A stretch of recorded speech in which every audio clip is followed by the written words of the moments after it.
My husband is a doctor. The two sons are mine. Both of them are doctors, and I'm very proud of. So it's a full family of doctors. So in case Yes. we fall unwell, Pooja, we can look after that headache of yours.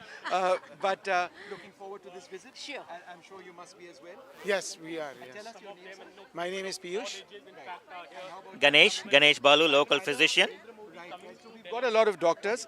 Are you all from Gujarat or across India, or primarily the Gujarati community here? What's your name?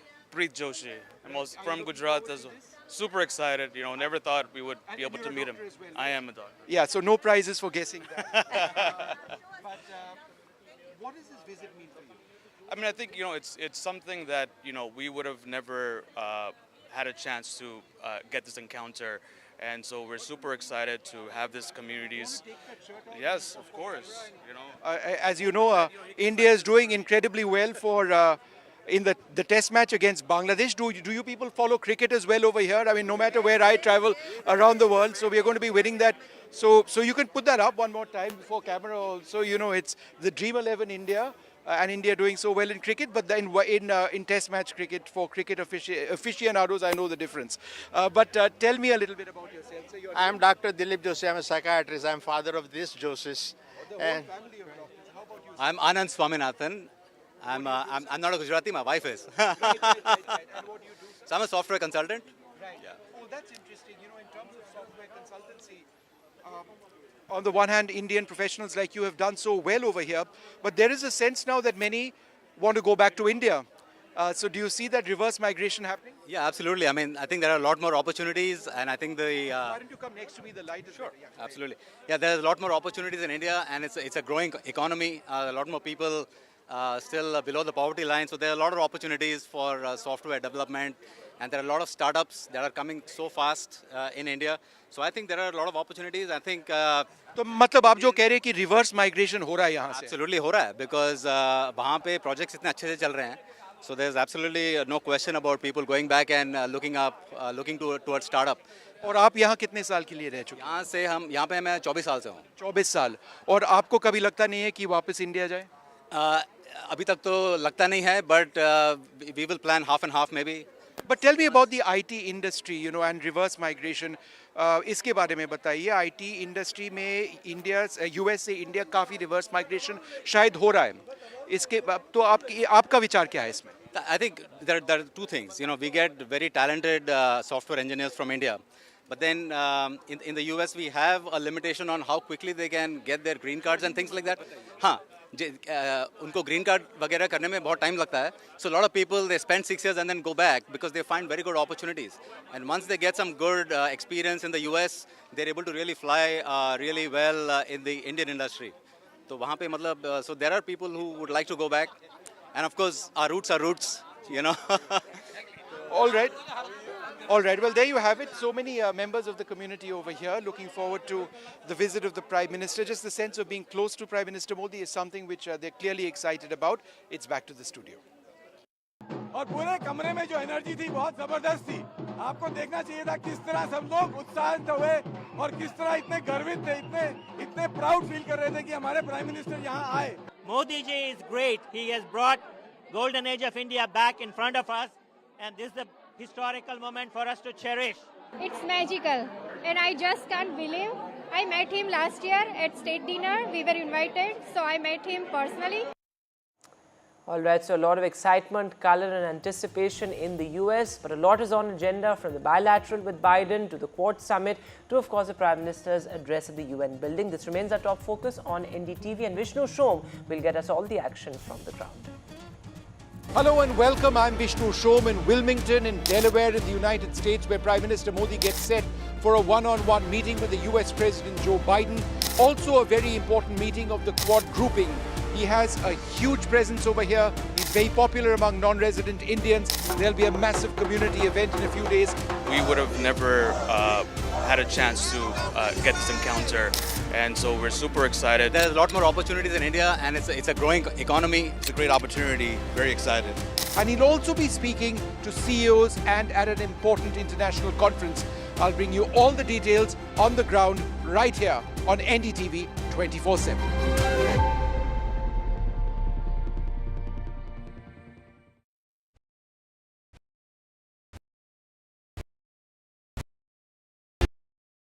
Hello and welcome. I'm Vishnu Shom in Wilmington in Delaware in the United States, where Prime Minister Modi gets set for a one-on-one meeting with the US President Joe Biden.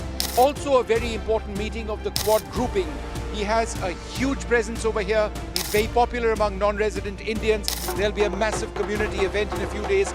We would have never had a chance to get this encounter, and so we're super excited. There's a lot more opportunities in India, and it's a growing economy. It's a great opportunity. Very excited. And he'll also be speaking to CEOs and at an important international conference.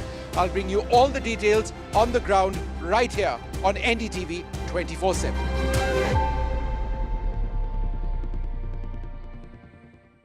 New day, new show, a new experience. Start your day with the news, not views, We bring you stories that matter. and impact your life. News that informs and keeps you ahead. From Maximum City, Mumbai, To the seat of power, Delhi. NDTV brings you the best breakfast show. Breakfast news on NDTV. 8 a.m. every day.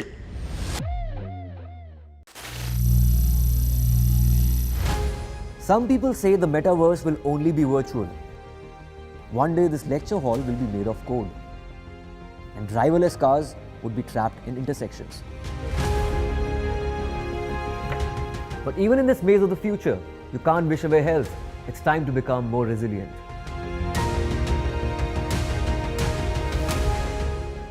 "10 years of Banega Swasth India, we have grown and achieved so many milestones.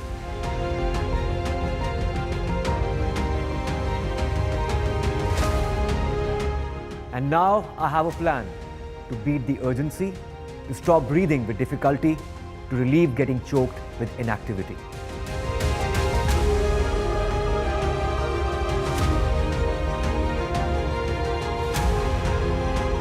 Energize our government, our environment, our society, and ourselves. Everyone, everywhere, every day.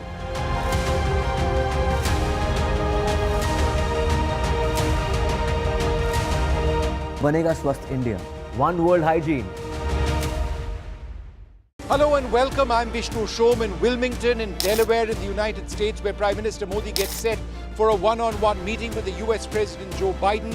Also a very important meeting of the Quad grouping. He has a huge presence over here. He's very popular among non-resident Indians. There'll be a massive community event in a few days.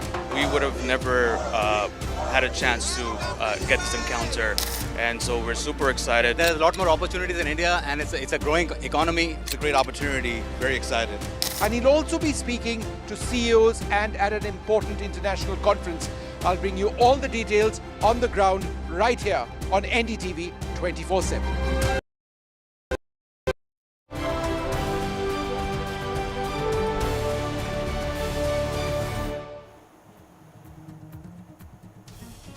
A very good morning. You're watching NDTV. I'm Aarti Krishnan. Our top focus, of course, Prime Minister Modi in the United States on a 3-day visit. On NDTV, we're having a continuous, non-stop coverage of his entire day, what he's doing, who he's meeting. Of course, there have been important meetings. He's spoken at the Quad Summit as well in his opening remarks. He's made quite a lot of interesting statements. Not just that, he's also attended a cancer event where he has made a big announcement. We'll bring you all those details and more on other news that we're tracking as well. But most importantly, we're bringing you the latest from the United States. Let's take a look at the top headlines from the US. Prime Minister Modi in his opening remarks at the Quad Summit highlighted that the Quad is here to stay, to assist, to partner and to complement. He reiterated the free and open Indo-Pacific goal.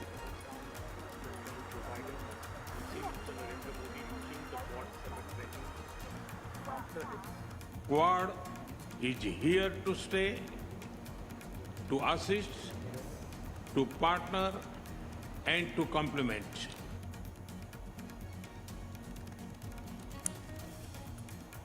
India is set to take over and host the Quad Leaders Summit 2025. Prime Minister Modi emphasized the importance of the Quad amid tensions and conflicts in the world.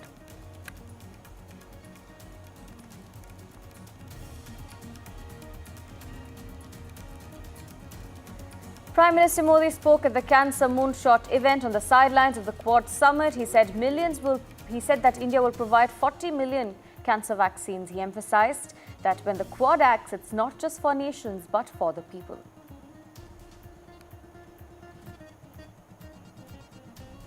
When the Quad acts, it is not just for nations, it is for the people.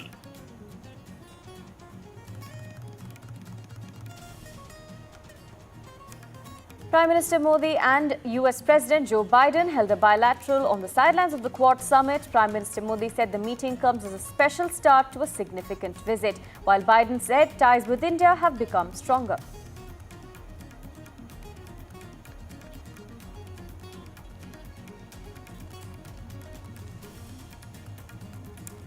Now that's a roundup of what happened in the United States. We'll continue tracking what's going to happen more when the Prime Minister's in the United States for other bilaterals as well. In other news, of course, we're bringing you more stories from Sri Lanka. A night curfew was imposed in Sri Lanka despite peaceful polls. Sri Lanka voted, remember, to elect a president in the most peaceful polls in history.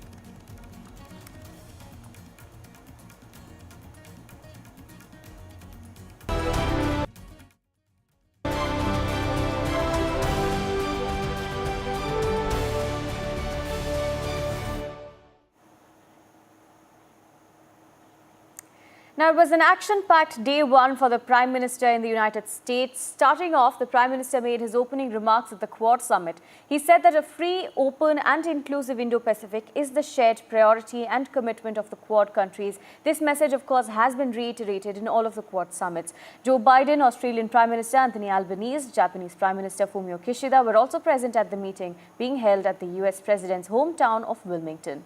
In his opening remarks, the Prime Minister pointed out that the Quad summit is being held at a time when the world is surrounded by tensions and conflicts.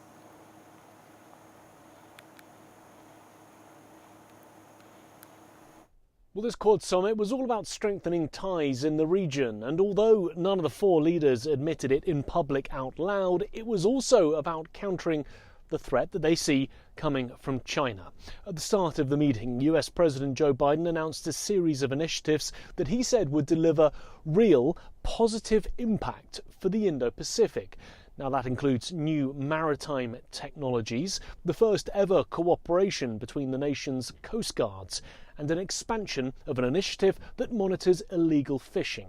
On top of that, there's also increased military logistical cooperation and a joint health initiative to combat cervical cancer. That's a global expansion of President Biden's signature Cancer Moonshot program. Now, PM Modi said that the Quad has enhanced cooperation in every sphere in ways unprecedented.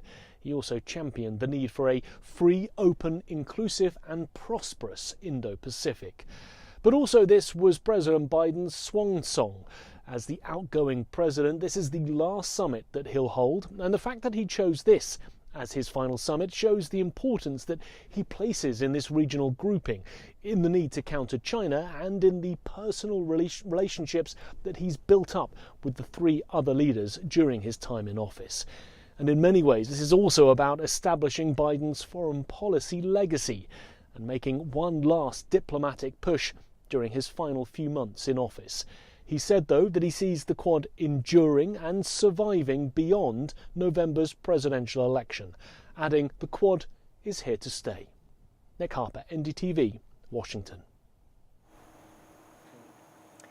Right, at this point, I'm being joined by Edward Joseph, Senior Fellow and Lecturer, Johns Hopkins School of Advanced International Studies in Washington. Thank you, Edward, for joining us there. Good evening to you, and it's in fact a very power-packed morning for us here, tracking what's happening there in the US. Firstly, some big announcements made by the Prime Minister as well. If you could take us through, what's most interesting with the Biden-Modi bilateral, which is perhaps the last time that they're going to have this bilateral as well. Yes, I think that this is more evidence of the closeness of the U.S.-India relationship and the very strong personal chemistry between President Biden and Prime Minister Modi. So that's what you have. You have, as anticipated, there are these announcements of these initiatives, both with respect to cancer and vaccines, with respect to clean energy, and with respect to enhancing the security partnership among the Quad nations, these four elite countries, to enhance their security cooperation. This is initially in the realm of maritime security with the Coast Guard, using Coast Guard vessels, and to focus on as well technological supplements to that security relationship, all designed to counter the recognized threat of Chinese aggression there. And India plays a critical role here because India was a bit reticent about advancing in the realm of security, and the fact that Prime Minister Modi is there and that he has embraced this facet, and that he has stated today very clearly that the Quad is here to stay. So that this is a strong signal, one that I'm sure will be picked up in Beijing, that India, that Prime Minister Modi sees and has a strong commitment to this Quad partnership. Please. Right. Edward, now do you think there's been a refreshed sort of message that the Quad has put out? Because of course they have, like you said, been balancing between security as well as issues like green energy, climate change, trade as well. But this time around, where do you think the ball has fallen more? Does it pertain to security more, or a sort of trade and health has been focused on more this time around? Well, health is emerging as a major element of the Quad partnership with this announcement, a very encouraging announcement, both with respect to cancer in general, the Cancer Moonshot, and this specific initiative.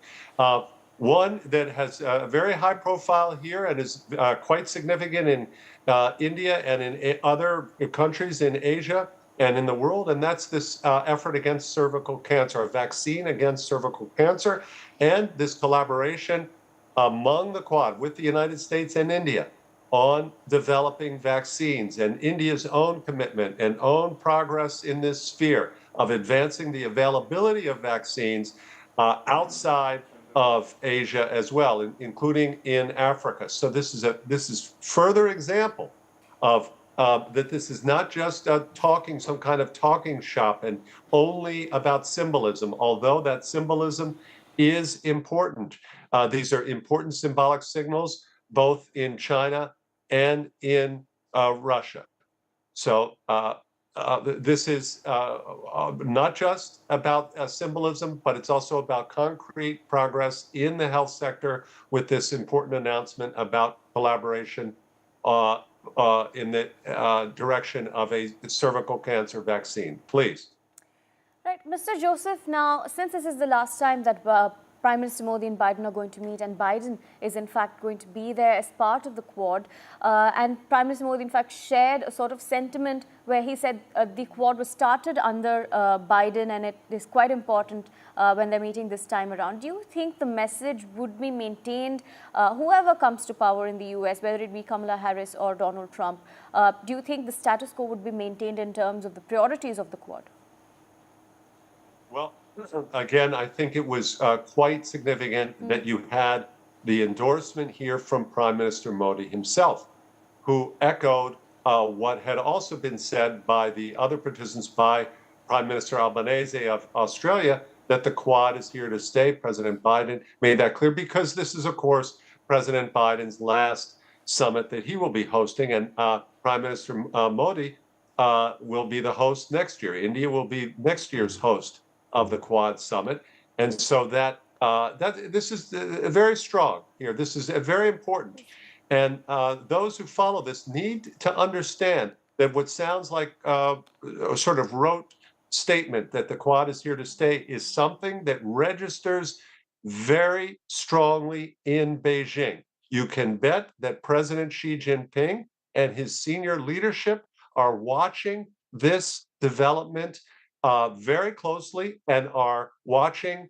and are quite disquieted. That is, that they're concerned and dismayed, as well is President Putin in Russia, by this show of further strengthening of an alignment among India, the United States, and Australia and Japan, these four major powers aligning themselves as maritime democracies, all of them maritime democracies that have projection in Asia, and that they're aligned and clearly aligned with concern about China's aggression in the region.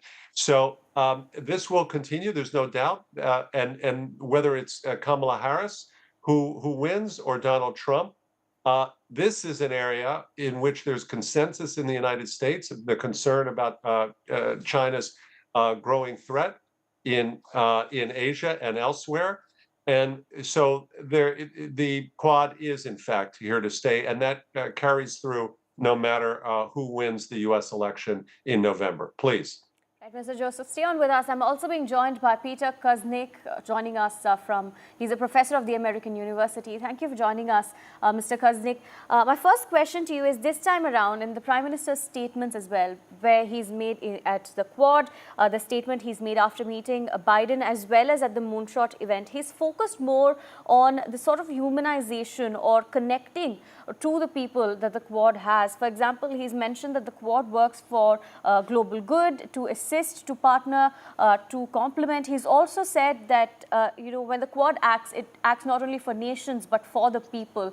Do you think that has been emphasized more this time around in this Quad summit? Yeah, I think that's a very important point. The message from Prime Minister Modi is a little bit different from some of the messaging that we've heard.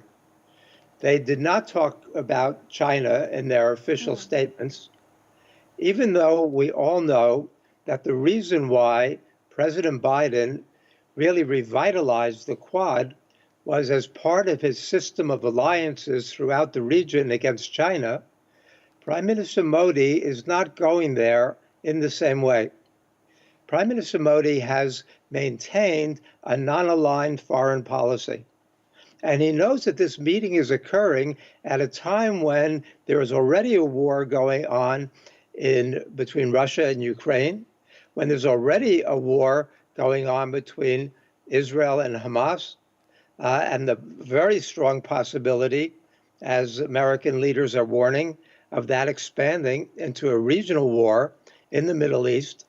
The last thing that we need is another series of military confrontations, an escalation of that in the Pacific. So Prime Minister Modi has played a moderating role in the other crises. And he's one of the few leaders who actually has good relations with both sides or all sides when it comes to Russia right now. It's very significant that when the NATO summit was taking place in Washington, Prime Minister Modi went to Moscow. And what he said there was, this is not a time of war. He says, this is not an era of war. In principle, that makes perfect sense, because in a nuclear-armed world, we can't risk these wars, especially a war between nuclear-armed powers. However, sadly, we are in a period of war.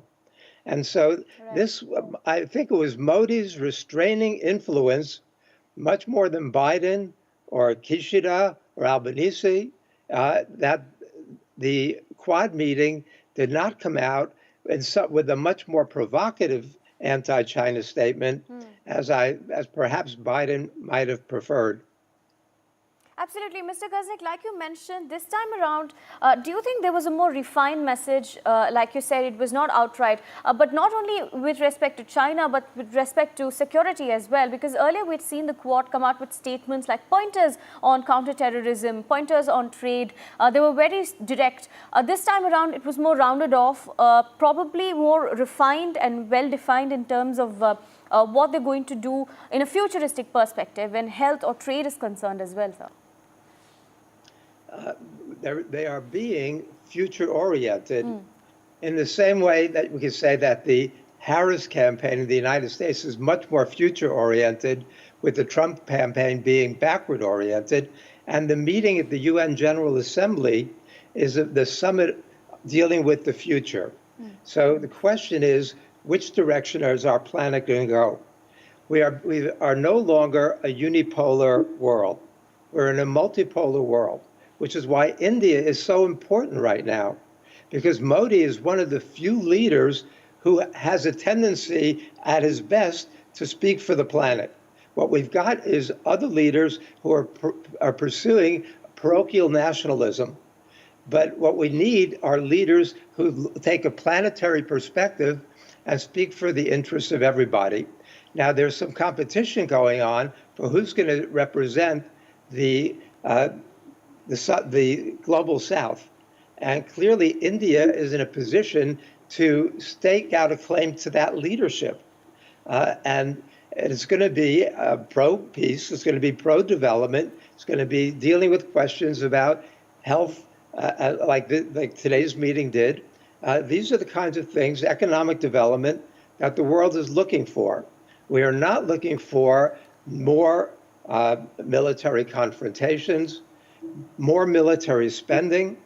You see a country like Japan doubling its defense spending. We see the Philippines giving the United States 4 new military bases. We see a world in which confrontation seems to be the more defining element. But Prime Minister Modi was correct to say this is not a time of war. And we need to begin to talk to each other, because what's become a dirty word in the West is diplomacy. And so what we need to do, Putin has said he wants to negotiate over Ukraine. We should call his bluff. We should sit down and start talking to him.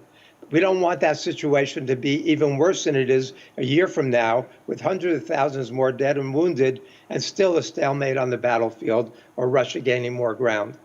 And so the last thing we need would be more confrontation in the Pacific. And I see that Prime Minister Modi is trying to steer us away from that.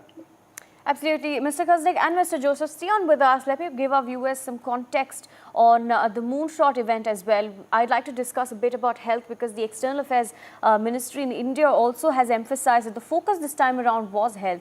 Now, Prime Minister Modi had made a big announcement and said that India will provide 40 million indigenously prepared vaccines for the cervical cancer at the Cancer Moonshot event in Delaware, on the sidelines of the Quad Summit, of course. Now, making the announcement, the Prime Minister also extended the support of sampling kits, detection kits and vaccines worth $7.5 million. Speaking at the event, he also said that when the Quad acts, it's not just for the nation, but for the people as well. Now, this is an important statement. He also said that, he backs President Biden's cancer initiative. That's another big statement that he's made. Mr. Joseph, now, if we're talking about the cancer event there, Prime Minister Modi's announcements are quite major when it comes to health, especially cancer development, research and vaccines. That is sort of a landmark initiative, especially at a global forum, sir. Yes, your points are absolutely correct, and these are all quite encouraging statements and steps in the health sector. With respect, though, the focus really is, and the wider significance is, in fact, security. And if I may convey a couple of points here, when Prime Minister Modi, who has played an important role in his messaging, especially towards the aggression of Russian President Vladimir Putin towards Ukraine. And in fact, it was not during the NATO summit when Prime Minister Modi said this is not a time of war. It was in September of 2022, back in September of 2022. And you'll remember, of course, that it was in February of 2022 when Vladimir Putin launched his unprovoked aggression against Ukraine. And it was in that context that Prime Minister Modi said this is not a time for war. It was widely seen and correctly seen as a reproach to Vladimir Putin. And the same goes with China. It is India's willingness and Prime Minister Modi's active willingness. Look at that imagery that's showing on your screen right now. This is not Prime Minister Modi telling President Biden, you're going too aggressively in China. You do not get an image like we have on our screen, shoulder to shoulder, And look who is next to President Biden. It is Prime Minister Modi right next to him in that image. That is not an image that's saying, oh, United States, President Biden, you're being too aggressive with China. Third point, this notion that somehow it's significant that China isn't mentioned in this year's statement and that somehow Prime Minister Modi is the one who stopped that. Well, if we look at last year's statement, the one that was done in Hiroshima from the Quad, it also doesn't mention China. So this is nothing new. There's no significance. There's no, here's some hidden move here by Prime Minister Modi or India. This is their protocol. This is how the Quad operates. They deliberately do not, they have not mentioned China. The one in 2023, what they say very clearly is that no nation should dominate its neighbors. And that's what it's all about. And we should remember here, before we get carried away on some kind of notion that Prime Minister Modi is somehow restraining, that India is itself a victim of aggression on its border with China and has serious concerns about Chinese aggression. India itself is a bordering nation, the only one in the Quad that actually has land borders with China. Australia, of course, does not, and Japan, of course, does not. Those are both island nations, and nor, of course, does the United States. So India knows something about Chinese aggression, knows something about Chinese intentions, and it knows that just as in Ukraine, the same holds true in Asia, that the way to avoid confrontation and escalation is with unity and strength, projecting strength and unity, because China's intentions are very clear, and one only needs to look or ask, for example, the leaders of the Philippines about weekly attempts of Chinese aggression, Chinese attempts to subvert the sovereignty and territory of a much smaller country in the Philippines. The same goes with Taiwan, with ask South Korea as well. They will all convey similar concerns. Their concerns are about the aggression from China, not a bellicose stance from the United States. Please. Absolutely. Thank you, Mr. Joseph, for joining us and sharing your thoughts on this particular development. We'll, of course, now listen into what the Prime Minister had to say at the Moonshot event on the cancer vaccines. मैं राष्ट्रपति Biden का हार्दिक अभिनंदन करता हूं। यह affordable, accessible और quality health care के लिए हमारे साझे दृढ़ निश्चय को दर्शाता है। कोविड पैंडेमिक के दौरान हमने इंडो पैसिफिक के लिए क्वाड वैक्सीन इनिशिएटिव लिया था और मुझे खुशी है कि क्वाड में हमने सर्वाइकल कैंसर जैसे चैलेंज का मिलकर सामना करने का निर्णय लिया है। In cancer care, collaboration is essential for cure.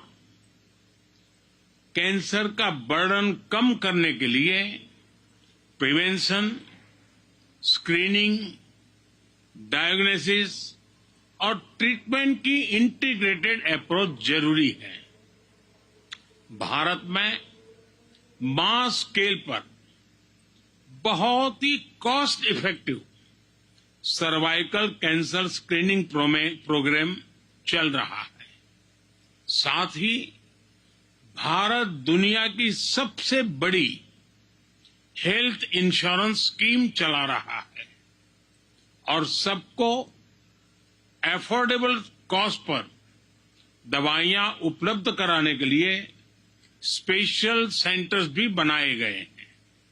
Bharat ने सर्वाइकल कैंसर के लिए अपनी वैक्सीन भी बनाई है और एआई की मदद से नए ट्रीटमेंट प्रोटोकॉल भी शुरू किए जा रहे हैं। एक्सेलेंसी, भारत अपना एक्सपीरियंस और एक्सपर्टाइज शेयर करने के लिए तैयार है। आज कैंसर केयर में काम करने वाले भारत के कई एक्सपर्ट्स इस इवेंट्स में हमारे साथ जुड़े हैं। भारत का विजन है वन अर्थ वन हेल्थ। इसी भावना से मैं क्वाड मूनशॉट इनिशिएटिव के तहत $7.5 मिलियन के सैपलिंग किट्स, डिटेक्शन किट्स और वैक्सीन का सहयोग देने की घोषणा करता हूं।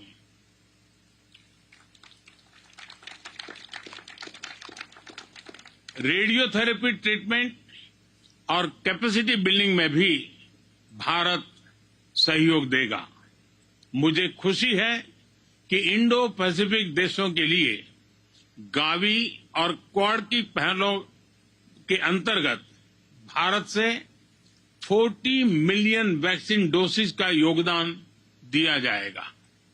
ये 40 मिलियन वैक्सीन डोसेज करोड़ों लोगों के जीवन में आशा की किरणें बनेगी। As you can see, when the Quad acts, it is not just for nations, it is for the people. This is the true essence of our human-centric approach. Dhanyavad. We'll continue tracking the developments from the US and the Prime Minister's visit there. On the other side, we discuss Joe Biden and Prime Minister Modi's bilateral as well as bilateral with other leaders as well. For now, a short break.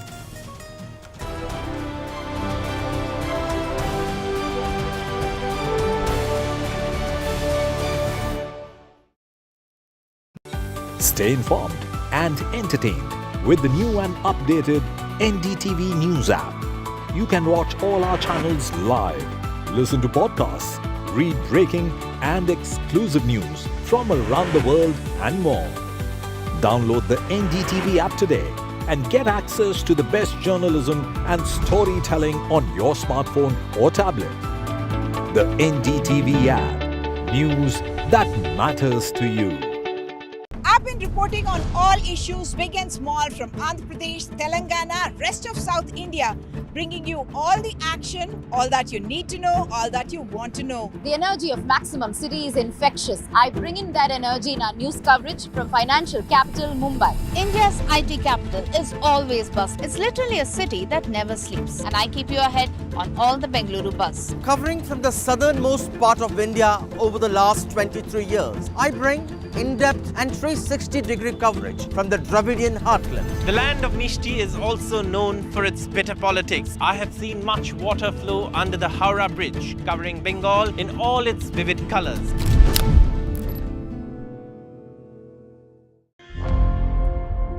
Election sunrise is on the proverbial paradise. Jammu and Kashmir gets set to vote in assembly elections after a gap of 10 years. For the BJP, it's a referendum on Article 370. For the Congress and regional parties, it's a battle for survival. An election that will go down in the history. Watch the most comprehensive, the most nuanced, and the most power-packed coverage only on NDTV. Hello and welcome. I'm Vishnu Shom in Wilmington in Delaware in the United States, where Prime Minister Modi gets set for a one-on-one meeting with the US President Joe Biden. Also a very important meeting of the Quad grouping. He has a huge presence over here. He's very popular among non-resident Indians. There'll be a massive community event in a few days. We would have never had a chance to get this encounter, and so we're super excited. There's a lot more opportunities in India, and it's a growing economy. It's a great opportunity. Very excited. And he'll also be speaking to CEOs and at an important international conference. I'll bring you all the details on the ground right here on NDTV 24/7.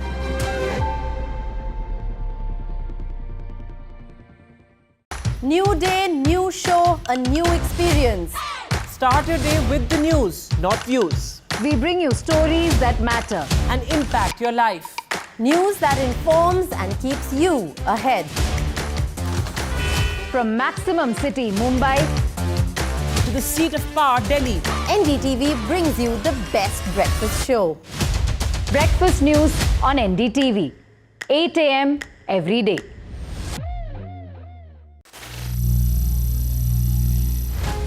Some people say the metaverse will only be virtual. One day this lecture hall will be made of code, and driverless cars would be trapped in intersections. But even in this maze of the future, you can't wish away health. It's time to become more resilient.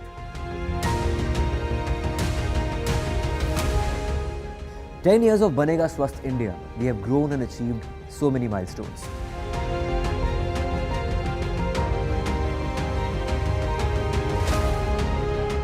And now I have a plan to beat the urgency, to stop breathing with difficulty, to relieve getting choked with inactivity.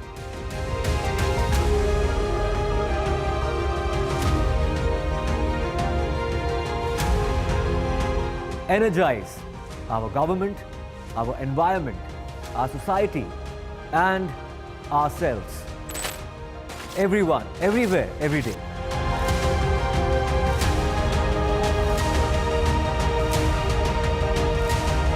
Banega Swasth India. One world hygiene. Hello and welcome. I'm Vishnu Shom in Wilmington in Delaware in the United States, where Prime Minister Modi gets set for a one-on-one meeting with the US President Joe Biden. Also a very important meeting of the Quad grouping. He has a huge presence over here. He's very popular among non-resident Indians. There'll be a massive community event in a few days. We would have never had a chance to get this encounter, and so we're super excited. There's a lot more opportunities in India, and it's a growing economy. It's a great opportunity. Very excited. And he'll also be speaking to CEOs and at an important international conference. I'll bring you all the details on the ground right here on NDTV 24/7.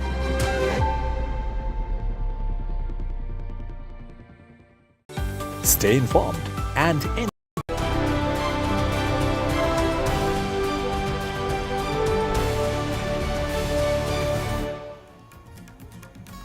Welcome back. Now we're focusing on the Prime Minister's visit to the US. Prime Minister Modi met US President Joe Biden in Greenville, Delaware during a bilateral meeting held on the sidelines of the Quad Summit.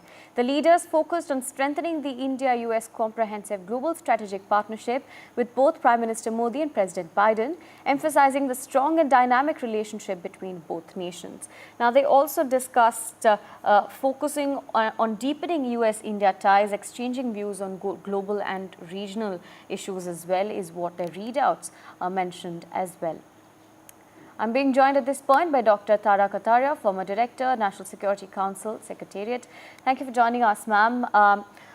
Now, Dr. Kataria, talking about the Biden-Modi bilateral, it was a key bilateral, quite sentimental as well, because it was held at the hometown of Biden, and it is the last bilateral that Prime Minister Modi and Biden will be having as well. They discussed quite a few things. Firstly, deepening India-US ties as well is what's mentioned. What can we read into this particular bilateral, ma'am? Well, for one thing, you gave up a presidential visit in Delhi, and you shifted the whole Quad meeting to Delaware, right? That itself for me is a huge deliverable, because it was a very generous gesture, right? Otherwise, for any political leader, a presidential visit is huge. Number two, if when you look at at least what I've looked at in terms of the Quad joint statement, there's a lot of India deliverables, and that includes the cancer shot. That includes the space-based web portal for Mauritius. There is the IORA, Indian Ocean Region Association, the IORA centrality, which we've included. Then there is about 50 Quad scholarships which being proposed. I'm very glad to see this. We have proposed Quad scholarships in India. Normally, it's most of us is this Indian students going abroad, blah, blah, all the rest. Here it is engineering students to be sponsored for undergraduate courses in India. The Coast Guard initiative, I suspect, is ours. Maitri is ours, the Maitri initiative. So there's a lot of India-specific deliverables in this Quad Summit, right, which I have not seen earlier. Absolutely. Absolutely, Dr. Kataria, stay on with us. I'm also being joined at this point by Vishnu Shom, joining us from Long Island. Vishnu, now, interestingly, we've got information just now that the Quad has condemned the missile launches in the Indo-Pacific. They've also focused on peace in the region. If you could take us through what their latest statement says. I think there are two parts of this visit which we need to talk about right now. And the key aspect of this is that this is a landmark bilateral agreement which we've seen today between India and the United States. There was a lot which was said when Prime Minister Narendra Modi was over here in 2023. But in terms of deliverables and where India and the United States now stand, it is fairly remarkable. So let's talk a little bit about that, and we'll talk about the Quad later on, because the big takeaway, in fact, is this bilateral relationship and where that strategic relationship between India and the US actually stands. India and the US are committed to a speedy transfer of jet engine technology to India. This is very, very important, the fact that it's come up at a time when there have been delays in the supply of American engines to India's Tejas fighters. Number two, the Indian Navy will be working together with the US Navy along economic routes or maritime routes, I should say, in the Arabian Sea to ensure the security of these routes. So the closeness of both these navies working together is very important.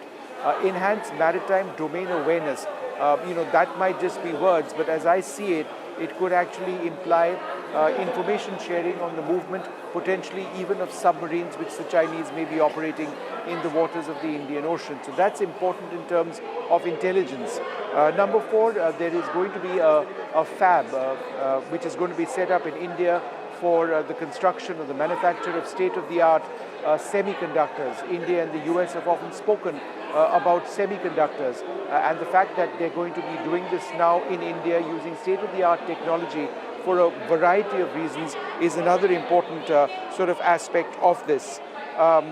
In addition to that, there is mention of the deal for 31 Sea Guardian and Sky Guardian Predator drones for the Indian Armed Forces, taking a step forward. It is widely expected that this multi-billion-dollar deal will go through.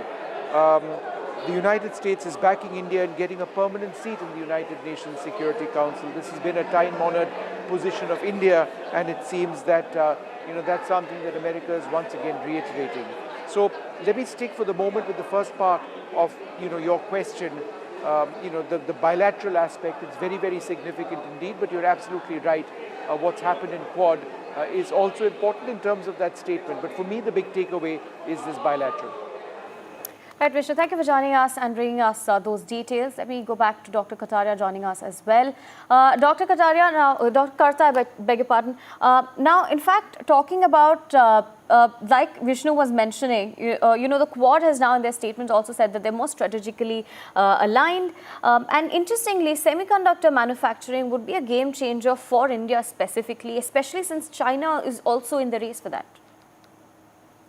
No, the semiconductor is obviously extremely central because that, as you know, lies at the note of almost everything else.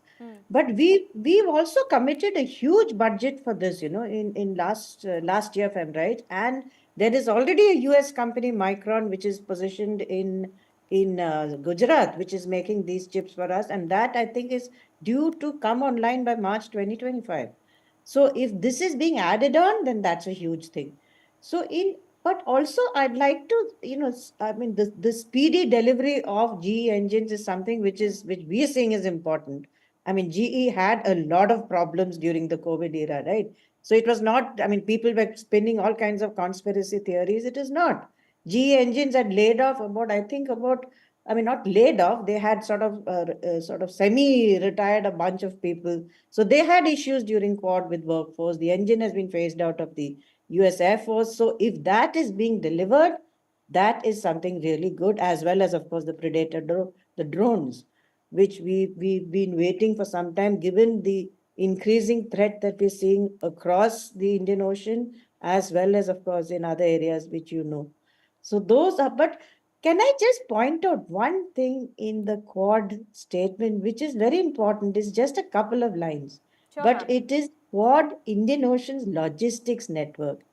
This is very, very important. And it's just a very glancing reference. But the rest of it, cancer, moonshot and all is very good. But this is important. You're talking of airlift capability. That is one area where we also need help. And most importantly, you are well positioned to be a logistics node. Look where the Indian Peninsula stands out. You are central to being that node for logistics across the Indian Ocean. So I think that's really important.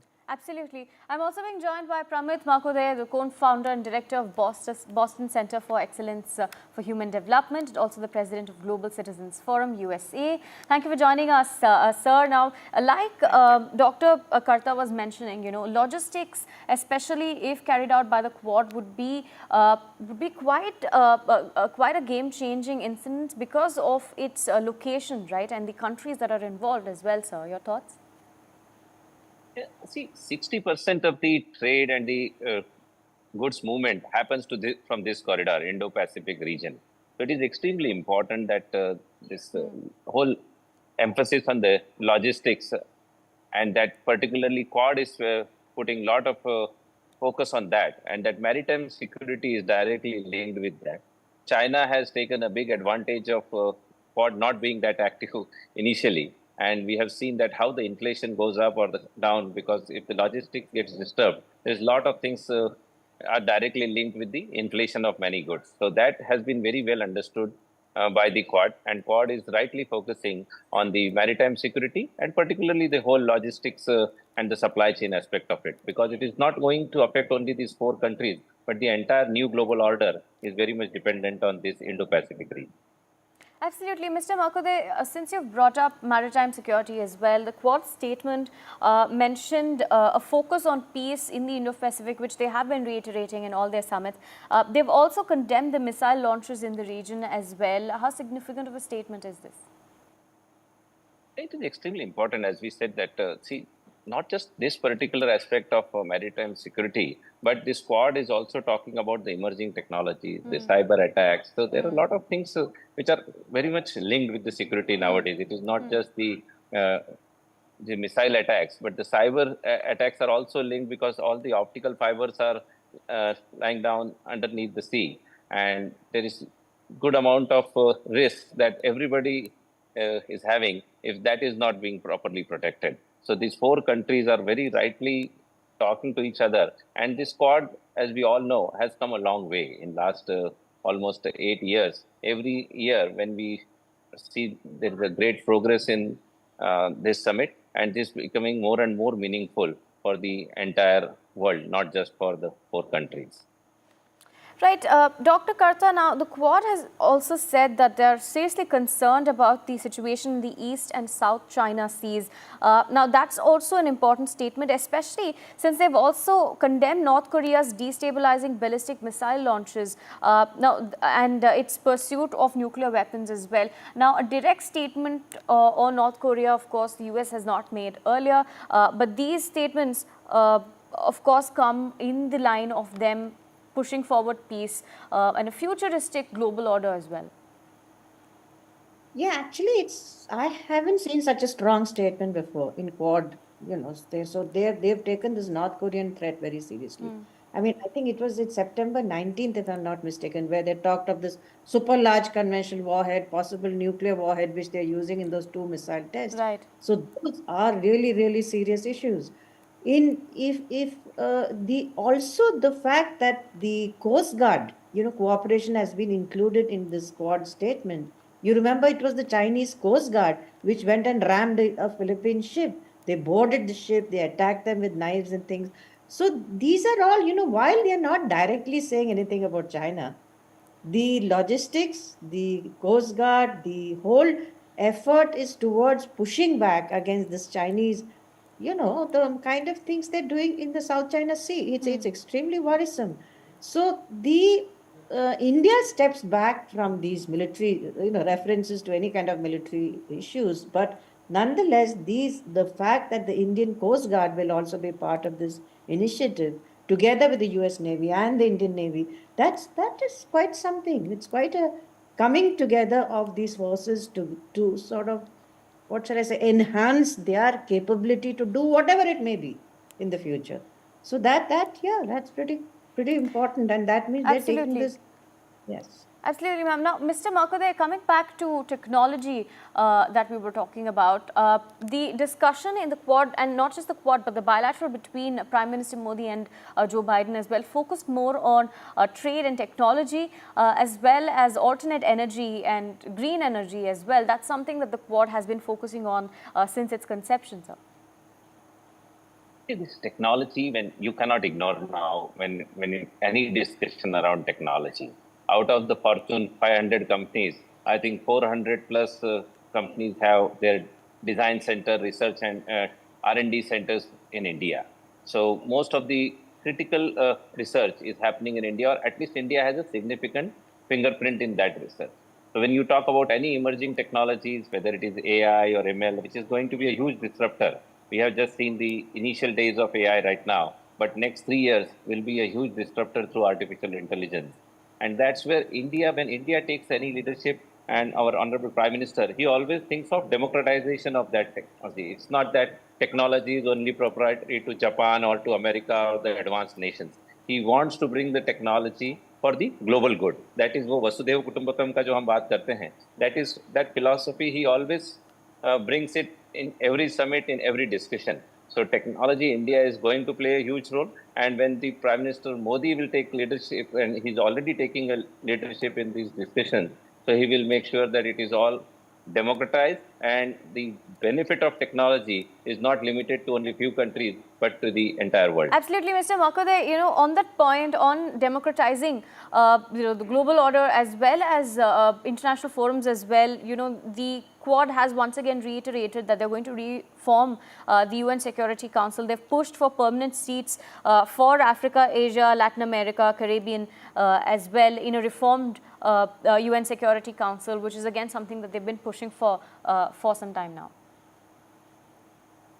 The UN Security Council seat or permanent seat for India is extremely important. US understands that value, and that US understands the strategic importance of Indo-US partnership and how to counter China. It is extremely important for India to get that UN Security Council seat. But it's not just with America alone, but America having that right kind of friendship and right tone for this in favor of India is going to go a long way for India in securing that seat. And when you talk about, you just mentioned about Africa and South America, and that's where the people have seen, last year we have seen the real global leader. Right. The whole world has seen when we had done a very successful G20 summit. We have become edit at G21. So Prime Minister is not looking only for 1.5 Right. billion Indians, but he's also brought another 1.1 billion African into the Right. mix by doing G21. And in all these discussions, he makes sure that, as I keep repeating, that he's not only thinking Right. about India or America, he's thinking about the entire global order to be get benefited with all these initiatives. Absolutely. Thank you, Pramit Makode and Tara Karta, for joining us and sharing your thoughts on this development. We'll continue tracking the developments coming in from the US in our non-stop coverage. For now, we take a short break.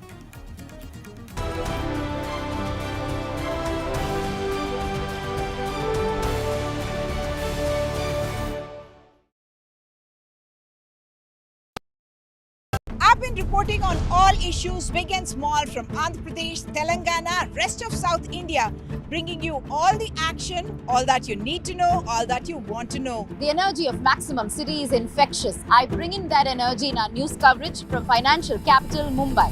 India's IT capital is always buzz. It's literally a city that never sleeps. And I keep you ahead on all the Bengaluru buzz. Covering from the southernmost part of India over the last 23 years, I bring in-depth and 360-degree coverage from the Dravidian heartland. The land of Mishti is also known for its bitter politics. I have seen much water flow under the Howrah Bridge, covering Bengal in all its vivid colors.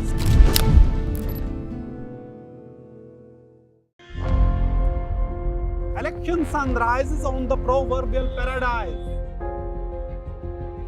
Jammu and Kashmir gets set to vote in assembly elections after a gap of 10 years. For the BJP, it's a referendum on Article 370. For the Congress and regional parties, it's a battle for survival. An election that will go down in the history. Watch the most comprehensive, the most nuanced, and the most power-packed coverage only on NDTV. Hello and welcome. I'm Vishnu Shom in Wilmington in Delaware in the United States, where Prime Minister Modi gets set for a one-on-one meeting with the US President Joe Biden. Also a very important meeting of the Quad grouping. He has a huge presence over here. He's very popular among non-resident Indians. There'll be a massive community event in a few days. We would have never had a chance to get this encounter. And so we're super excited. There's a lot more opportunities in India, and it's a growing economy. It's a great opportunity. Very excited. And he'll also be speaking to CEOs and at an important international conference. I'll bring you all the details on the ground right here on NDTV 24/7.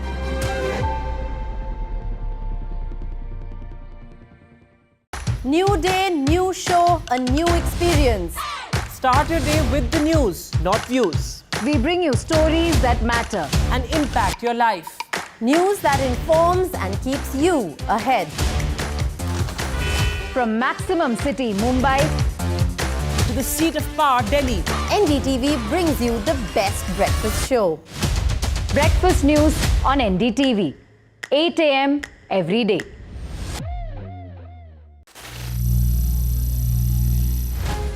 Some people say the metaverse will only be virtual. One day this lecture hall will be made of code, and driverless cars would be trapped in intersections. But even in this maze of the future, you can't wish away health. It's time to become more resilient.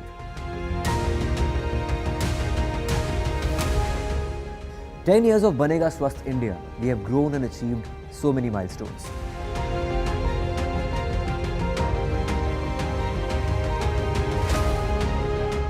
And now I have a plan to beat the urgency, to stop breathing with difficulty.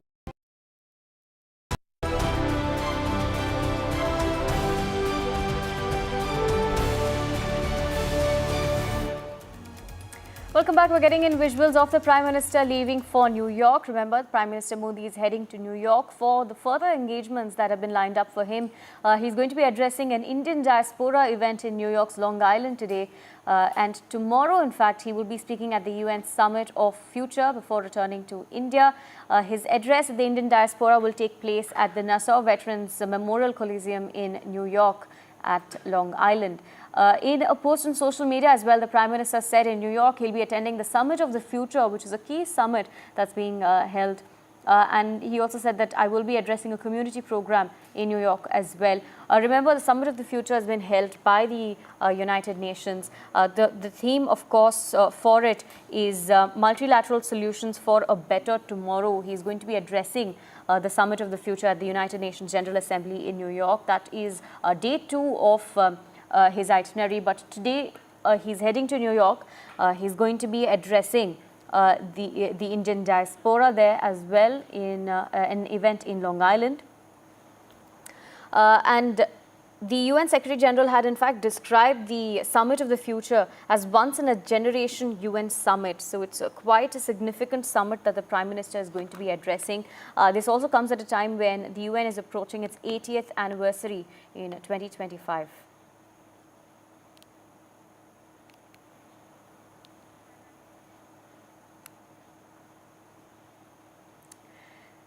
Now, not just the event in Long Island with the Indian diaspora as well as the UN summit, but Prime Minister also has other bilaterals that are lined up for him. Remember, he met with the Quad leaders from US, Japan and Australia at the Quad Leaders Summit in Wilmington, Delaware.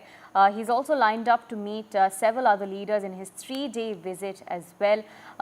And he is going to be holding discussions on several of these topics. The MEA, in fact, said that discussions in the Quad focused on ways to further deepen the bilateral partnership in areas of mutual interest, and that the leaders had exchanged views on global, regional issues as well, including the Indo-Pacific region and beyond. Now, we know that the Quad focused on security, it focused on futuristic solutions to security issues, maritime security being one of them. But it focused on health importantly. The cancer event was a major event that the Prime Minister addressed as well, where he did make big announcements.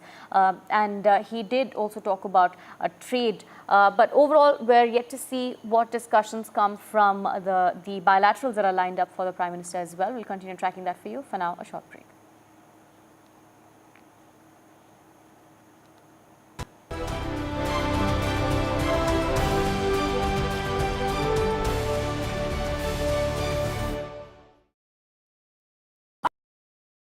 Hello and welcome. I'm Vishnu Shom in Wilmington in Delaware in the United States, where Prime Minister Modi gets set for a one-on-one meeting with the US President Joe Biden. Also a very important meeting of the Quad grouping. He has a huge presence over here. He's very popular among non-resident Indians. There'll be a massive community event in a few days. We would have never had a chance to get this encounter, and so we're super excited. There's a lot more opportunities in India, and it's a growing economy. It's a great opportunity. Very excited.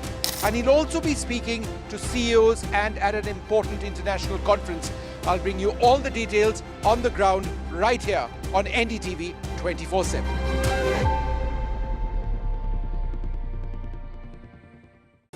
Stay informed and entertained with the new and updated NDTV News app. You can watch all our channels live, listen to podcasts, read breaking and exclusive news from around the world and more. Download the NDTV app today and get access to the best journalism and storytelling on your smartphone or tablet. The NDTV app. News that matters to you. I've been reporting on all issues big and small from Andhra Pradesh, Telangana, rest of South India, bringing you all the action, all that you need to know, all that you want to know. The energy of Maximum City is infectious. I bring in that energy in our news coverage from financial capital Mumbai. India's IT capital is always buzz. It's literally a city that never sleeps. And I keep you ahead on all the Bengaluru buzz. Covering from the southernmost part of India over the last 23 years, I bring in-depth and 360-degree coverage from the Dravidian heartland. The land of Mishti is also known for its bitter politics. I have seen much water flow under the Howrah Bridge, covering Bengal in all its vivid colors.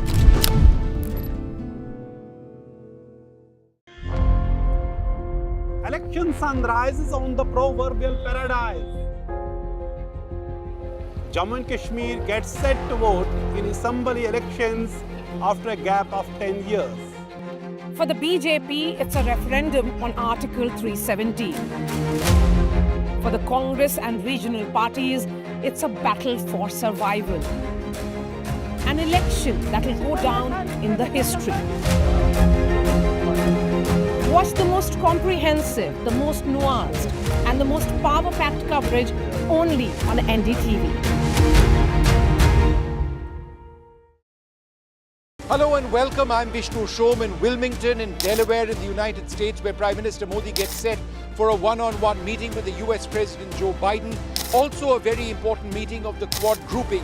He has a huge presence over here. He's very popular among non-resident Indians. There'll be a massive community event in a few days. We would have never had a chance to get this encounter, and so we're super excited. There's a lot more opportunities in India, and it's a growing economy. It's a great opportunity. Very excited. And he'll also be speaking to CEOs and at an important international conference. I'll bring you all the details on the ground right here on NDTV 24/7.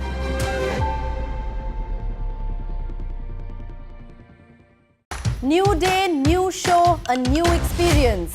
Start your day with the news, not views. We bring you stories that matter and impact your life. News that informs and keeps you ahead. From Maximum City, Mumbai, to the seat of power, Delhi, NDTV brings you the best breakfast show.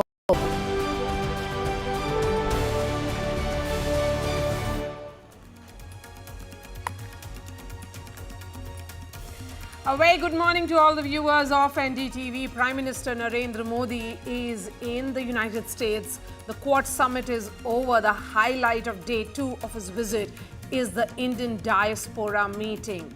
And on the sidelines of the Quad summit at President Joe Biden's hometown, there were several bilaterals that were held as well. Several highs of that Quad summit. We'll try and get you details from the ground zero there in Wilmington, where that meeting was held. But first up, the headlines. Prime Minister Modi, in his opening remarks at the Quad summit, highlighted that the Quad is here to stay, to assist, to partner and complement. He reiterated the free and open Indo-Pacific goal.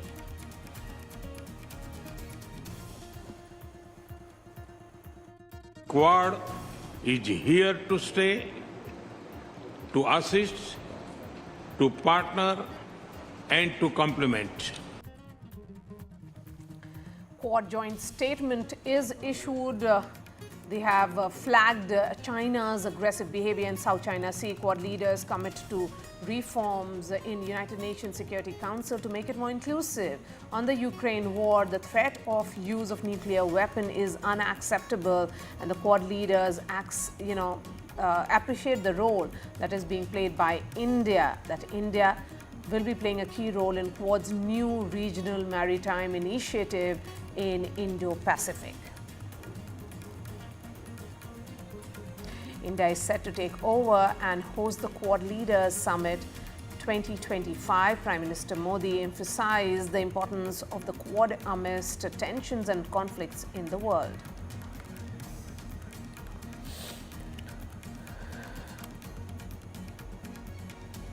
Prime Minister Modi spoke at the Cancer Moonshot event on the sidelines of the Quad Summit.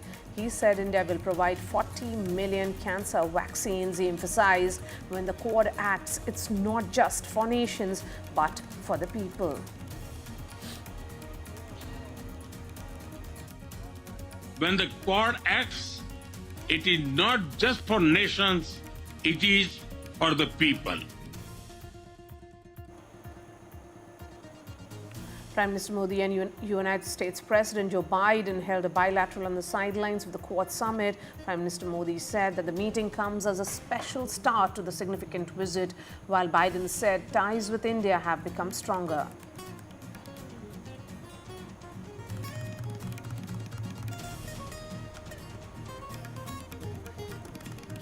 And in fact, there has been a very special gesture when asked by reporters that will Quad survive beyond November. We'll try and get you that visual of President Joe Biden actually gesturing how India and Prime Minister Modi will be taking that forward. But in other news, a night curfew was imposed in Sri Lanka despite peaceful polls. Sri Lanka voted to elect a president in the most peaceful polls in its history.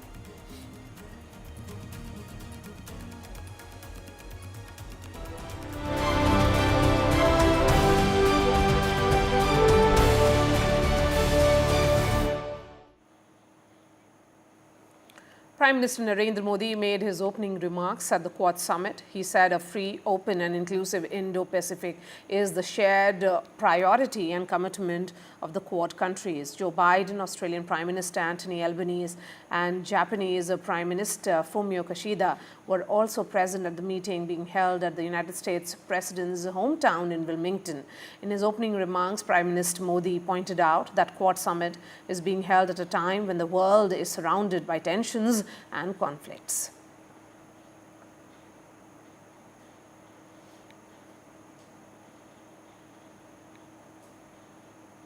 Your Excellencies, राष्ट्रपति Biden, प्रधानमंत्री Kishida और प्रधानमंत्री Albanese,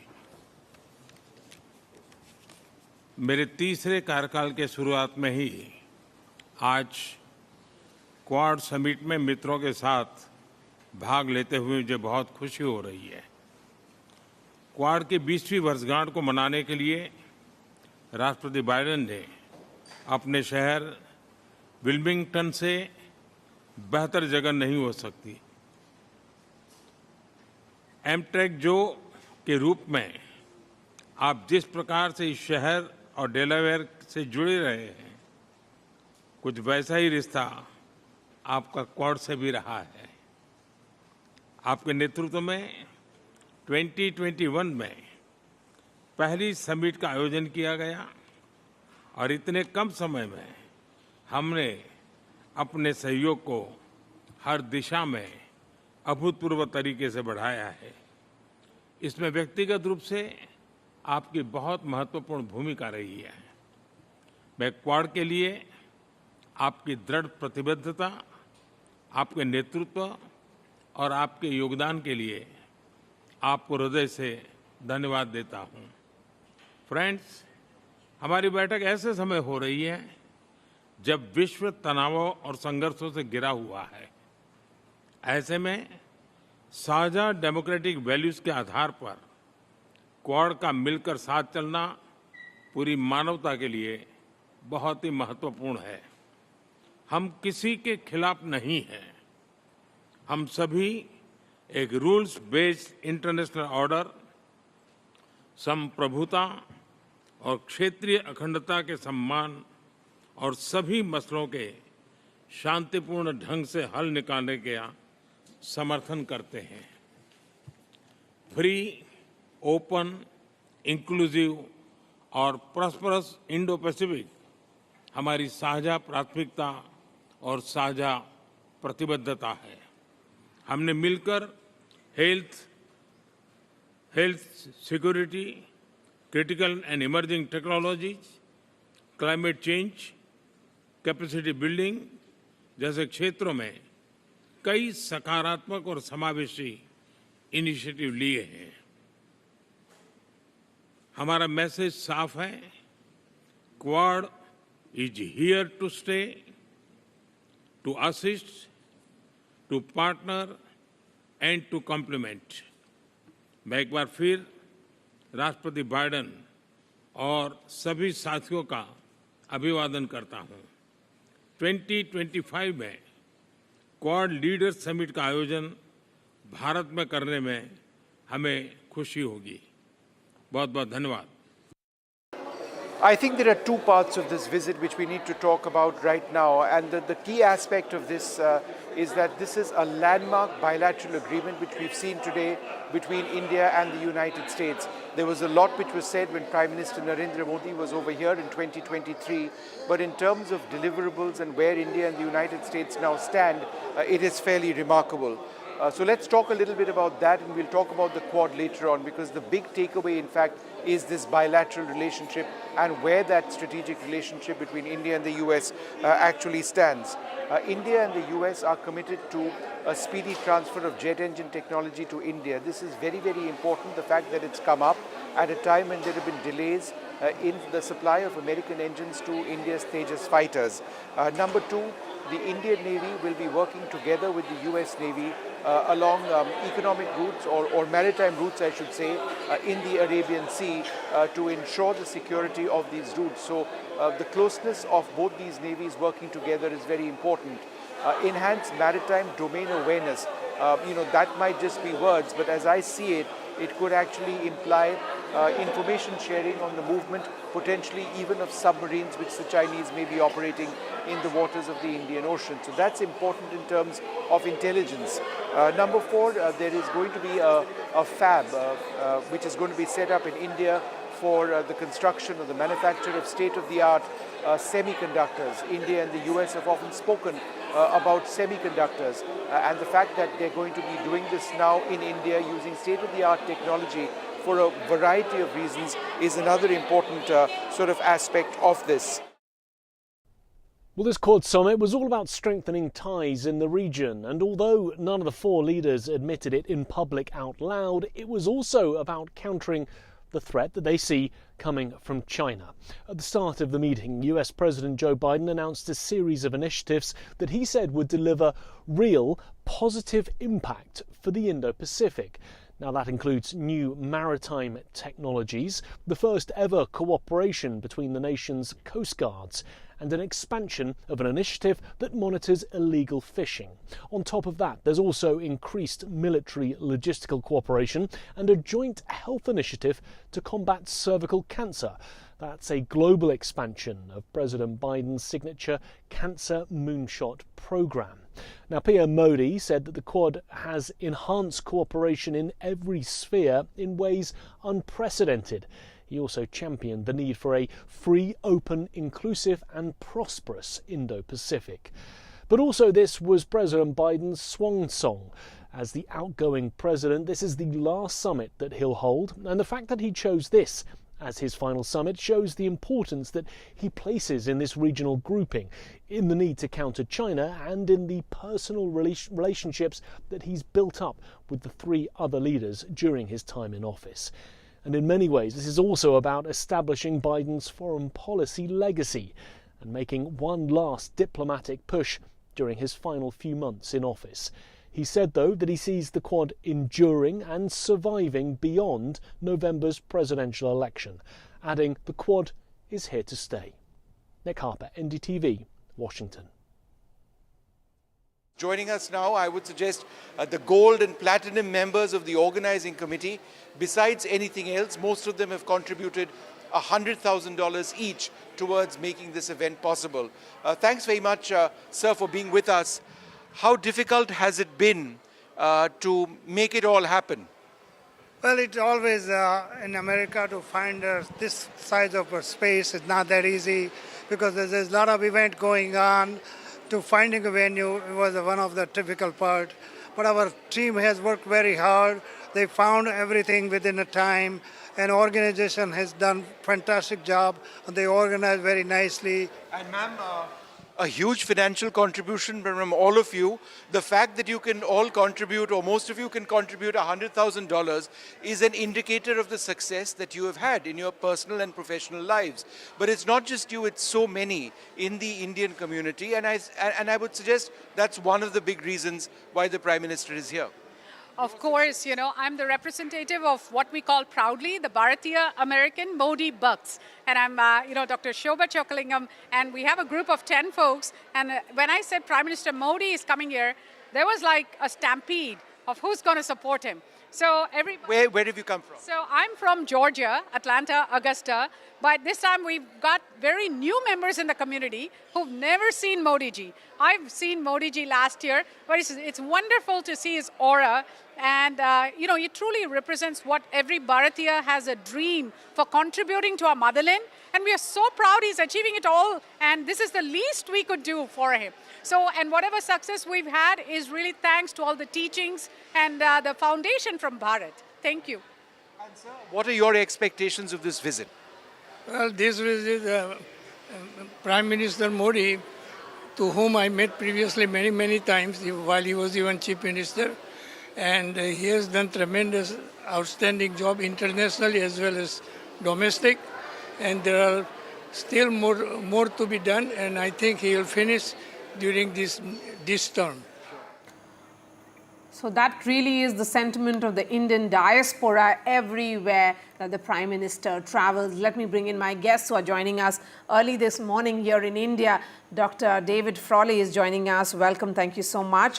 Spencer Critchley is former communications advisor for the Obama campaign. We have Amy Tarkanian. She is a chairwoman and a Republican strategist. Deepak Vora, former diplomat. Abhishek Singh Amar is associate professor and director of Asian Studies at Hamilton College in New York. Irina is a geopolitical analyst and national security attorney. I'm going to begin with you, Amy.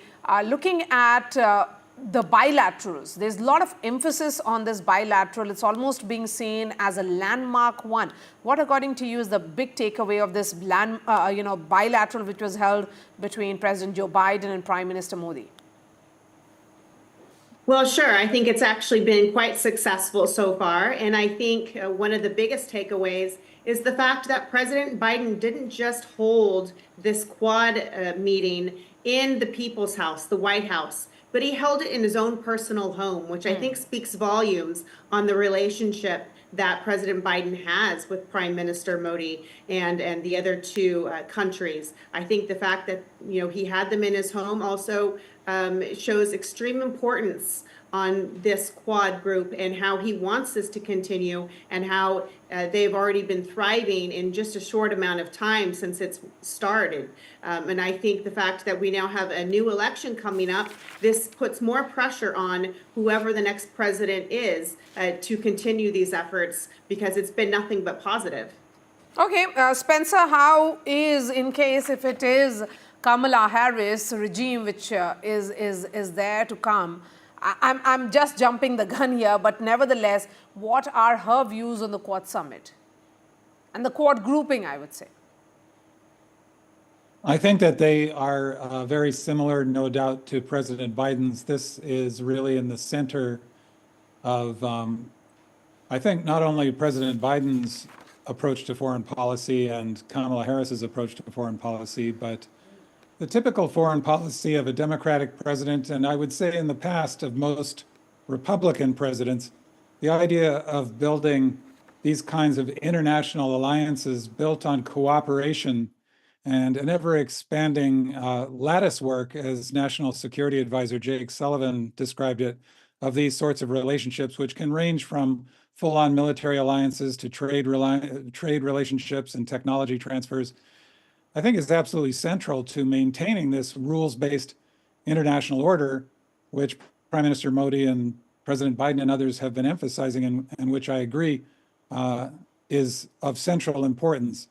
You know, one thing that strikes me as it's an obvious point, but I think it gets overlooked sometimes, is if you look at these four nations, nobody's worried about any of these nations attacking each other or trying to seize land from anybody else. And that's not only, I think, a moral way for nations to behave, but it just turns out to be so much smarter. When you approach the world in a spirit of cooperation and mutual benefit and peace, you end up prospering. And nations that behave more aggressively tend to have very few allies, and they rise and fall on their own. And in the end, they do far less well. Okay, Dr. Frawley, your thoughts on this visit of the Prime Minister? Of course, the Indian diaspora, as we have seen in several parts of the world, whenever the Prime Minister travels, that there is a great degree of excitement. But his words, particularly his opening remarks, become important, where he said that Quad is here to stay, to assist, to partner and complement. I mean, I think that is a roadmap of sorts which is being laid out by India as India hosts the Quad Summit in 2025. Yes, this is a very important event.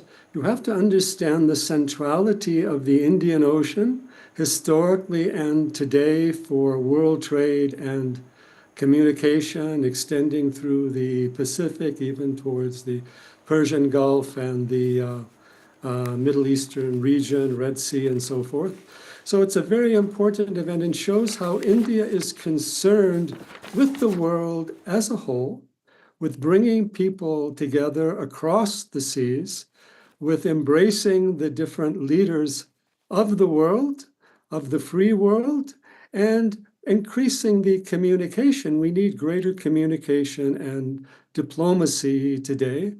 And Modi ji embodies that. He's coming to the United States before a very divisive and difficult election, and yet he's been invited here. And he is also bringing that inner vision so that we look beyond just the outer circumstances to our greater human unity and creating the wisdom and compassion to take us forward. So he brings that whole, you might say, vision of Bharat or India, dharmic vision, yoga, all this recognition of oneself and all beings, so that we can bring that into the political realm as well as the ecological realm and economic realm, and unite the world by the Indian Ocean, which is the same ocean all over the world by different islands. And it's very notable to see Biden embracing Modi because he is towards the end of his term. And this is showing his legacy, both what he has done with Modi in the past and his vision for Modi and India and the future, India's long connection with Japan and its deeper cultural connection, and the many projects they've done in the past, technologically and economically. So this is also this unification of India, Japan, and the United States, and also Australia, which is the huge island continent in the Indo-Pacific Ocean and holds a lot of the future development of humanity uniting East and West. And it's a great inspiration at this very difficult time in human history. There are wars, conflicts, disagreements, challenges, new weapons being released. Here is a vision that's saying, hey, we don't need all that. We need to come together according to our deeper values, which is not just simply democracy as a political statement, but honoring the unity of all human beings. Vedas teach there's only one self in the entire universe. We are all part of one universal family. That is our planetary future. So let's have an inspiration and a unity consciousness. We have to struggle with differences, conflicts, and other outer complications, but we can go beyond that with a higher vision. And Modi brings in that, I would say, transcendent vision that can unite us without us causing to lose anything, give up our differences, but unite in a greater view in which we bring the planet together in the oceans and within us and around us. Not just the Indo-Pacific, but the entire world today needs that. North, South America, Europe, Africa, Asia. Let's develop that vision. Modi is very good at ecology, and this is kind of the political, diplomatic ecology of one humanity and one planet that we need so desperately today. Yes, Thank you. and Dr. Frawley actually put it really beautifully when you said that it's about ecology as much, because the Prime Minister, the Indian Prime Minister in his statement also highlighted that this is not just about nations, it's about people. You know, so the people are centerpiece to all these talks which are taking place. Ambassador Vora, I appreciate your time. Of course, over the past 4 years, the Quad leaders have met together 6 times. In fact, this also includes twice they met virtually.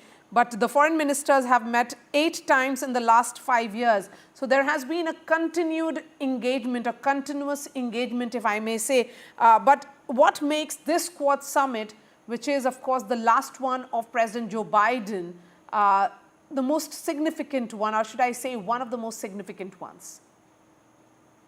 Thank you very much, ma'am. Always a pleasure to be on your amazing channel, to listen to you and to the other colleagues whose knowledge is much more than mine. May I begin by saying that I normally have very good hair, but I've surrendered it to the Lord Balaji. It was my personal prayer for the success of Prime Minister Narendra Modi's 9th visit to the United States. You've talked about Quad. Ma'am, give me a moment. We all remember that Quad began with the 2004 tsunami, an act of God. And it has survived and strengthened because of the acts of a godless nation that is known as China. What is Quad headed for? The hard core at the interior is security, and then there's an exoskeleton that prioritizes the development agenda. 4 nations have gotten together and formed this. We were the first 4 responders to the tsunami. India was the first. The rest joined in later. What about the other countries in the region? Ma'am, a region that stretches from Hollywood to Bollywood, in fact, beyond Bollywood to Africa. What do they get?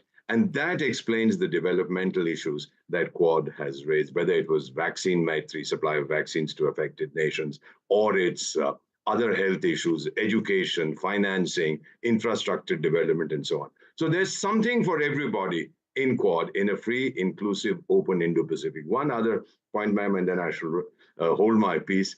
We talk of a free and open Indo-Pacific. 500 years ago, when they came to colonize Asia, Africa, Latin America, whoever did, there were no aircraft, no cars, no planes. They came via the sea.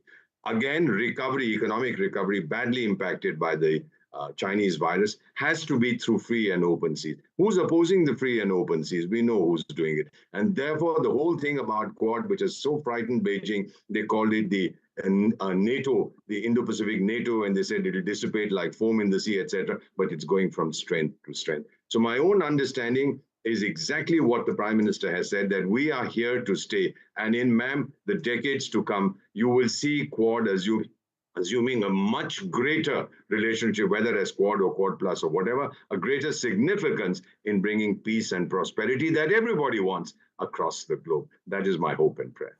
I'm going to come back to you in just a bit, Ambassador. But Abhishek, Amar, you know, one of the takeaways has been this cancer moonshot, and which will, of course, you know, focus initially on cervical cancer, which is largely seen as a preventable cancer, and then expand to other regions. And this is largely to do with the Indo-Pacific region. Here, the fact that there is an acknowledgement of almost like a disease which has become like a viral disease, there is that acknowledgement of realities of present times. Well, I mean, this is not new for Biden, President Biden. I think he has faced personal tragedies.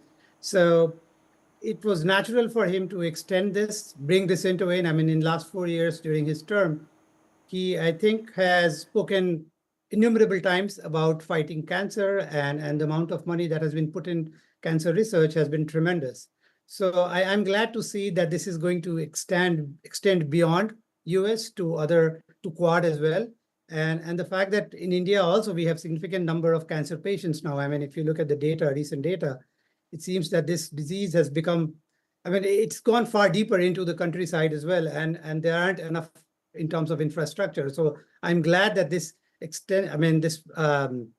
particular initiative has been extended beyond security and others. I think this, I mean, if you look at Quad statement today, it seems quite extensive. These countries have been talking about some of these issues. They have experience dealing with each other on these issues. So it's glad to see that they have, like, it's not just about China. I mean, China is their concern, as Ambassador Bora was saying. But I think the fact that they are talking about climate change, they're talking about technologies, they're talking about people-to-people connection, new fellowships, right? That kind of demonstrates that how these things overlap, how these things are entangled, intertwined, and an approach like this, where all these countries are talking, all 4 countries are talking to each other, this initiative would lead to something more concrete and something for future to see. And cutting-edge areas like AI, I mean, quantum computing, semiconductors, all that has been included in this joint statement as well. So, as you said, this is quite an extensive or exhaustive, joint statement which has been issued. Irina, in terms of national security aspects of this joint statement, what has been taken forward from the last one? Well, I think we should look at several things. One of them is commitment to fighting terrorism, and terrorism is not merely an issue of non-state actors. It's also the issue of state actors who are misusing their force, misusing their militaries towards terrorizing and their neighbors, terrorizing other states, and essentially advancing their geopolitical agenda through fear-based action rather than through partnerships, economy, and integration with their neighbors. And I think there is very much a continuity in what we're seeing from the past Quads in that respect. We're seeing increased collaboration, and I think the technology exchanges, while they have a separate commercial basis, also are clearly linked to this continuity, because the US is strongest when it builds up its allies and helps them succeed. And I think these exchanges, empowering other countries and sharing in best practices, in best available technologies, brings allies closer together. It advances mutual interest as well as mutual shared values, not only short-term geopolitical concerns, but long-term cooperation and long-term closeness far beyond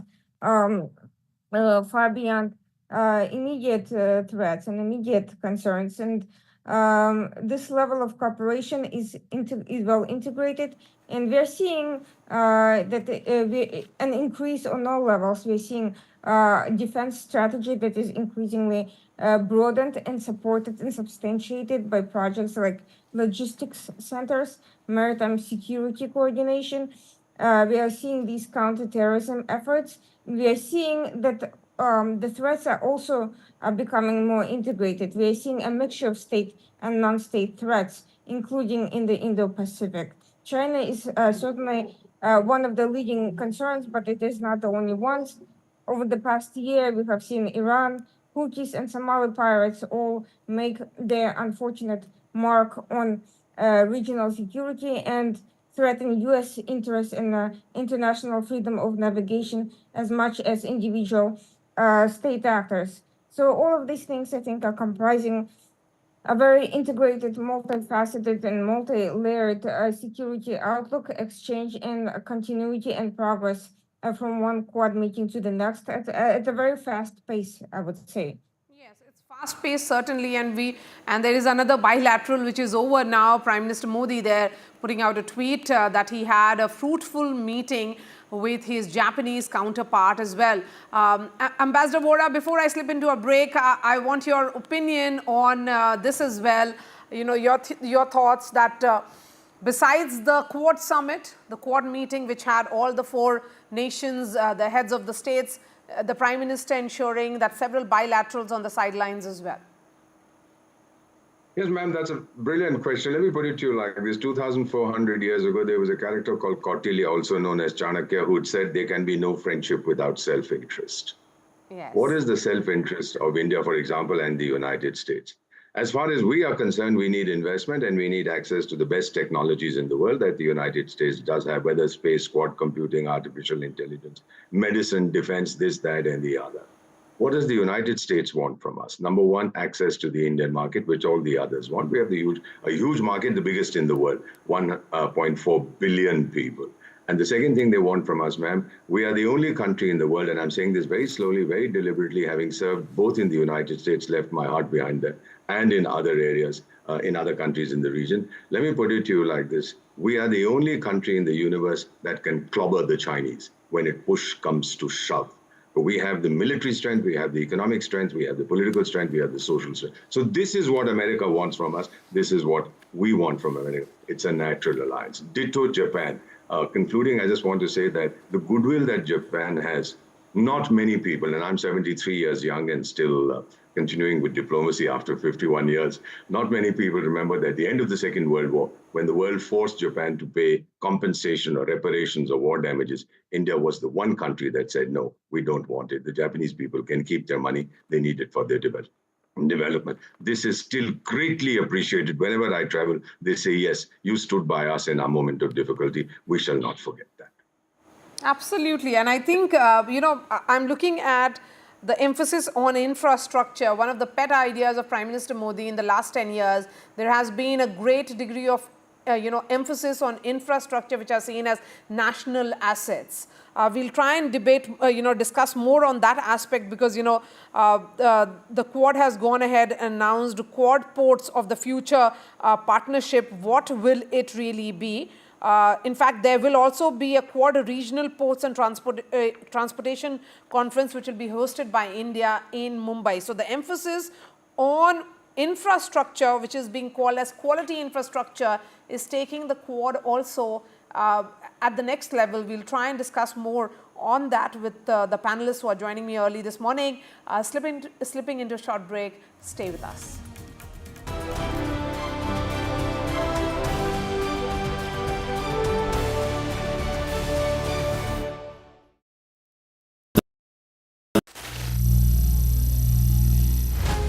Some people say the metaverse will only be virtual.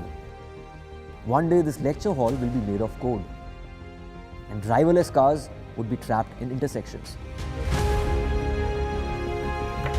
But even in this maze of the future, you can't wish away health. It's time to become more resilient.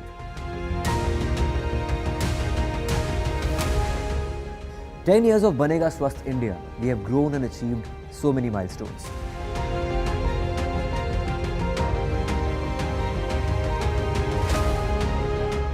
And now I have a plan to beat the urgency, to stop breathing with difficulty, to relieve getting choked with inactivity.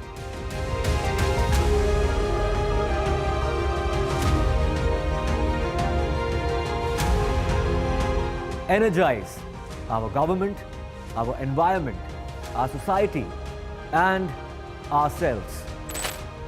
Everyone, everywhere, every day.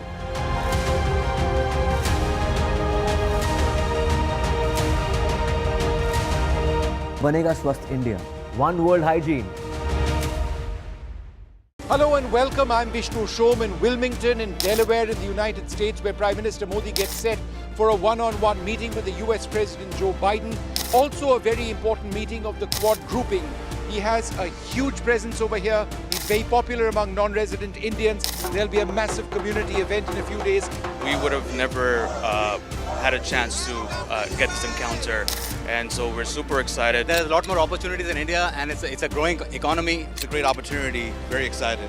And he'll also be speaking to CEOs and at an important international conference.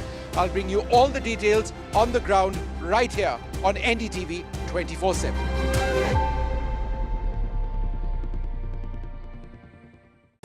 Stay informed and entertained with the new and updated NDTV News app. You can watch all our channels live, listen to podcasts, read breaking and exclusive news from around the world and more. Download the NDTV app today and get access to the best journalism and storytelling on your smartphone or tablet. The NDTV app. News that matters to you. I've been reporting on all issues, big and small, from Andhra Pradesh, Telangana, rest of South India, bringing you all the action, all that you need to know, all that you want to know. The energy of Maximum City is infectious. I bring in that energy in our news coverage from financial capital Mumbai. India's IT capital is always buzz. It's literally a city that never sleeps. And I keep you ahead on all the Bengaluru buzz. Covering from the southernmost part of India over the last 23 years, I bring in-depth and 360-degree coverage from the Dravidian heartland. The land of Mishti is also known for its bitter politics. I have seen much water flow under the Howrah Bridge, covering Bengal in all its vivid colors.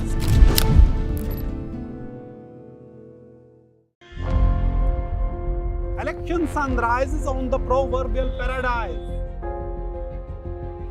Jammu and Kashmir gets set to vote in assembly elections after a gap of 10 years. For the BJP, it's a referendum on Article 370. For the Congress and regional parties, it's a battle for survival. An election that will go down in the history. Watch the most comprehensive, the most nuanced, and the most power-packed coverage only on NDTV. Hello and welcome. I'm Vishnu Shom in Wilmington in Delaware in the United States, where Prime Minister Modi gets set for a one-on-one meeting with the US President Joe Biden. Also a very important meeting of the Quad grouping. He has a huge presence over here. He's very popular among non-resident Indians. There'll be a massive community event in a few days. We would have never had a chance to get this encounter, and so we're super excited. There's a lot more opportunities in India, and it's a growing economy. It's a great opportunity. Very excited. And he'll also be speaking to CEOs and at an important international conference. I'll bring you all the details on the ground right here on NDTV 24/7.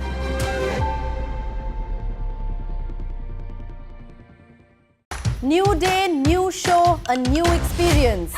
Start your day with the news, not views. We bring you stories that matter and impact your life. News that informs and keeps you ahead. From Maximum City, Mumbai, to the seat of power, Delhi, NDTV brings you the best breakfast show. Breakfast news on NDTV, 8 a.m. every day.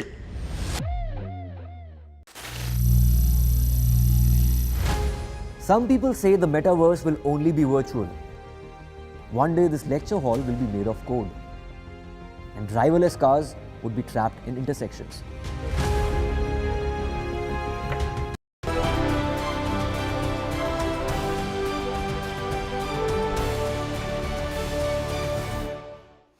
And 4 years since elevating the Quad to a leader-level format, the Quad is more strategically aligned than ever before and is a force for good that delivers real, positive and enduring impact for the Indo-Pacific. This is what the Wilmington Declaration says after the 4th in-person Quad Summit being held in President Joe Biden's hometown and in fact in his house. Let me go back to the guests who are joining us. Spencer Crishley, coming back to you. The point being made here is that Quad is a force for good, more strategically aligned than ever. What makes it so strategically aligned, particularly, it's almost like a road that they have traveled together, all these 4 nations, and they have reached this point where they are confident that further going ahead, it will be about that very trustworthy partnership. Yes, ideally, and I think that the road ahead can have multiple paths, if I could extend that metaphor, and I think that that is part of the emerging understanding of international relations. And I want to speak with some humility here because I'm on a panel with people who actually have deep experience in this area, and my field is in the communications and politics side of things.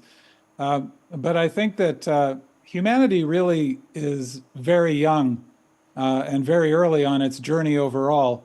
And it's only quite recently, really a matter of decades in human history, that I think we've begun to escape from the long, long history of pursuing objectives through the use of force and find workable systems where cooperation moves beyond just a fond hope we all have and actually becomes a practical system for progress.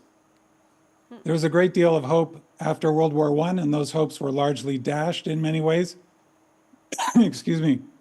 After World War II, there was a great deal of hope with the establishment of the United Nations and with decolonization around the world.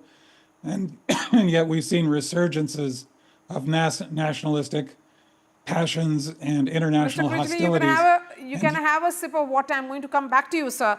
Let me bring in, Dr. Frawley now. Dr. Frawley, I'm going to come back to you, Mr. Critchley. You can have water in the meanwhile. Dr. Frawley, the emphasis here is on human rights, the principles of freedom, the rule of law, democratic values, sovereignty and territorial integrity. But at the same time, the declaration, and I'm looking at the declaration, it says very clearly that there is condemnation particularly of illicit missile launches in the region that violate United Nations Security Council resolution. It says that we seek a region where no country dominates and no country is dominated, one where all countries are free from coercion and one can exercise their agency to determine their futures. Yes, that's a very important point. And we must recognize that we live in a planet. There are many countries. In fact, there are many civilizations. India's civilization is 5,000 years old, and yet it's not understood or even studied in history books in the West. The whole Indo-Pacific region has had many great cultures, monuments, Angkor Wat. It has a great history also. There are indigenous and native peoples that are still flourishing there that also need to be helped. We need to have a democratic view of diplomacy and the world as a whole. We live in a multipolar world with many important centers of learning, economy, tradition, and culture. I also want to raise a certain understanding of India. India has a population of 1/6 of the world. It has more people than Europe and North America put together. It has a greater diversity of languages and cultures, and yet it is a single nation. And it's very important that such a vision is also there through the Quad. In fact, Southeast Asia has many cultural connections, Indochina, Indonesia, and so forth. And we must remember this broader view. We're not just nation states anymore. We are ecologically connected parts of the same earth under the same rules and intelligence of nature. Our technology can bring us together, but it can also separate us if we weaponize the technology rather than turn it into simply a force of human good and sharing. So this is an opportunity to create an oceanic communication through the Indo-Pacific that can reach out to the world as a whole. We have to stop dividing humanity and recognize we are all human beings and bring together our common humanity. We have to have communication even with our enemies, because without that, there is no ground for sharing of ideas and inspirations. So the Quad has a great foundation, a great future, great leaders and motivation. So let it be taken forward with a broader vision. And India has had this view of a universal consciousness, oneself in all beings, humanity as a single family. We live in an ocean of consciousness, not just separate beings. So let's bring back that inspiration of the wisdom of the region as well. Thank you. And it's about human-centric approach, that it is not just for nations, it's for the people. This is a true essence of our human-centric approach is what has been said by Prime Minister Modi, and he also said one earth, one health. Yes, you wanted to make a point. Go ahead, Spencer Crinchley. Well, let's hope my voice will cooperate. Something seems to be drifting through the air here in California that wants to silence me. Yes, I just wanted to say that, we're still early in our journey. And I think this perhaps picks up from the comments just made. And sometimes it's easy to lose heart. After World War II, as I was saying, of course, the United Nations came together and there was a great deal of hope that perhaps war would be put behind us. And unfortunately, in many ways, the United Nations ends up being toothless, and the Security Council often grinds to a halt because of vetoes. And yet, efforts like the Quad Summit and other international efforts that are based on peace and cooperation and mutual prosperity do continue to be the most successful approach, even when we see wars springing up across the world at this moment. The United States, I think, has made its mistakes over time, but when it's done best is when it has lived up to the values it professes, which is sometimes seen as idealistic, but which I think ends up having great realistic benefits as well. For example, the Marshall Plan approach following World War II, instead of the usual cycle of punishment that has followed wars traditionally. And similarly, I think we're seeing it now here with this Quad Summit relationship, where we have four very different countries in many ways, and yet they can meet on the ground of shared values and a shared commitment to peaceful prosperity. All right, thank you so much for joining us this morning here in India, for sharing your thoughts as well. Dr. David Frawley, Spencer Critchley, Amy Takanian, Ambassador Vora, Abhishek, and Irina. Thank you for sharing your views. We are slipping into a short break. This remains our top focus here on NDTV.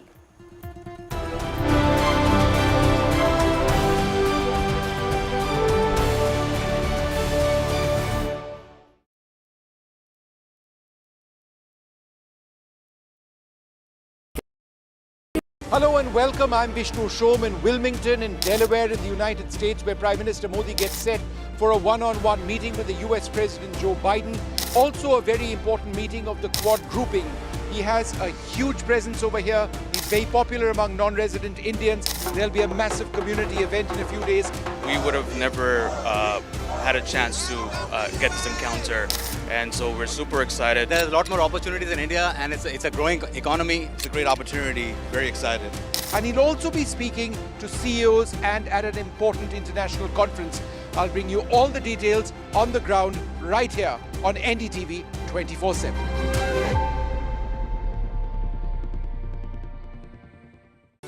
Stay informed and entertained with the new and updated NDTV News app. You can watch all our channels live, listen to podcasts, read breaking and exclusive news from around the world and more.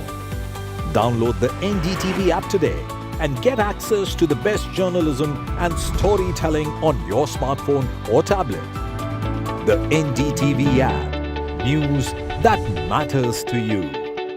I've been reporting on all issues big and small from Andhra Pradesh, Telangana, rest of South India, bringing you all the action, all that you need to know, all that you want to know. The energy of Maximum City is infectious. I bring in that energy in our news coverage from financial capital Mumbai. India's IT capital is always buzz. It's literally a city that never sleeps. And I keep you ahead on all the Bengaluru buzz. Covering from the southernmost part of India over the last 23 years, I bring in-depth and 360-degree coverage from the Dravidian heartland. The land of Mishti is also known for its bitter politics. I have seen much water flow under the Howrah Bridge, covering Bengal in all its vivid colors.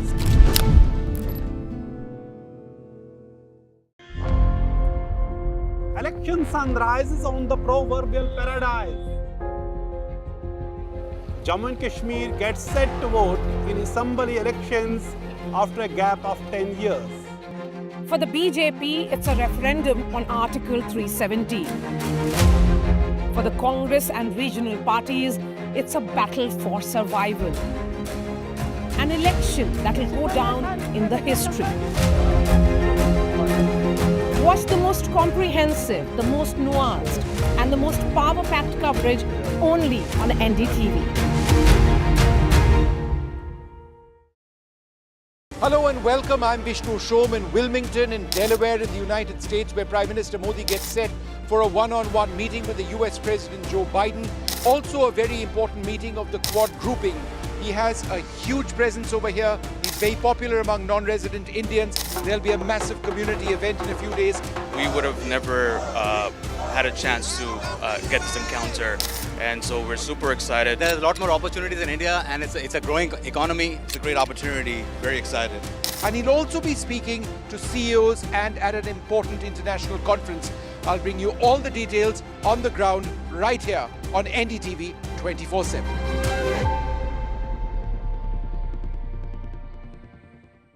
New day, new show, a new experience. Start your day with the news, not views. We bring you stories that matter and impact your life. News that informs and keeps you ahead. From Maximum City, Mumbai, to the seat of power, Delhi, NDTV brings you the best breakfast show. Breakfast news on NDTV, 8 a.m. every day.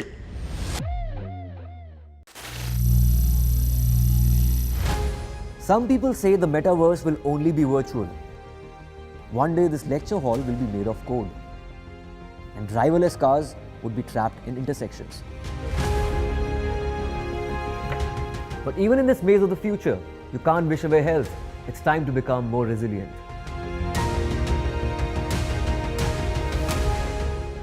"10 years of Banega Swasth India, we have grown and achieved so many milestones.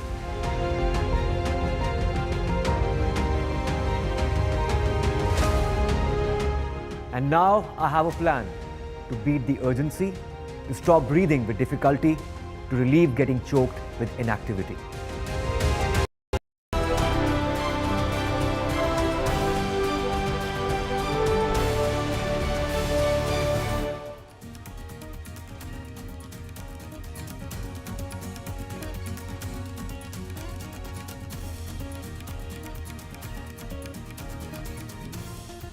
Prime Minister Modi, in a big announcement, said that India will provide 40 million indigenously prepared vaccines for the cervical cancer at the Cancer Moonshot event in Delaware on the sidelines of the Quad Summit.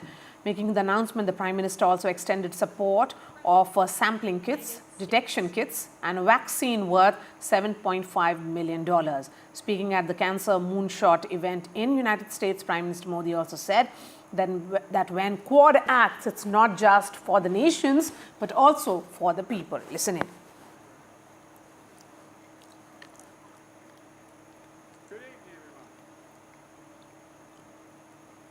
In fact, President Joe Biden said that I'm proud to announce that Quad Cancer Moonshot to end cancer around the world, starting with cervical cancer. Cervical cancer is one of the most preventable cancers, yet every year 150,000 women in Indo-Pacific die from it. We cannot and will not let that continue. There are several aspects of the joint declaration. We'll try and discuss that in just a bit. A quick break, and then I'm coming back.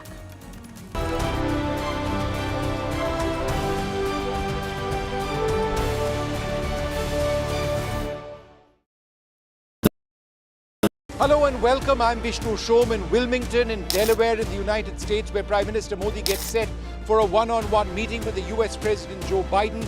Also a very important meeting of the Quad grouping. He has a huge presence over here. He's very popular among non-resident Indians. There'll be a massive community event in a few days. We would have never had a chance to get this encounter, and so we're super excited. There's a lot more opportunities in India, and it's a growing economy. It's a great opportunity. Very excited. And he'll also be speaking to CEOs and at an important international conference.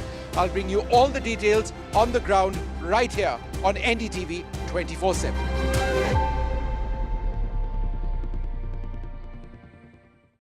Stay informed and entertained with the new and updated NDTV News app.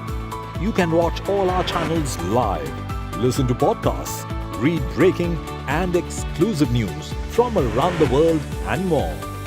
Download the NDTV app today and get access to the best journalism and storytelling on your smartphone or tablet. The NDTV app. News that matters to you. I've been reporting on all issues big and small from Andhra Pradesh, Telangana, rest of South India, bringing you all the action, all that you need to know, all that you want to know. The energy of Maximum City is infectious. I bring in that energy in our news coverage from financial capital Mumbai. India's IT capital is always buzz. It's literally a city that never sleeps. And I keep you ahead on all the Bengaluru buzz. Covering from the southernmost part of India over the last 23 years, I bring in-depth and 360-degree coverage from the Dravidian heartland. The land of Mishti is also known for its bitter politics. I have seen much water flow under the Howrah Bridge, covering Bengal in all its vivid colors.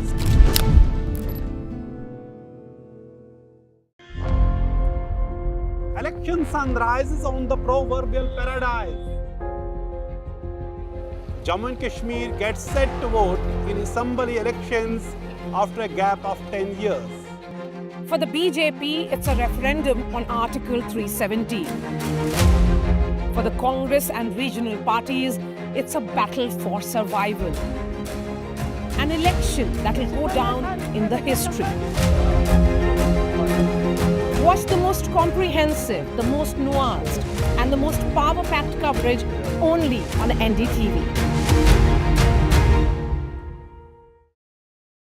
Hello and welcome. I'm Vishnu Shom in Wilmington in Delaware in the United States, where Prime Minister Modi gets set for a one-on-one meeting with the US President Joe Biden. Also a very important meeting of the Quad grouping. He has a huge presence over here. He's very popular among non-resident Indians. There'll be a massive community event in a few days. We would have never had a chance to get this encounter, and so we're super excited. There's a lot more opportunities in India, and it's a growing economy. It's a great opportunity. Very excited. And he'll also be speaking to CEOs and at an important international conference. I'll bring you all the details on the ground right here on NDTV 24/7.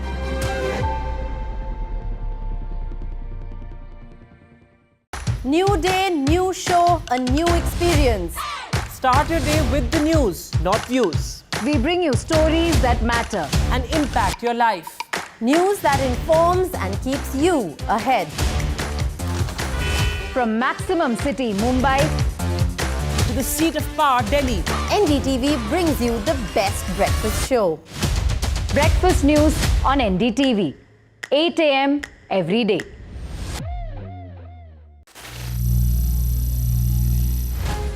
Some people say the metaverse will only be virtual.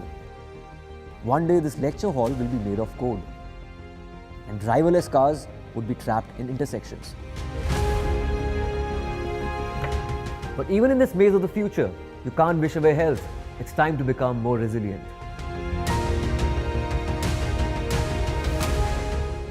"10 years of Banega Swasth India, we have grown and achieved so many milestones.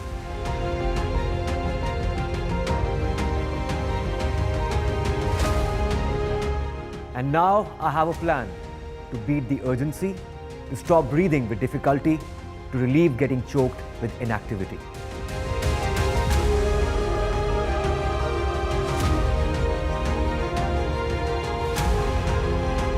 Energize our government, our environment, our society, and ourselves. Everyone, everywhere, every day.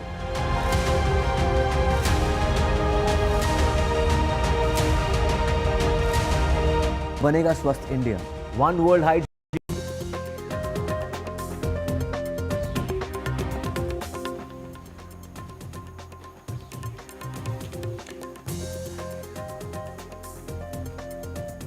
Prime Minister Modi, in his opening remarks at the Quad Summit, highlighted that the Quad is here to stay, to assist, to partner and complement. He reiterated the free and open Indo-Pacific goal.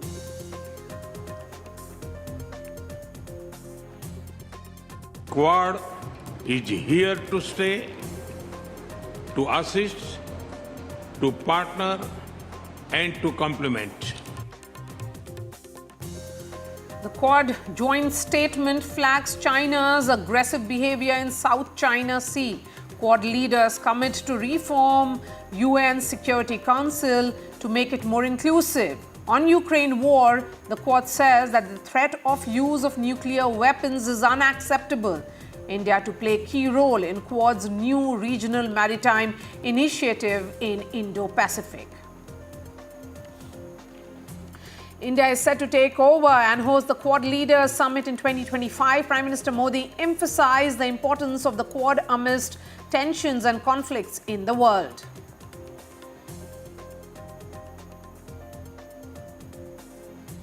Prime Minister Modi spoke at the Cancer Moonshot event on the sidelines of the Quad Summit. He said that India will provide 40 million cancer vaccines. He emphasized when the Quad acts, it's not just for nations, but for the people. When the Quad acts, it is not just for nations, it is for the people.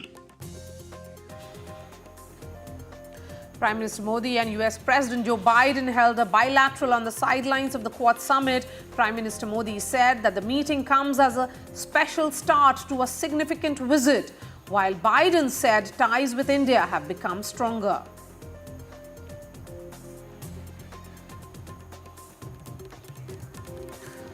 With a clear message that Quad is here to stay, Prime Minister Modi has begun day one of his 3-day visit to United States. That remains our top focus here on NDTV this morning. Hello everyone, good morning.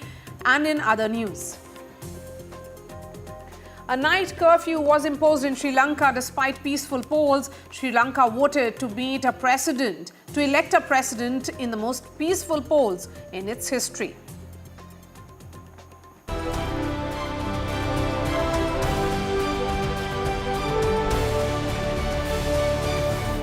Prime Minister Narendra Modi made his opening remarks at the Quad Summit. He said a free, open and inclusive Indo-Pacific is the shared priority and commitment of the Quad countries.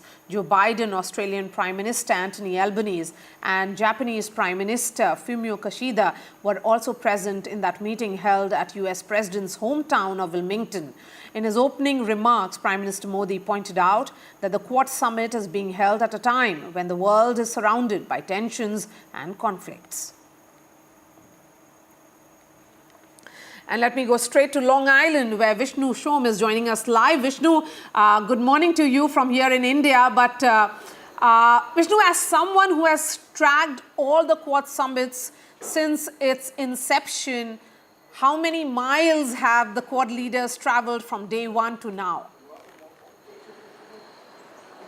Well, let me actually just flip that a little bit around, because I do believe that in terms of this visit, it's the bilateral with the United States which has achieved a great deal more than Quad. Quad at one level is a talk shop, and while they were more direct in their reference to China this time, it is truly amazing what this landmark bilateral agreement, the joint statement with the United States is. So let me just quickly go through point by point what the bilateral statement actually refers to. It refers to a speedy transfer of jet engines to the Indian Air Force to India. That's been a delay in the US, which is why the delivery of Tejas fighters has been delayed. It makes reference to the Predator drone deal, which is on the verge of being finalized. That finds mention as well.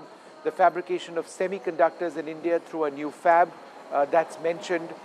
The United States backing India's efforts at being a permanent member of the United Nations Security Council, that's there as well.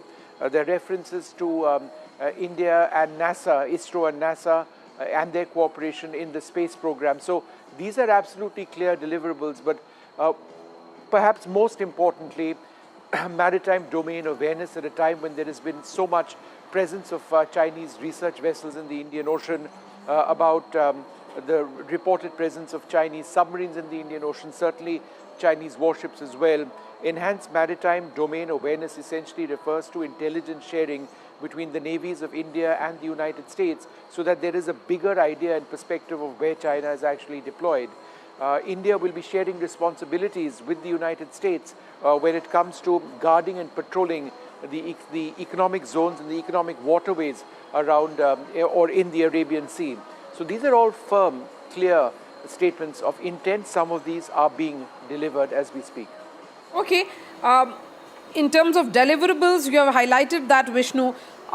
So thank you so much. But Vishnu, also that there was other bilaterals held as well with the Australians and also with the Japanese Prime Minister.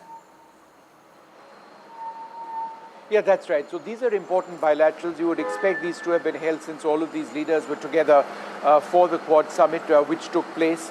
And all of them have reaffirmed what their key issues are, their key concerns are, and in many senses that all comes back to China. And that's where the Quad statement that you've been referring to, Maria, has actually been so very important.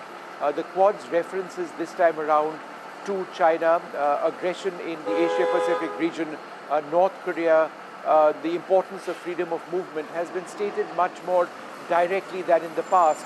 Now, Quad is not an overt military group. The military or the group is AUKUS, of which India is not a member. Of course, there are the Malabar series of naval exercises on the sidelines of Quad. But this time around, I think the references to China, the references to the importance of free mobility in the seas, and the language which is used is very direct. Their concerns about North Korean missile tests, their concerns about what China may be doing off the Straits of Taiwan as well, in addition, of course, to the South China Seas and the Indian Ocean region. All these nations are together very much promoting maritime security in the Asia-Pacific region. Vishnu, before I let you go, and I know you have been extremely exhausted because of the extensive coverage that you have brought to us, but a word on what next for the Prime Minister in these 2 days. Well, I can tell you the fun part is going to be tomorrow, and I'll certainly be looking out for that. I've spoken, Maria, to the organizers of the Modi event. We've got those interviews on NDTV, which will be playing out. There are people over here who have each contributed $100,000 towards making this event actually take place. There are people who have come from all across the United States. In fact, I'm in a hotel which resembles or feels like a place where there's a big shadi, a big fat Indian wedding taking place. That's the sense of joy. And you find that reflected in the conversations of the people that we've spoken to. Some of the people I spoke to includes a businessman who runs 2,000 petrol pumps in America, somebody who's considered a stainless steel king in America, one of the leading doctors and physicians in America, a cancer care specialist who's the co-convener over here. People who've lived in India lived in the United States for 50 odd years, incredibly successful, coming together, wanting to make this really work. So that's going to be tomorrow. It's going to be today for you, tomorrow for me, at about 11 in the morning, and we'll catch them in the morning as they go out to that stadium. Of course, the Prime Minister will be having an important meeting with CEOs as well. Several top CEOs lined up for that roundtable meeting. That will be in New York later on in the day. Thank you, Vishnu Shom there, reporting from Long Island, and good night to you as you prepare for the next day. Thank you so much, Vishnu. Let me bring in my guests now. Jitendra Nath Mishra is a former ambassador and a professor at O.P. Jindal Global University. We have Ashok Sajjanhar, a former diplomat, and Raymond Vickery is a former U.S. Assistant Secretary of Commerce. Jitendra Nath Mishra, beginning with you, sir. Our message is clear. Quad is here to stay, to assist, to partner, and to complement. While we look at the journey of Quad from its inception to now, certainly there is a lot of, I would say, emphasis on deliverables, on areas of future. Yes, absolutely. Thank you very much, Maria, for this invitation. There are deliverables. Yes, of course, Quad is not a military alliance. It's a strong partnership between 4 countries who share strategic concerns mutually. Now, that's the first point. The second point is political. There was a question directed at US President Biden, is Quad going to survive November? Well, he put an arm around Prime Minister Modi and said it will be there for a long time. There is a bipartisan Quad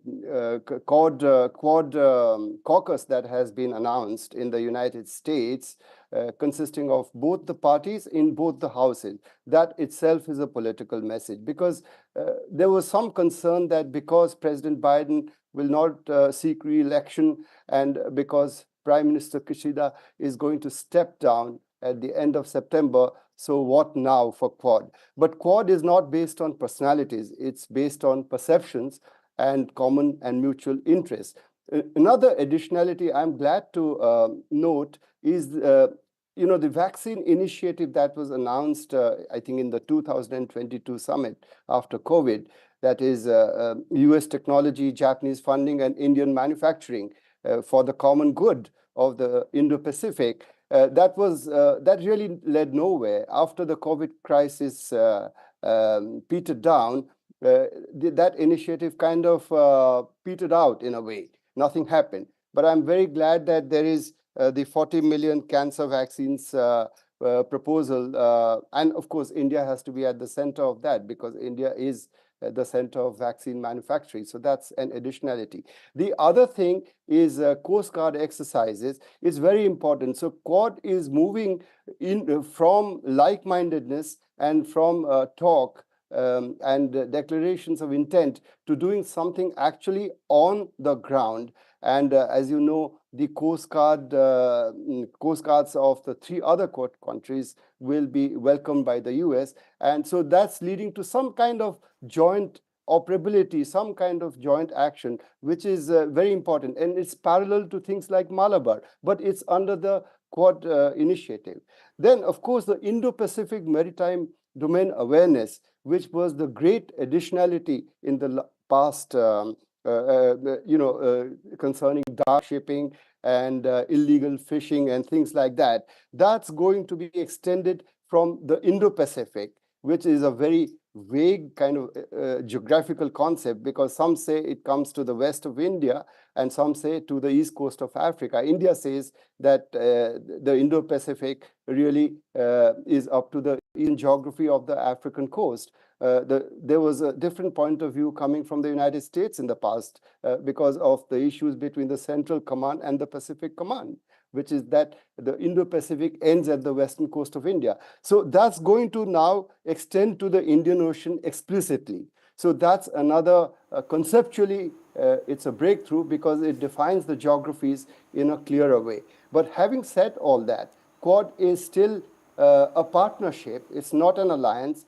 It's not a substitute for AUKUS. As Minister Jaishankar had said a few years ago, they are different. And they will be different, and the focus will be different. But Quad, I'm sure, is here to stay. Yes. As long as Chinese aggressive behavior continues. Thank you.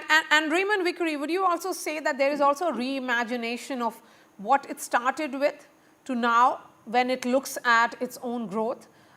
There is this sense that there is a need for cooperation in healthcare. That's something that has been announced with regards to the moonshot, that one world, one health, as Prime Minister Modi announced, and Quad Cancer Moonshot. That's that was the event where he participated, and that sense that how Quad is significant for the human race, that it's not just for nations, it's for its people.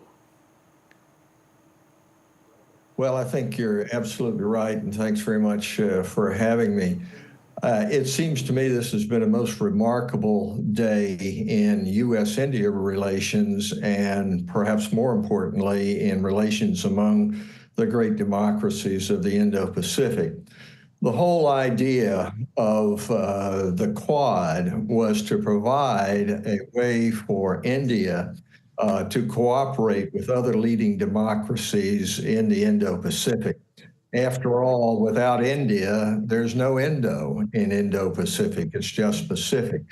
That, it seems to me, is succeeding, and it has gone from its inception to just something to be responsive to natural disasters into really a full-fledged partnership with due regard to the sensibilities, particularly of India, of not having being in a military alliance. But even there, you can see that there is cooperation. When you're talking about maritime domain and information about where ships are going, and you talk about Coast Guard being involved, the Coast Guards of all 4 nations, when you have an Operation Malabar of the same four nations that admittedly is not directly a part of Quad, it is plain that what is going on here is that India is entering fully into the security architecture to try to build peace and prosperity in the Indo-Pacific in the face of an authoritarian threat, which is as much to India as it is to any other country. I would also point out, following up on the joint statement between the two leaders, between President Biden and Prime Minister Modi, there's a lot of meat in there in regard to semiconductors, not only in the investment in a fabrication plant, but the coordination of production so that we're not competitive but cooperative. It even goes so far as to one of Prime Minister Modi's favorite themes, and that is building employment. We're talking about Ford auto parts. So I think it's across the board, and it's very significant. Absolutely, and we are playing out those visuals, in fact, which shows that 297 antiquities will be heading home. Ambassador Sajjanar, good to see you this morning. So thank you for your time here on NDTV. Before I ask you a question, let's play that crucial question that was asked by the journalists who had gathered outside President Joe Biden's home. When question was asked, who will take forward and what really is the future of Quad? Listen in to what he said.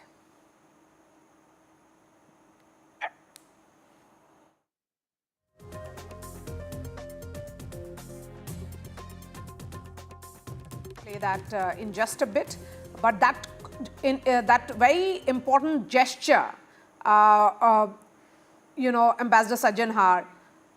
Okay, let's listen into that. Your Excellencies, राष्ट्रपति Biden, प्रधानमंत्री Kishida और प्रधानमंत्री Albanese, मेरे तीसरे कार्यकाल के शुरुआत में ही आज क्वाड समिट में मित्रों के साथ भाग लेते हुए मुझे बहुत खुशी हो रही है। क्वाड की 20वीं वर्षगांठ को मनाने के लिए राष्ट्रपति बाइडेन ने अपने शहर विल्मिंगटन से बेहतर जगह नहीं हो सकती। एमट्रेक जो के रूप में आप जिस प्रकार से इस शहर और डेलावेयर से जुड़े रहे हैं, कुछ वैसा ही रिश्ता आपका क्वाड से भी रहा है। आपके नेतृत्व में 2021 में पहली समिट का आयोजन किया गया और इतने कम समय में हमने अपने सहयोग को हर दिशा में अभूतपूर्व तरीके से बढ़ाया है। इसमें व्यक्तिगत रूप से आपकी बहुत महत्वपूर्ण भूमिका रही है। मैं क्वाड के लिए आपकी दृढ़ प्रतिबद्धता, आपके नेतृत्व और आपके योगदान के लिए आपको हृदय से धन्यवाद देता हूं।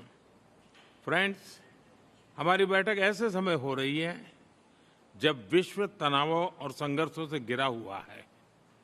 ऐसे में साझा डेमोक्रेटिक वैल्यूज के आधार पर क्वाड का मिलकर साथ चलना पूरी मानवता के लिए बहुत ही महत्वपूर्ण है।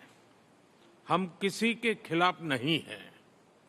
हम सभी एक रूल्स बेस्ड इंटरनेशनल ऑर्डर, संप्रभुता और क्षेत्रीय अखंडता के सम्मान और सभी मसलों के शांतिपूर्ण ढंग से हल निकालने का समर्थन करते हैं। फ्री, ओपन, इंक्लूसिव और प्रॉस्परस इंडो पैसिफिक हमारी साझा प्राथमिकता और साझा प्रतिबद्धता। हमने मिलकर हेल्थ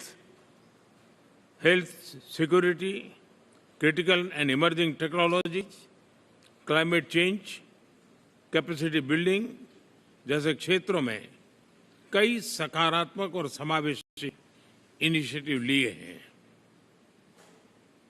हमारा मैसेज साफ है, quad is here to stay, to assist, to partner and to complement. मैं एक बार फिर राष्ट्रपति बाइडेन और सभी साथियों का अभिवादन करता हूं। 2025 में क्वाड लीडर्स समिट का आयोजन भारत में करने में हमें खुशी होगी। बहुत-बहुत धन्यवाद। Will the Quad survive beyond the election in November? What survive?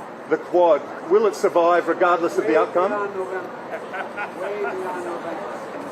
Mr. President, will the Quad survive beyond the election in November? What survive? The Quad. Will it survive regardless of the outcome? An important gesture there by President Joe Biden, talking about the future of Quad, as Ambassador Misra was pointing out. Ambassador Sajjanar, thank you so much.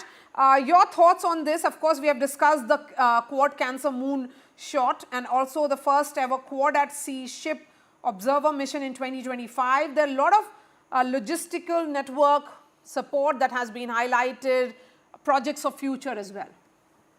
Yeah, thank you very much, Maria. Always a pleasure to be with you. Let me, try to respond to this question that was posed and what you have also mentioned. When the Quad, the revival of the Quad took place in November of 2017 on the margins of the East Asia Summit in Manila, Philippines, you would have noticed that at that time, the doubters and the naysayers, particularly China, the Chinese foreign minister had said that it's like a bubble in the sea. It's like froth and it is going to disappear very quickly. It is not going to stay. But then we have seen that from 2017 till about 2020, it moved along at, at a slow pace. But truly, since March 2021, after President Biden took over in January of that year, and in March, the first virtual summit was held. And over the last 3.5 years, we have had 6 summits of the Quad, 4 of them being in person. And I think the rise of the Quad has been truly meteoric.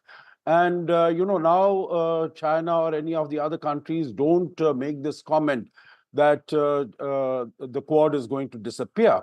But I think the question, Maria, came in because if there is a change of guard in the White House, and if the presidency were to move in the other direction, then we have seen what happened in 2017 when Mr. Donald Trump came in.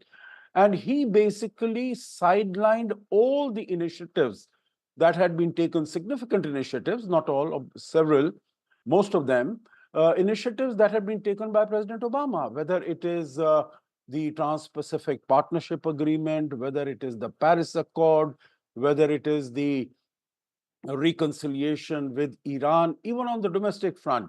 One initiative, of course, that he did not sideline was relations with India. Relations with India were growing since Clinton's visit in March 2000, and they have continued to grow.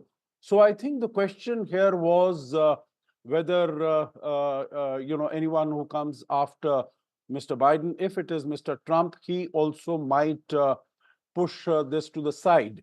But again, my own assessment is that if Shinzo Abe can be seen as the one who really started this whole concept of the Indo-Pacific and the Quad, Donald Trump can really be seen as the person who revived it in 2017. Of course, the contribution of President Joe Biden is enormous because he brought it to the summit level. The first summit was held under his leadership, and then it has continued to grow in terms of expansion of its scope, expansion of its mandate, and rather than being limited to being a purely security grouping, it has truly evolved as a force for global good. And so I think what we are seeing in terms of what you have mentioned and what the other panelists have also mentioned as to the expansion of the spectrum of activities of the Quad, that is very impressive. And I think definitely it has a very huge contribution to make to peace, stability, security, and prosperity in the Indo-Pacific. Okay. Maria. Okay. We are getting those visuals now coming in from New York, where Prime Minister Modi has reached New York now. And there will be an important diaspora meeting. That interaction becomes important. Raymond Vickery, your thought particularly on the future of Quad. Of course, the indication or gesturing by President Joe Biden speaks volumes about it.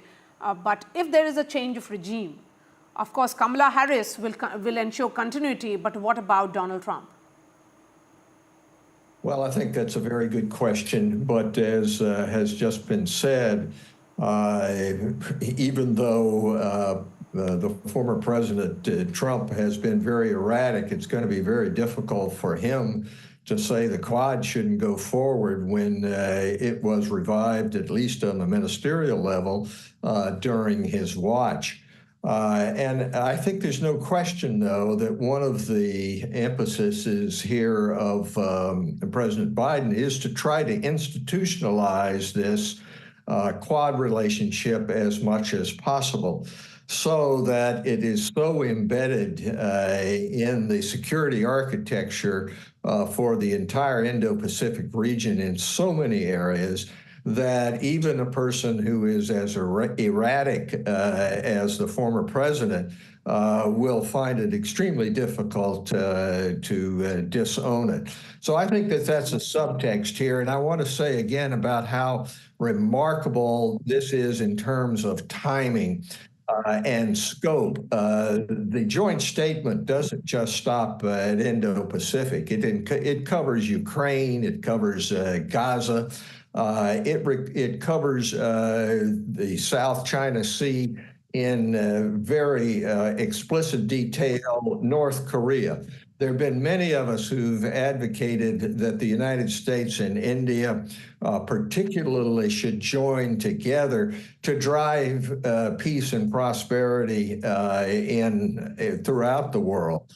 UN reform is on the anvil. All of these things need to be done, and I think that Prime Minister Modi is to be congratulated for seizing the moment, and one can only hope that it is not something which will show any lacking, because the hour is late and the need is great if you look across the world to build peace and prosperity.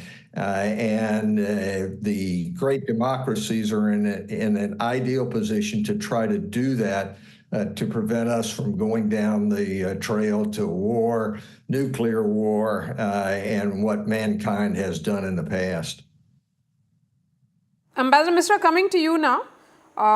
Of course, as Ambassador Sajanhar was pointing out about the clear messaging that is coming, it's no longer a talk shop. It has walked quite a bit, and all these leaders, the four heads of countries, are in agreement on multiple issues, particularly about the Indo-Pacific. But, in terms of their ideas of democracy, the shared values, and looking at concrete achievements, and the journey from just having strategic partnership to now where they talk about the larger humanity? Well, I don't give a lot of importance to things like shared values in foreign affairs and interstate relations. These create a good atmosphere, a feel-good kind of atmosphere. But in actual statecraft, it is the core issues and the hard issues of security and strategic issues that take center stage. I would just like to add something to the big question: will Quad survive November? And there seems to be a consensus very clearly amongst all of us that it will, and the reasons have been given. But I don't think it's based on personalities so much as interests. And as long as Chinese behavior at the present level of assertiveness, even aggressiveness in the South China Sea, Taiwan, Japan, and of course India continues, and economic coercion of Australia, it has subsided somewhat. and the differences, of course, with the United States, the structural differences. As long as these things continue, there is a common interest among all the 4 countries of the Quad to be together and to act together. And China is the unwritten part of the script. Nobody talks about China in name. It's very much there. But on the other hand, what could take Quad in a different direction is if there is a reset of relations between the United States and China on the one hand, between India and China on the one hand, and on the other hand, and thirdly, also between Australia and China. And in all 3 cases, there seems to be some movement towards some degree of accommodation. There's been, of course, meetings, visits by the US National Security Advisor and Secretary of State to China. And India and China are now talking more seriously about trying to contain the border standoff and to reverse it in some way in the remaining areas. And Australia, on the trade front, there seems to be some kind of accommodation. So if the China problem subsides, and becomes less intense in terms of Chinese aggressive behavior, then of course we don't know where Quad will go, because India has already succeeded in persuading the 3 partners that Quad need not and should not be a security forum, and that's why AUKUS came into being. Because Quad was not making a movement in that direction. And India has also steered it towards the Indo part, as we heard, of the Indo-Pacific. So that's the success of Indian diplomacy. But on the other hand, we are talking about things like Gaza and Ukraine, and of course the vaccine initiative and other things. And the Indo-Pacific maritime domain awareness, which is very, very important, the most important. I've spoken about the other things. So we really don't know what Quad will look like in the next 2 or 3 years. It'll depend to a great degree on Chinese behavior. Right. Thank you so much for joining us this morning, Raymond Vikri, Ashok Sajanhar and Jitendra Nath Misra. We are slipping into a short break. Lots more news and updates from Ground Zero, United States in just a bit. Vishnu Shom has been sending us lots of reports and interviews. We'll be playing that as well.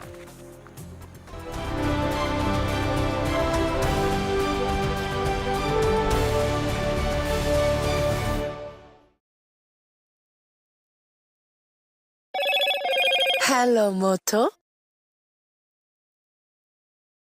Hello and welcome. I'm Vishnu Shom in Wilmington in Delaware in the United States, where Prime Minister Modi gets set for a one-on-one meeting with the US President Joe Biden. Also a very important meeting of the Quad grouping. He has a huge presence over here. He's very popular among non-resident Indians. There'll be a massive community event in a few days. We would have never had a chance to get this encounter, and so we're super excited. There's a lot more opportunities in India, and it's a growing economy. It's a great opportunity. Very excited. And he'll also be speaking to CEOs and at an important international conference. I'll bring you all the details on the ground right here on NDTV 24/7.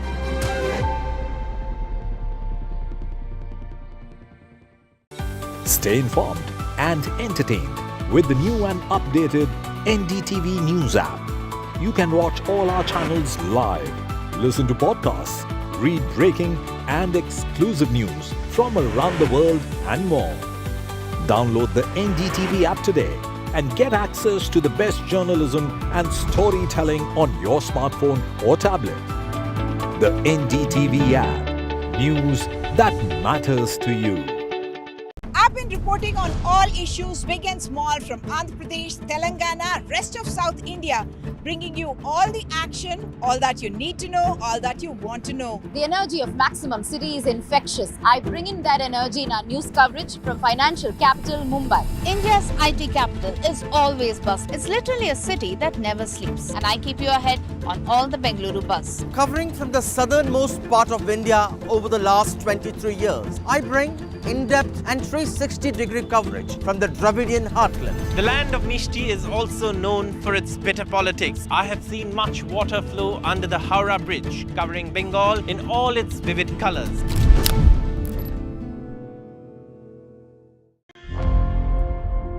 Election sun rises on the proverbial paradise. Jammu and Kashmir gets set to vote in assembly elections after a gap of 10 years. For the BJP, it's a referendum on Article 370. For the Congress and regional parties, it's a battle for survival. An election that will go down in the history. Watch the most comprehensive, the most nuanced, and the most power-packed coverage only on NDTV. Hello and welcome. I'm Vishnu Shom in Wilmington in Delaware in the United States, where Prime Minister Modi gets set for a one-on-one meeting with the US President Joe Biden. Also a very important meeting of the Quad grouping. He has a huge presence over here. He's very popular among non-resident Indians.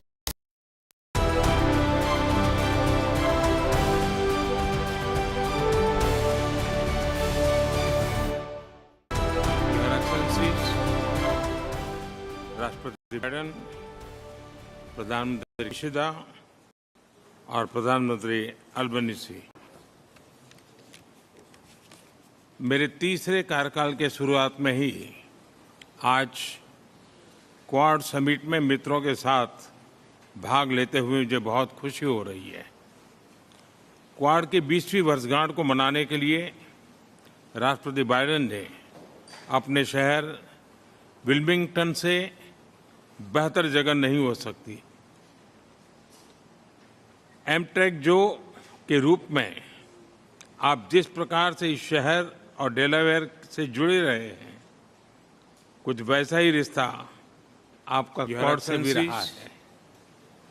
आपके नेतृत्व में 2021 में पहली summit का आयोजन किया गया और इतने कम समय में हमने अपने सहयोग को हर दिशा में अभूतपूर्व तरीके से बढ़ाया है। इसमें व्यक्तिगत रूप से आपकी बहुत महत्वपूर्ण भूमिका रही है। मैं क्वाड के लिए आपकी दृढ़ प्रतिबद्धता, आपके नेतृत्व और आपके योगदान के लिए आपको हृदय से धन्यवाद देता हूं। फ्रेंड्स, हमारी बैठक ऐसे समय हो रही है जब विश्व तनावों और संघर्षों से घिरा हुआ है। ऐसे में साझा डेमोक्रेटिक वैल्यूज के आधार पर क्वाड का मिलकर साथ चलना पूरी मानवता के लिए बहुत ही महत्वपूर्ण है। हम किसी के खिलाफ नहीं हैं। हम सभी एक रूल्स बेस्ड इंटरनेशनल ऑर्डर, संप्रभुता और क्षेत्रीय अखंडता के सम्मान और सभी मसलों के शांतिपूर्ण ढंग से हल निकालने का समर्थन करते हैं। फ्री, ओपन, इंक्लूसिव और प्रॉस्परस इंडो पैसिफिक हमारी साझा प्राथमिकता और साझा प्रतिबद्धता है। हमने मिलकर health security, critical and emerging technologies, climate change, capacity building जैसे क्षेत्रों में कई सकारात्मक और समावेशी इनिशिएटिव लिए हैं।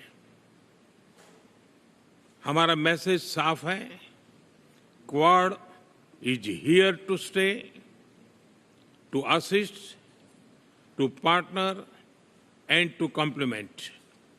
मैं एक बार फिर राष्ट्रपति बाइडेन और सभी साथियों का अभिवादन करता हूं। 2025 में क्वाड लीडर्स समिट का आयोजन भारत में करने में हमें खुशी होगी। बहुत बहुत धन्यवाद। I think there are two parts of this visit which we need to talk about right now, and the key aspect of this is that this is a landmark bilateral agreement which we've seen today between India and the United States. There was a lot which was said when Prime Minister Narendra Modi was over here in 2023, but in terms of deliverables and where India and the United States now stand, it is fairly remarkable. So let's talk a little bit about that, and we'll talk about the Quad later on, because the big takeaway, in fact, is this bilateral relationship and where that strategic relationship between India and the US actually stands. India and the US are committed to a speedy transfer of jet engine technology to India. This is very, very important, the fact that it's come up, at a time when there have been delays in the supply of American engines to India's Tejas fighters. Number two, the Indian Navy will be working together with the US Navy along economic routes or maritime routes, I should say, in the Arabian Sea to ensure the security of these routes. So the closeness of both these navies working together is very important. Enhanced maritime domain awareness, that might just be words, but as I see it, it could actually imply information sharing on the movement, potentially even of submarines which the Chinese may be operating in the waters of the Indian Ocean. So that's important in terms of intelligence. Number four, there is going to be a fab which is going to be set up in India for the construction or the manufacture of state-of-the-art semiconductors. India and the US have often spoken about semiconductors, and the fact that they're going to be doing this now in India using state-of-the-art technology for a variety of reasons is another important sort of aspect of this.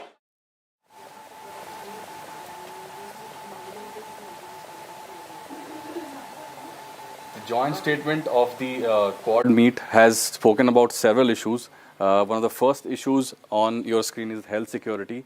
They have been talking about this cancer moonshot program. So, Aati, could you take us through it?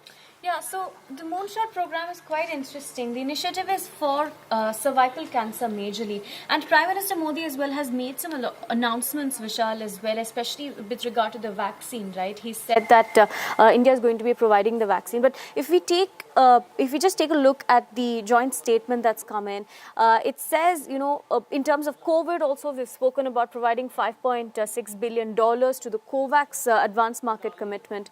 Now, they have spoken about vaccine, health security across the globe. And this time around, as per the Ministry of External Affairs, they've also said, Vishal, that it is quite key for the Quad this time around for health and health care globally. Put it into perspective, just in the year 2021 and 2022, the Quad nations had exported around 400 million doses of COVID vaccine, and right now they are also focusing on the Mpox outbreak in Africa and other nations. So there have been two variants of it that have plagued a lot of countries. So they are focusing on that, and they are trying to partner with many countries to help nations get up to speed with the vaccines. Other than the health security, there are several other factors that they have spoken about.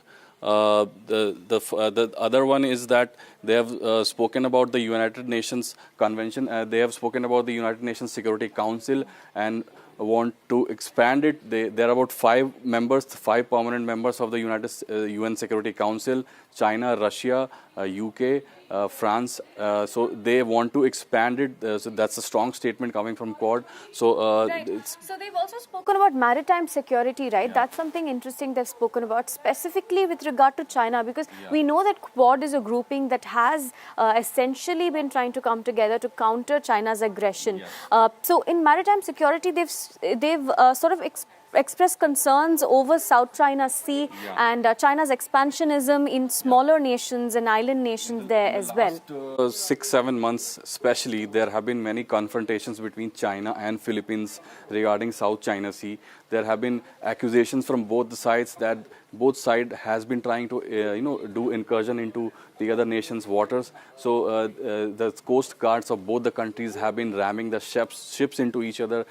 Countries across the world have been expressing their concerns. So Quad has also spoken about it and addressed this really hot topic of Asia Pacific. Right, talking about maritime security, there's another interesting initiative. First time ever there's going to be a Quad at sea sort of operation that they've launched, and an Indo-Pacific, there's been a maritime cooperation in the Quad. It's called Maitri. Take us through this, Vishal. This is the first time that it will be introduced. This is Maritime Initiative for Training in the Indo-Pacific. As Aati mentioned, it's called Maitri. So India will be hosting the first conference of this Maitri initiative in 2025, which is next year.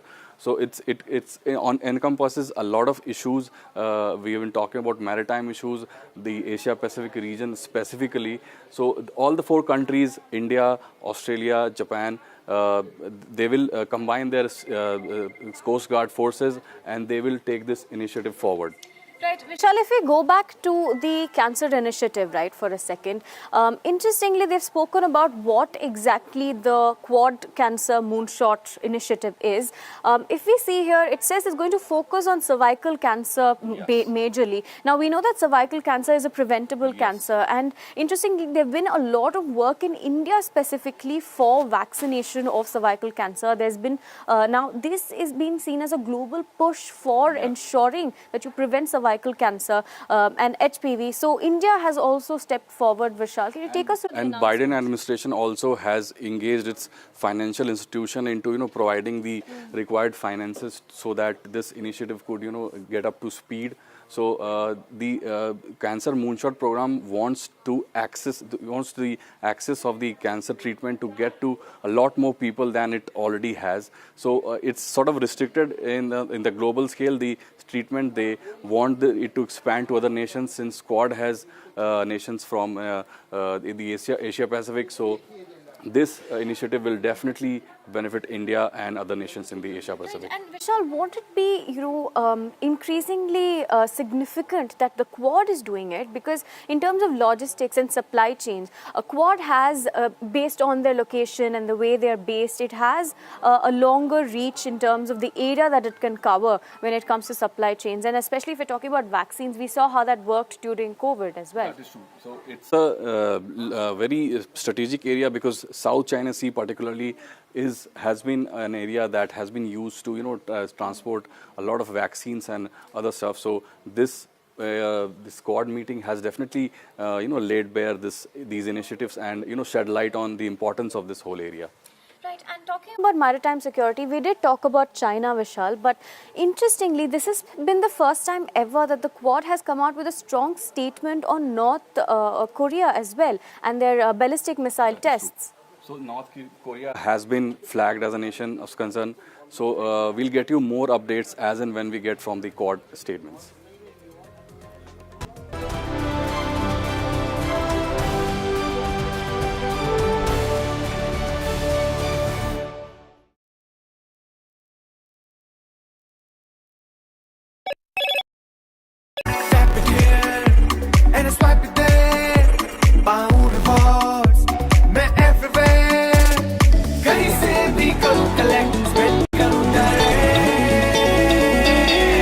Download any single ID partner app, link your card and earn reward with top brand. Get it free with single ID.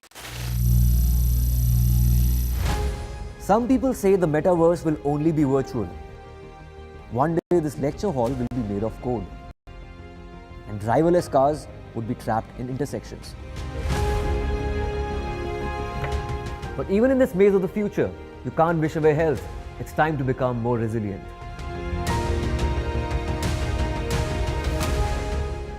10 years of Banega Swasth India, we have grown and achieved so many milestones.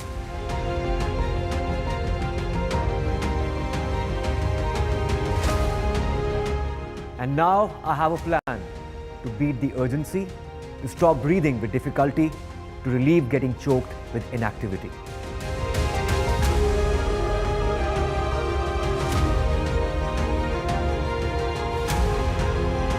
Energize our government, our environment, our society, and ourselves. Everyone, everywhere, every day.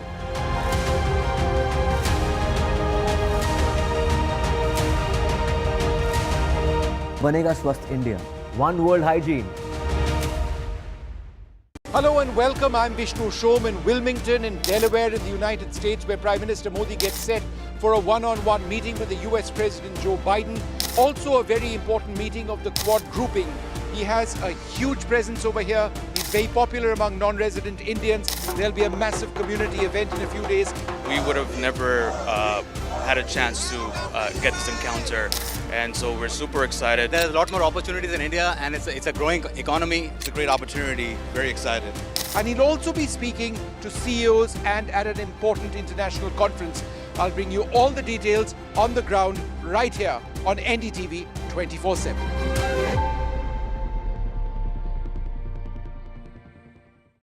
Stay informed and entertained with the new and updated NDTV News app. You can watch all our channels live, listen to podcasts, read breaking and exclusive news from around the world and more.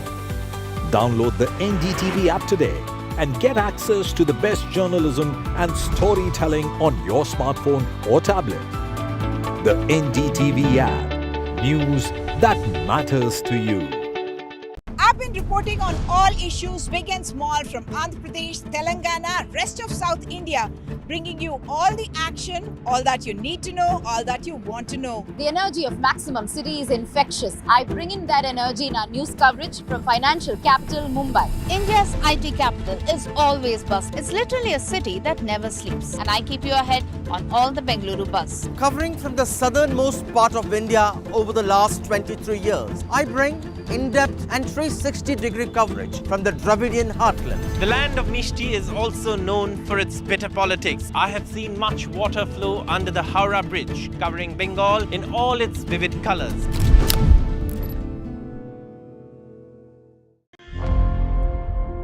Election sun rises on the proverbial paradise. Jammu and Kashmir gets set to vote in assembly elections after a gap of 10 years. For the BJP, it's a referendum on Article 370. For the Congress and regional parties, it's a battle for survival. An election that will go down in the history. Watch the most comprehensive, the most nuanced, and the most power-packed coverage only on NDTV. Hello and welcome. I'm Vishnu Shom in Wilmington in Delaware in the United States, where Prime Minister Modi gets set for a one-on-one meeting with the US President Joe Biden. Also a very important meeting of the Quad grouping. He has a huge presence over here. He's very popular among non-resident Indians. There'll be a massive community event in a few days. We would have never had a chance to get this encounter, and so we're super excited. There's a lot more opportunities in India, and it's a growing economy. It's a great opportunity. Very excited. And he'll also be speaking to CEOs and at an important international conference. I'll bring you all the details on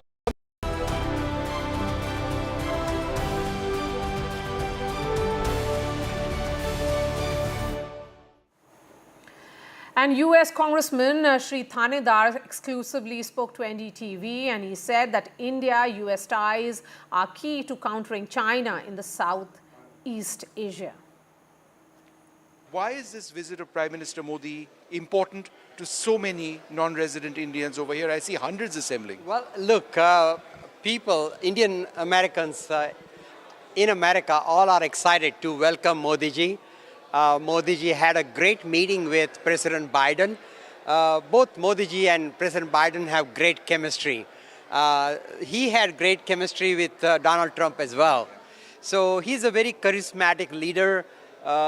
Prime Minister Modi ji took India from the 10th largest economy to the soon to be the 3rd largest economy. So there is so much Modi ji's vision, his leadership, his direction has brought India in the forefront of the world, and the world has so much respect. The meeting that happened today between US President and Prime Minister Modi ji talks about bilateral relationship, talks about the Quad, talks about collaboration in education, in defense, military technology, IT, newer technologies like AI. There is just so much India and US can do with the strong ties. Especially it is important now that we stop China. China has been very aggressive, and United States does not want China to use these unfair labor practices, unfair trade practices, disrespect for patent law. Sure. So we need to really challenge China, and we can do that better with a strong relationship with India.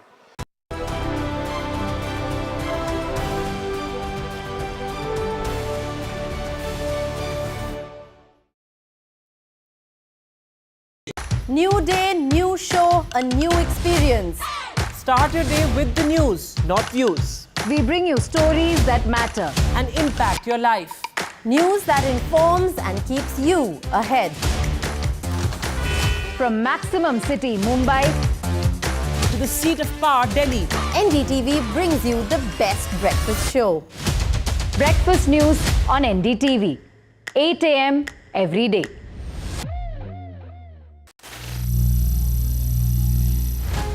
Some people say the metaverse will only be virtual. One day this lecture hall will be made of code, and driverless cars would be trapped in intersections. But even in this maze of the future, you can't wish away health. It's time to become more resilient.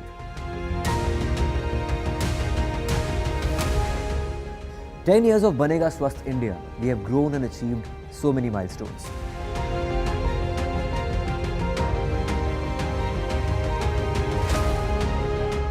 And now I have a plan to beat the urgency, to stop breathing with difficulty, to relieve getting choked with inactivity.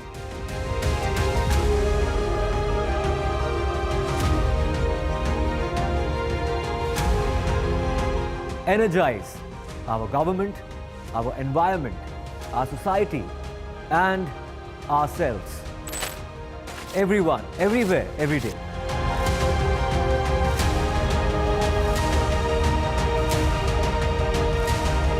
Banega Swasth India. One world hygiene. Hello and welcome. I'm Vishnu Shom in Wilmington in Delaware in the United States, where Prime Minister Modi gets set for a one-on-one meeting with the US President Joe Biden. Also a very important meeting of the Quad grouping. He has a huge presence over here. He's very popular among non-resident Indians. There'll be a massive community event in a few days. We would have never had a chance to get this encounter, and so we're super excited. There's a lot more opportunities in India, and it's a growing economy. It's a great opportunity. Very excited. And he'll also be speaking to CEOs and at an important international conference. I'll bring you all the details on the ground right here on NDTV 24/7.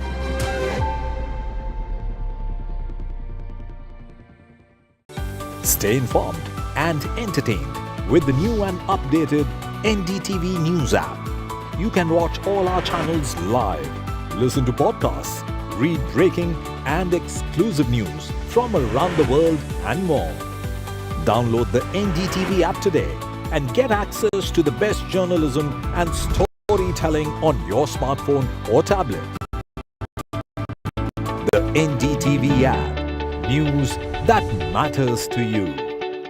I've been reporting on all issues, big and small, from Andhra Pradesh, Telangana, rest of South India, bringing you all the action, all that you need to know, all that you want to know. The energy of Maximum City is infectious. I bring in that energy in our news coverage from financial capital, Mumbai. India's IT capital is always buzz. It's literally a city that never sleeps. And I keep you ahead on all the Bengaluru buzz. Covering from the southernmost part of India over the last 23 years, I bring in-depth and 360-degree coverage from the Dravidian heartland. The land of Mishti is also known for its bitter politics. I have seen much water flow under the Howrah Bridge, covering Bengal in all its vivid colors.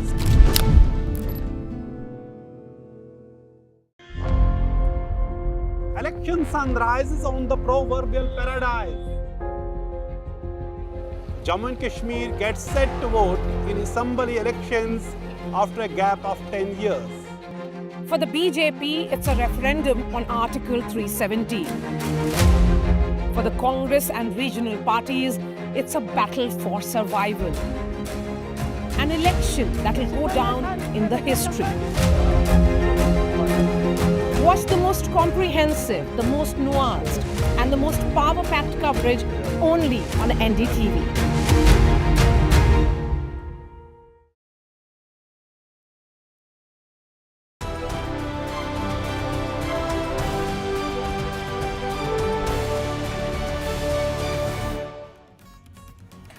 Prime Minister Modi, in his opening remarks at the Quad Summit, highlighted that Quad is here to stay, to assist, to partner and complement.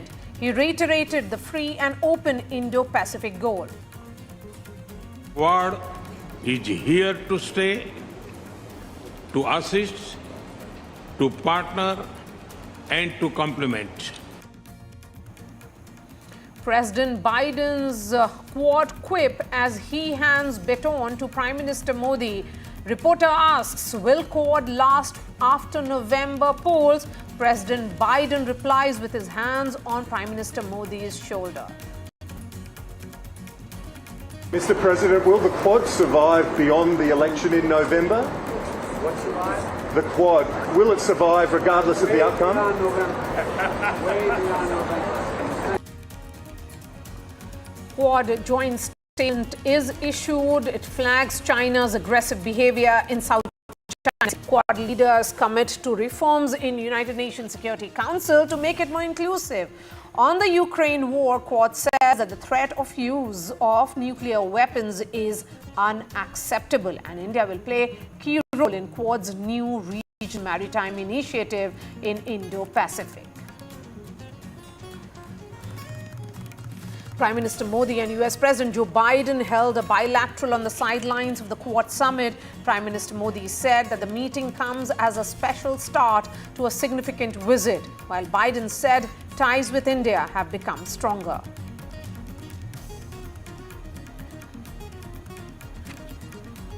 Indian antiquities to return home. Fruits of Prime Minister Modi's US visit. 297 antiquities to return from United States.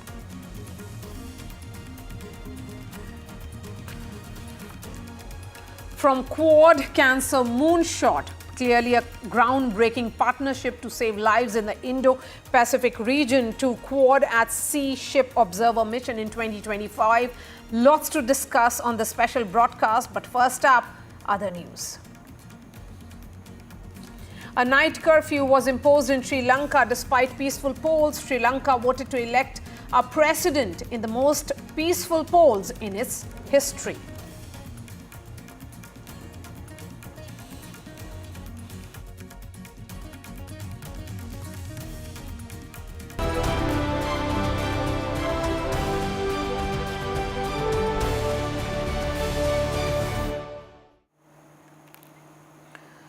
The first and the crucial leg of Prime Minister Modi's three-day visit to the United States is over.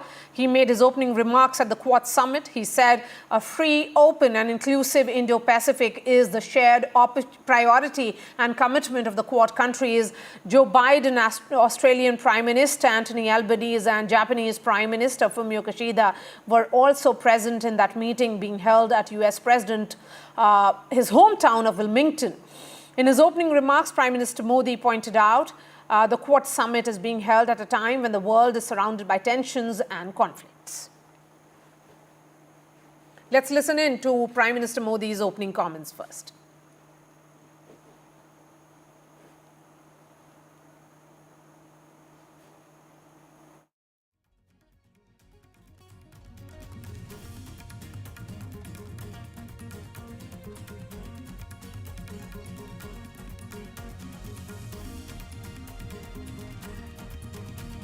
Your Excellencies, राष्ट्रपति Biden, प्रधानमंत्री Kishida और प्रधानमंत्री Albanese, मेरे तीसरे कार्यकाल के शुरुआत में ही आज क्वाड समिट में मित्रों के साथ भाग लेते हुए मुझे बहुत खुशी हो रही है। क्वाड की 20वीं वर्षगांठ को मनाने के लिए राष्ट्रपति बाइडेन ने अपने शहर विल्मिंगटन से बेहतर जगह नहीं हो सकती।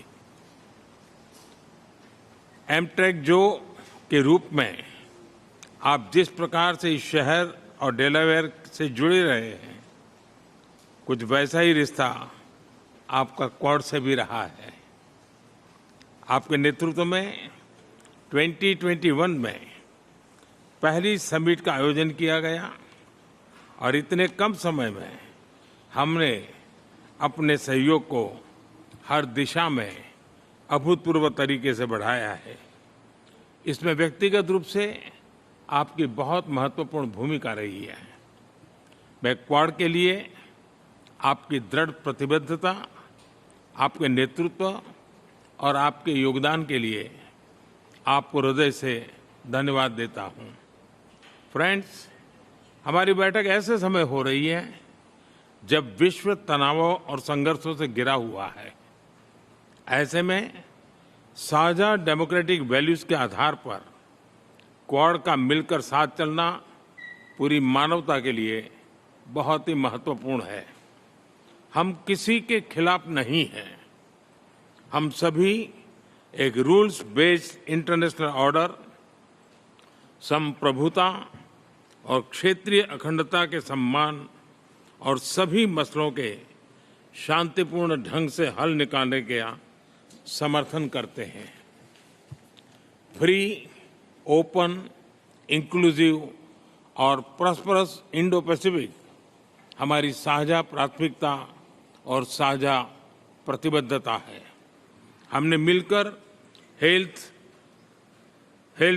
Security, critical and emerging technologies, climate change, capacity building जैसे क्षेत्रों में कई सकारात्मक और समावेशी इनिशिएटिव लिए हैं। हमारा मैसेज साफ है, Quad is here to stay, to assist, to partner and to complement. मैं एक बार फिर राष्ट्रपति बाइडेन और सभी साथियों का अभिवादन करता हूं। 2025 में क्वाड लीडर्स समिट का आयोजन भारत में करने में हमें खुशी होगी। बहुत बहुत धन्यवाद। Lot of deliverables in particularly this Quad Summit. Let me bring in my guests now for joining us early this morning. Dr. Swasti Rao is joining us. Thank you so much for your time here, ma'am. Veena Sikri, former diplomat. We have Saurabh Shukla, editor-in-chief of newsmobile.in. I'm going to begin with you, Dr. Rao. Of course, you know, the fact that it was India's tenure for Quad, but Prime Minister Modi extending that special gesture, understanding fully well that President Joe Biden's tenure is coming to an end, and then that gesture that comes, which is making headline of the question that was asked by a reporter in Wilmington, that what is the future of Quad beyond November? Well, a very good morning to you out there. And yes, I think this is a gesture from India's side to acknowledge the fact that President Biden is going to be stepping down. And this is a kind of a farewell gesture to have it right there in Delaware, and, you know, to give a personal touch to, you know, to the entire event as President Biden would step down. But as far as Quad being here to stay, I think it's very, very clear. Quad has defied expectations in every which way. And, you know, you see that there has been intent. There has been this geopolitical moment that the parties have involved have been able to encash.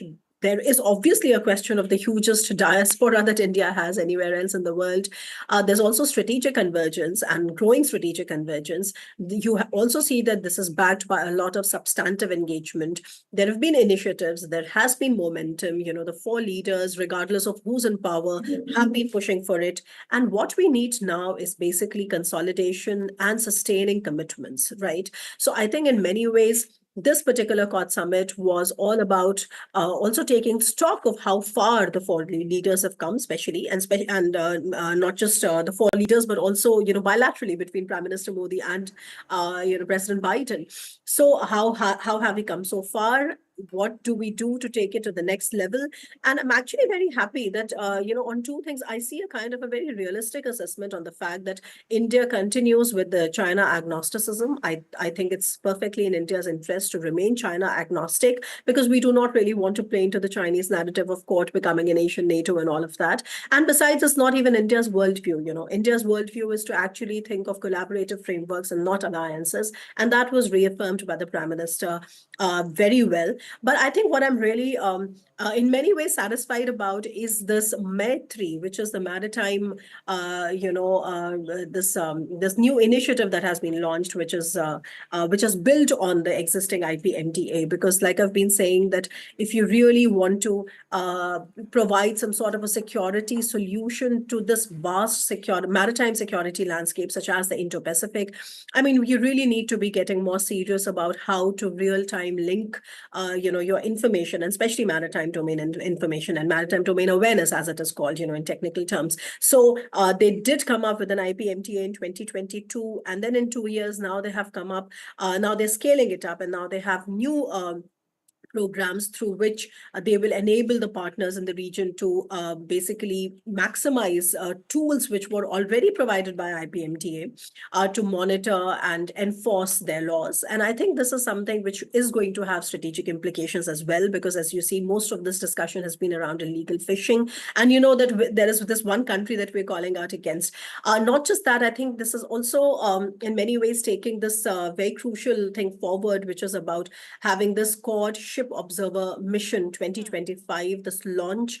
And next year, when India hosts the Quad Summit in Delhi, we would probably see building on this. And apart from this, of course, I mean, if you look at the joint statement, which is now released, and I was reading the joint statement as we began discussing, today, I think it's a very comprehensive joint statement, right from, the cancer moonshot to investments to humanitarian assistance and disaster relief. I mean, you will see that the Quad has touched upon every single aspect.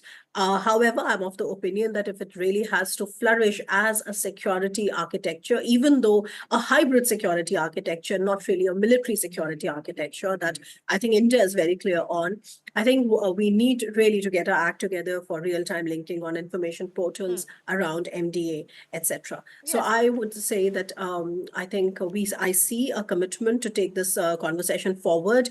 And obviously this is fueled, I mean, there's no way not to acknowledge that this is getting fueled by this wonderful momentum that India-US bilateral relationship is showing, which is, of course, complementing everything that you're seeing in the Quad. Yes, absolutely. Saurav Shukla, coming to you now, because we are looking at deliverables, and it talks about certainly that India will provide $7.5 million worth HPV sampling kits, detection kits. Then it talks about commitment from Serum Institute in terms of Gavi and the Quad to support orders of 40 million HPV vaccine. So that health partnership, I feel, is also a significant aspect of it. While we look at the security and other challenges, it's about making it people-centric. It's about people more than cooperations at the at the strategic level. Absolutely, Maria. And if you heard the Prime Minister, he clearly said that this Quad partnership is not directed against any country. The cancer moonshot is something which obviously will make sure that it will benefit the people at large. Also, but it has a huge strategic dimension. Today's meeting at the Quad summit, Prime Minister made it very clear that India, as a key member of Quad, will continue to be a stabilizing member of the grouping, will also make sure it will work, at large to stop China's hegemonic and aggressive designs against the countries, in East Asia, in the South China Sea, because Quad is, if you see, strengthening of the maritime initiative comes at a very critical time when China has been trying to bully a lot of these countries. India's stand is very clear, that which has been apparent from Prime Minister Modi's first term itself, where India wants friendship with other countries, but it will make sure that if there are countries like China which have aggressive tendencies, it will take it on. If you remember, India was one of the first countries to ban TikTok, which many countries have not been able to do. So, clear messaging to China coming out of the Quad Summit today that you either come and collaborate and follow the rules-based international order. Otherwise, countries, democracies across the globe will unite to make sure that they are the force of stability. And that's what India is coming through this Quad meeting. And you will see at the UN summit as well. Prime Minister Modi is continuing to go and signal that India will play the role of peacemaker, whether it comes to the Ukraine war or even in Gaza. And that is the message that is going to come out. India is also going to demonstrate that it will be the voice of future. It will be the voice for the global South and also other countries which want global peace. And that is the reason why, whether it's AI, clean technology, global, war against terrorism, India's voice will be heard through Prime Minister Modi in a very, very formidable manner. Tomorrow when he addresses the UN General Assembly here. And I must tell you, speaking to a lot of observers, especially people who were speculating that, some of the irritants in the relationship may cloud the summit, it was a very, very warm meeting. Prime Minister wanted to demonstrate a gesture as well to Joe Biden, who has been a great friend of India and has been really pushing hard for this partnership with India. Today, India and the US enjoy one of the biggest strategic partnerships that exists anywhere in the world. And I think under the leadership of President Biden and Prime Minister Modi, this partnership has got a new boost. And whoever comes, whoever wins the November elections, this partnership will continue to stay because it has a bipartisan support. That's something which is the big messaging. Because if you recall, India's relationship, whether it was under the Republican president of Donald Trump or Joe Biden, has continued to grow. And that is the message a Prime Minister will deliver during his visit to the US here as well. Maria. Thank you for putting that across so well, Saurav Shukla there. Ambassador Sikri, coming to you, from the day of its inception, which the Chinese said at that time it was a talk shop, to now when it has become a grouping which is looking at solutions for the world. Of course, all these countries have seen their, particularly, Australia has seen a leadership change, but then they have also ensured commitment towards this grouping. Yeah, I think that one has to really look at the very substantive document that has come out of the Quad meeting. It's the 4th in-person Quad meeting, but I think this document is so well put, the Wilmington Declaration, because it's based on peace and stability. It's based on ensuring peace and stability, but it also draws a great concern to potential aggressive intentions by certain countries. There is a sentence in this document which says that the Quad wants a region, the Indo-Pacific, where no country dominates and no country is dominated. And this is drawing attention to the actions which happen. They drew attention to various aggressive actions that have taken place in the Indo-Pacific in recent times. And we know between Philippines and China what has happened in other areas in the maritime aspect. That is one very important point, that it is quite unequivocal on this point. And the second point I think we must focus on is that it builds on, it's drawing into itself existing regional organizations. There is a mention, for example, of ASEAN. The centrality of ASEAN is a very important point, always has been for Quad. It also mentions PIF, the Pacific Islands Forum. And this is very important because you're right, from the Pacific at one end, it comes to the Indian Ocean at the other end, and it mentions the IORA, the Indian Ocean Rim Association. Now, these are very, very interesting and important statements, because here the Quad is going to draw upon these regional organizations and build them into the cooperative endeavor that they want for ensuring peace and security in the Indo-Pacific. I think this is a very, very important and specific aspect of peace and security in the Indo-Pacific that this document draws on. The reference to the Maitri, the creation of the Coast Guards, the security initiative. This is a very important collaboration between the Coast Guards of these countries to ensure maritime security. And we know that in this age of piracy, where piracy is again reared its ugly head, and where the Indian Navy and the Indian Coast Guard have done wonderful steps and wonderful specific initiatives to stop piracy, to overcome piracy attempts, and to help vessels that have been the victim of piracy. So I think this is a very, very important part. The health sector initiative, the Cancer Moonshot, is a demonstration of how Quad is willing to step into specific areas for the benefit of the people. And I think, our Prime Minister has spoken about this, but the contribution in the way the countries will come together, you have technology coming from Japan, machines coming from Japan, cervical cancer, which affects the women of this region, is the focus, and how that is going to be tackled together. I think this is a very specific indication of regional security. And look at investor cooperation, look at economic development. The QUIN, there is the Quad Investors Network that is being set up. This is a very, very specific specific and very excellent initiative where you're looking at, people helping the countries of the region for the economic development. So you have a Quinn economic framework which has come in, which is also very good that it is there. It also brings in the potential for bringing in the IPEF, the Indo-Pacific economic framework, which already exists among the Quad countries, but also brings in 14 other countries of the region. And so, you have the Quad stating its views, drawing in existing organizations, also going into investment networks. Quinn is very important, Maitri is very important, and expressing its universality of its approach. The universality of its approach, the benefit of the people, but also very specific regions where we know there are problems. And to look at the way Quad brings together, our Prime Minister said about 4 leading maritime democracies. This is a very important focus. There are 4 leading maritime democracies, and it's their 4th in-person Quad summit. And they're looking at tangible benefits for the people of the Indo-Pacific, and they're standing for peace and stability in the Indo-Pacific. And this at a time when they're also drawing attention to world conflicts. When they're drawing attention to world conflicts, are they saying that Quad will look at those also to see what Quad can do for those international conflicts which are terrible, whether it's the Middle East, whether it's Russia, Ukraine, and other conflicts building up? So I think the comprehensiveness of the document, together with specific focus, is very valuable indeed, because it gives the portfolio that is prepared for the rest of the year, for next year, for Quad.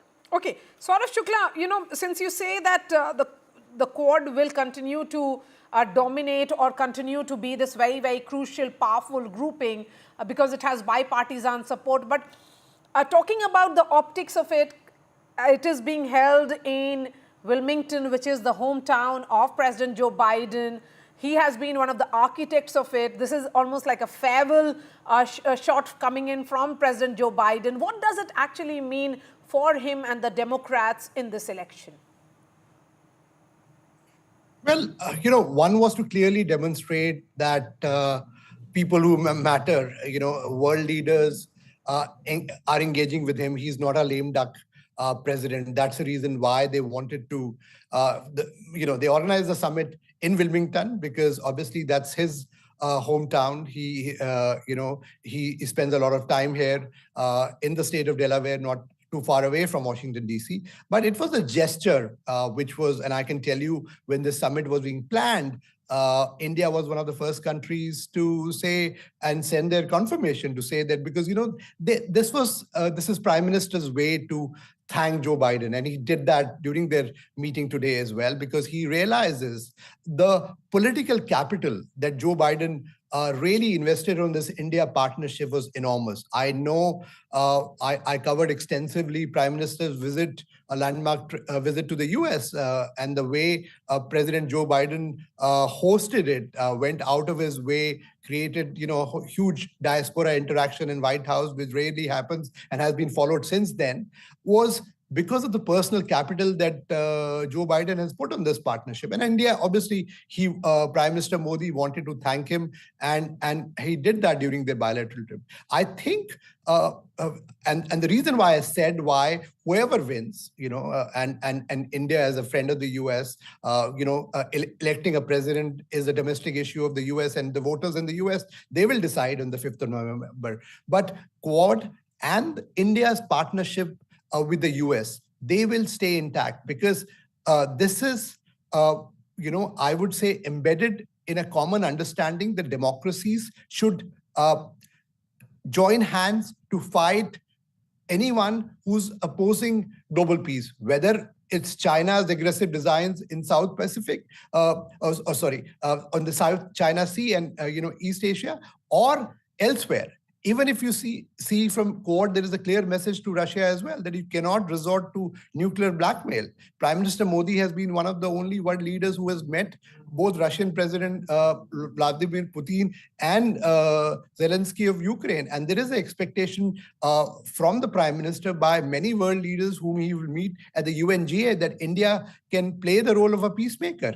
If that happens, that will be a big boost for India's global diplomacy, because India has become a voice of not only global South, but the voice of those countries which were unheard whether the countries of, South Pacific Islands. They are the ones, today they are saying that India is a leader in the global arena, which can actually bring about peace and also stability. So that's a very important thing, especially in the Prime Minister, if you recall, said that today is not the time of war. Why was this message resonating with most of the countries? Because they realize that here is a country which does diplomacy on its own term, decides to put its self-interest in front of itself when it conducts diplomacy, but it also makes sure that it will go ahead and carry on and engage the entire global community. And that's what is the message which is coming from the Prime Minister during his US trip, Maria.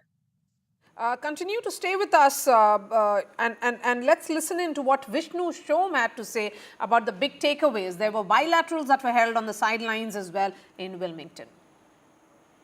I do believe that in terms of this visit, it's the bilateral with the United States which has achieved a great deal more than Quad. Quad at one level is a talk shop, and while they were more direct in their reference to China this time, it is truly amazing what this landmark bilateral agreement, the joint statement with the United States is. So let me just quickly go through point by point what the bilateral statement actually refers to.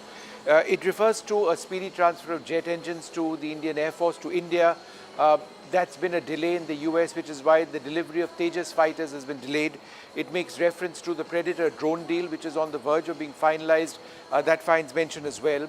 The fabrication of semiconductors in India through a new fab, that's mentioned. The United States backing India's efforts at being a permanent member of the United Nations Security Council, that's there as well. There are references to India and NASA, ISRO and NASA, and their cooperation in the space program. So these are absolutely clear deliverables, but perhaps most importantly, maritime domain awareness at a time when there has been so much presence of Chinese research vessels in the Indian Ocean, about the reported presence of Chinese submarines in the Indian Ocean, certainly Chinese warships as well. Enhanced maritime domain awareness essentially refers to intelligence sharing between the navies of India and the United States, so that there is a bigger idea and perspective of where China is actually deployed. India will be sharing responsibilities with the United States when it comes to guarding and patrolling the economic zones and the economic waterways around or in the Arabian Sea. So these are all firm, clear statements of intent. Some of these are being delivered as we speak. All right, Dr. Swasti Rao, here is one analysis that Quad has been a talk shop.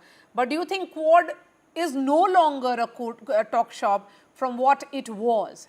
Perhaps in the beginning, there was a lot of talks that were happening. Now it is to ensure that it becomes not only collaboration of nations, but also collaboration of people.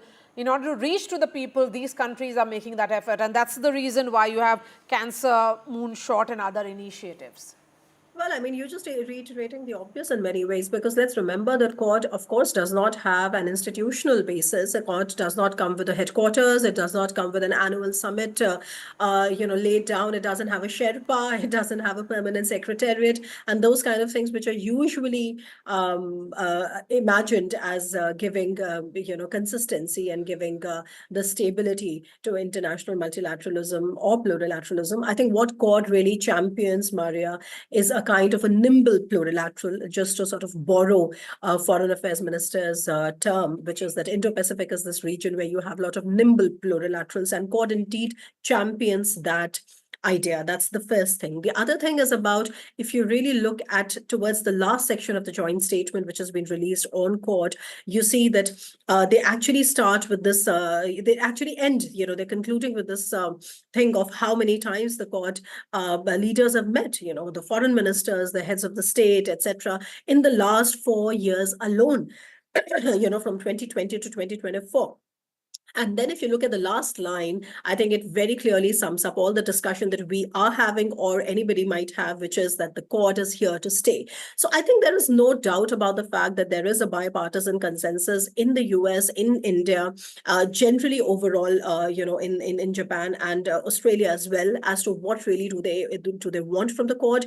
Naysayers will always be naysayers, Maria. Whenever Prime Minister goes to the US or somebody from the US comes here, you obviously know that there is also a lot of discussion. If you look at the discussion of the strategic discussion in India, you would always have naysayers who would say that, okay, but you can't really trust the US, or for example, somebody would always overstate certain complexities. I think my point is rather simple, which is that, of course, no two countries are going to have a perfect, fit when it comes to foreign policy convergence or foreign policy aspirations. I mean, countries are pursuing their national interests. I think this is a fundamental thing that we often forget. So I think no two countries are going to have a perfect fit that in that regard. But what you do see in the case of US and India is that if you look at this development in the last 10 years, it has been nothing short of spectacular. And today, I think last month when our Raksha Mantri Shri Rajnath Singh was in the US, I think he made it very unequivocally clear that India-US strategic partnership is probably the most defining strategic partnership in the world today, right now and in the future. And what you see coming up, I mean, these two documents that you see coming up, one, the joint statement of the Quad, of course, which I'm sure the four of us, we've been discussing on Maitri and the maritime endeavors, and as well as all the clean technology, the infrastructure, the investments, the port development, Coast Guard cooperation. Of course, you will see step by step how things go forward in a way which is acceptable to both sides, right? So that's the first wonderful document coming out. The other wonderful document coming out is what Vishnu was just referring to, which is the India-US comprehensive partnership joint statement, where you see that they have just left no stone unturned, whether it's defense, whether it's technology. And the important thing to understand about India's defense relations with the US, which is a new age defense relation, is that it is complemented very, very strongly by a perfect convergence on emerging and critical technology. So this technological component that you see in the defense relationship that India-US have truly make it, one of its kind. I think if I speak about Europeans, perhaps the only relationship that we are closest to in this regard would be with France, with whom we have a defense industry roadmap that discusses on these things, and also we have a 2019 understanding on technological cooperation, which was ratified in 2023. But if you carefully see, we still do not have any such thing with any other of our defense partners. So the idea is very simple, which is that naysayers will be naysayers, but it is absolutely strategically logical to understand that today an empowered India in the Indo-Pacific is in the interest of the US and the larger West. And all these overtures that you see from the US side, whether it's defense, technology, Quad, or even economic investments and opportunities, all of these are actually springing from that one strategic logic, okay? Probably, the last thing is that regardless of who comes to White House again, of course, we will have to fine-tune our own strategic communication as to who is the next US president. If it is Kamala Harris administration, we would have to fine-tune it accordingly. There would not be too much difference, of course. But if there is Donald Trump coming back, perhaps there would be more changes that we would have to be ready for, because I think a lot of people are talking about and should be talking about the fact that, yes, Donald Trump remains to be this protectionist and a very transactionalist kind of a figure in US politics. And also, I think this would have a bearing on what kind of a role do we play in the Ukraine war. I'm happy Saurabh, I think, mentioned it, because the Quad Summit also mentions it. The Quad Joint Statement also mentions it, Maria, because I think a lot of people do not realize that Donald Trump is not going to come and just end the war. I think if you really get into the nitty-gritty of the conversations between, say, the Republicans and the Europeans and the Ukrainians out there, and also the MAGA group, I think it is also very much possible that despite all the uncertainty around Donald Trump's comeback, there is a possibility that he might actually reactivate the Lend-Lease agreement that the Biden administration signed but never really activated and kept using the Presidential Drawdown Authority for. when it came to giving aid to Ukraine. So on the contrary, Donald Trump might actually activate that. And if he does that, he would make it more transactional. There would not be any free lunches for Ukraine anymore. But at the same time, it would mean that he's probably doubling down on that, aid effort. And that would also make the war enter an escalatory phase, which even now it is pretty escalatory. So in that changed circumstance, then what is India's roles? What is India's challenges? And I think the best way to sort of get to there is to basically keep taking baby steps, keep getting the conversation forward. And like I said, that Prime Minister Modi and India have worked tirelessly to actually establish itself at the center of this global war, which is that having credibility with both sides to speak to. So I think all these things are going to have a bearing on where we are going. But what I'm very, very confident about is that the Quad is here to stay, no matter who is in the White House or in other houses in the world. All right. Continue to stay with us, because one of the defining images of the Quad summit was this conversation when a reporter asked President Joe Biden, what is the future of Quad post-November? This is what he gestured. Let's leave you with those visuals. I'm slipping into a short break. Mr. President, will the Quad survive beyond the election in November? What survive? The Quad, will it survive regardless of the outcome? Mr. President, will the Quad survive beyond the election in November? What survive? The Quad, will it survive regardless of the outcome?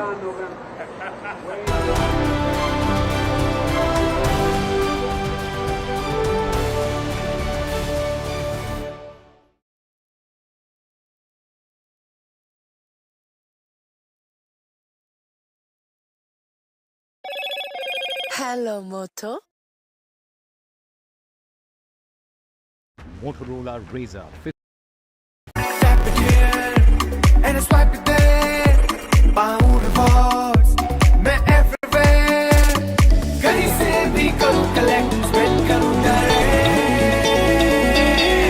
Download any single ID partner app, link your card and earn reward with top brand. Get it free with single ID.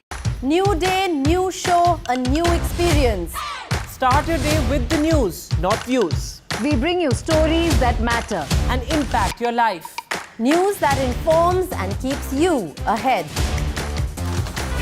From Maximum City, Mumbai, to the seat of power, Delhi, NDTV brings you the best breakfast show. Breakfast news on NDTV, 8 a.m. every day.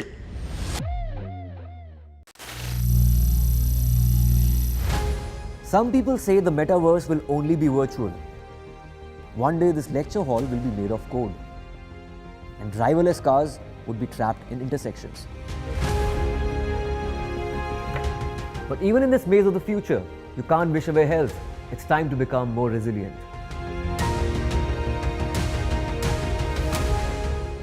"10 years of Banega Swasth India, we have grown and achieved so many milestones.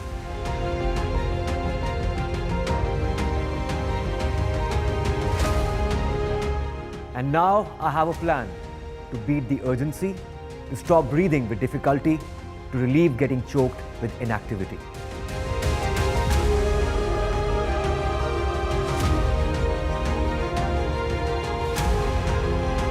Energize our government, our environment, our society, and ourselves. Everyone, everywhere, every day.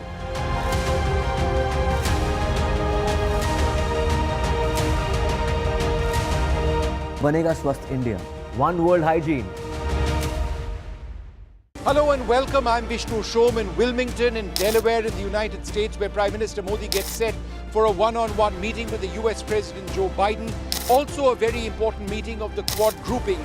He has a huge presence over here. He's very popular among non-resident Indians. There'll be a massive community event in a few days. We would have never had a chance to get this encounter, and so we're super excited. There's a lot more opportunities in India, and it's a growing economy. It's a great opportunity. Very excited.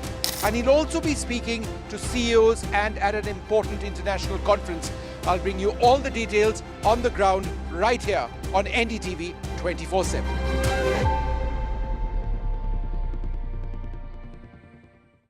Stay informed and entertained with the new and updated NDTV News app.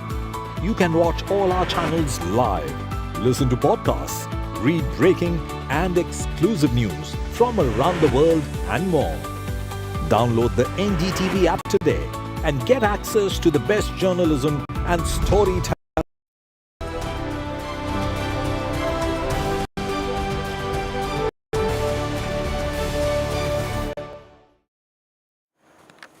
A word now from Ambassador Sikri. Ambassador Sikri, you heard, of course, from other analysts. Your final thoughts as Prime Minister Modi continues his US trip.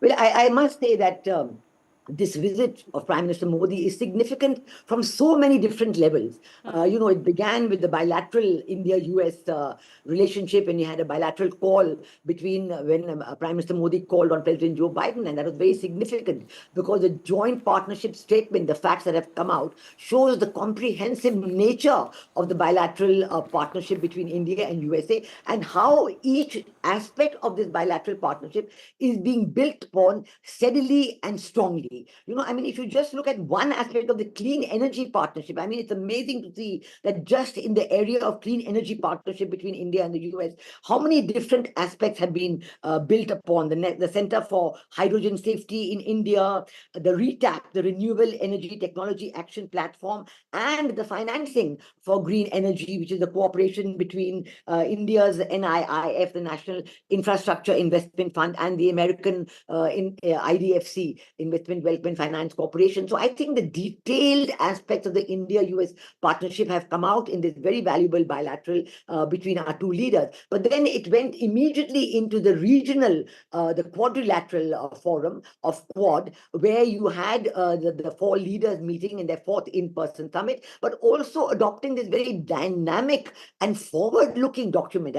We saw the question which was given to President Joe Biden about the future of Quad and how he put his arm around Prime Minister Modi's shoulder while answering that question, which shows the continuing strength of the partnership between India and USA within the context of Quad as well. And again, Quad was such a detailed Wilmington Declaration, which comprehensively laid out the peace and security, the dangers to peace and security, and also the other aspects of the partnership in so many different areas. But building on Quad and the bilateral India-US relationship, Prime Minister Modi is going into the multilateral, the global aspect through the Summit of the Future. And this is going to be another very important aspect of Prime Minister Modi's visit to the US, and this time to the UN, where again you're going to see the strength of the India-US partnership shining through in the context of the global multilateral partnership for the future.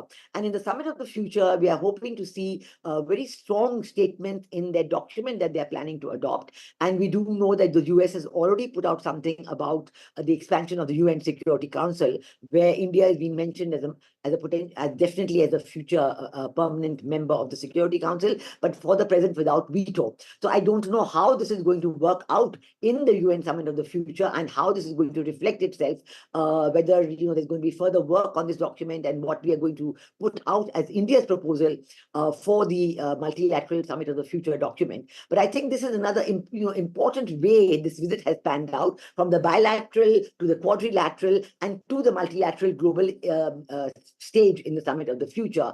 And within all of this, you're going to see Prime Minister Modi's interaction with a very vibrant, very dynamic Indian diaspora in the US, where you're going to see in the Colosseum today on Long Island, the Prime Minister addressing this audience, which is an audience of Indian diaspora doing so well in the American context, where they have a tremendous growth, not only in the question of education, how they're doing. It's the strongest economic community within the US. The Jewish community and the Indian community in the US are the most well-off and most dynamic and forward-looking. So I think this interaction in 3 days, in just the short span of 3 days, our Prime Minister has put on display these 3 or 4 dimensions of our foreign policy and foreign relations and strategic economic development and defense development as well.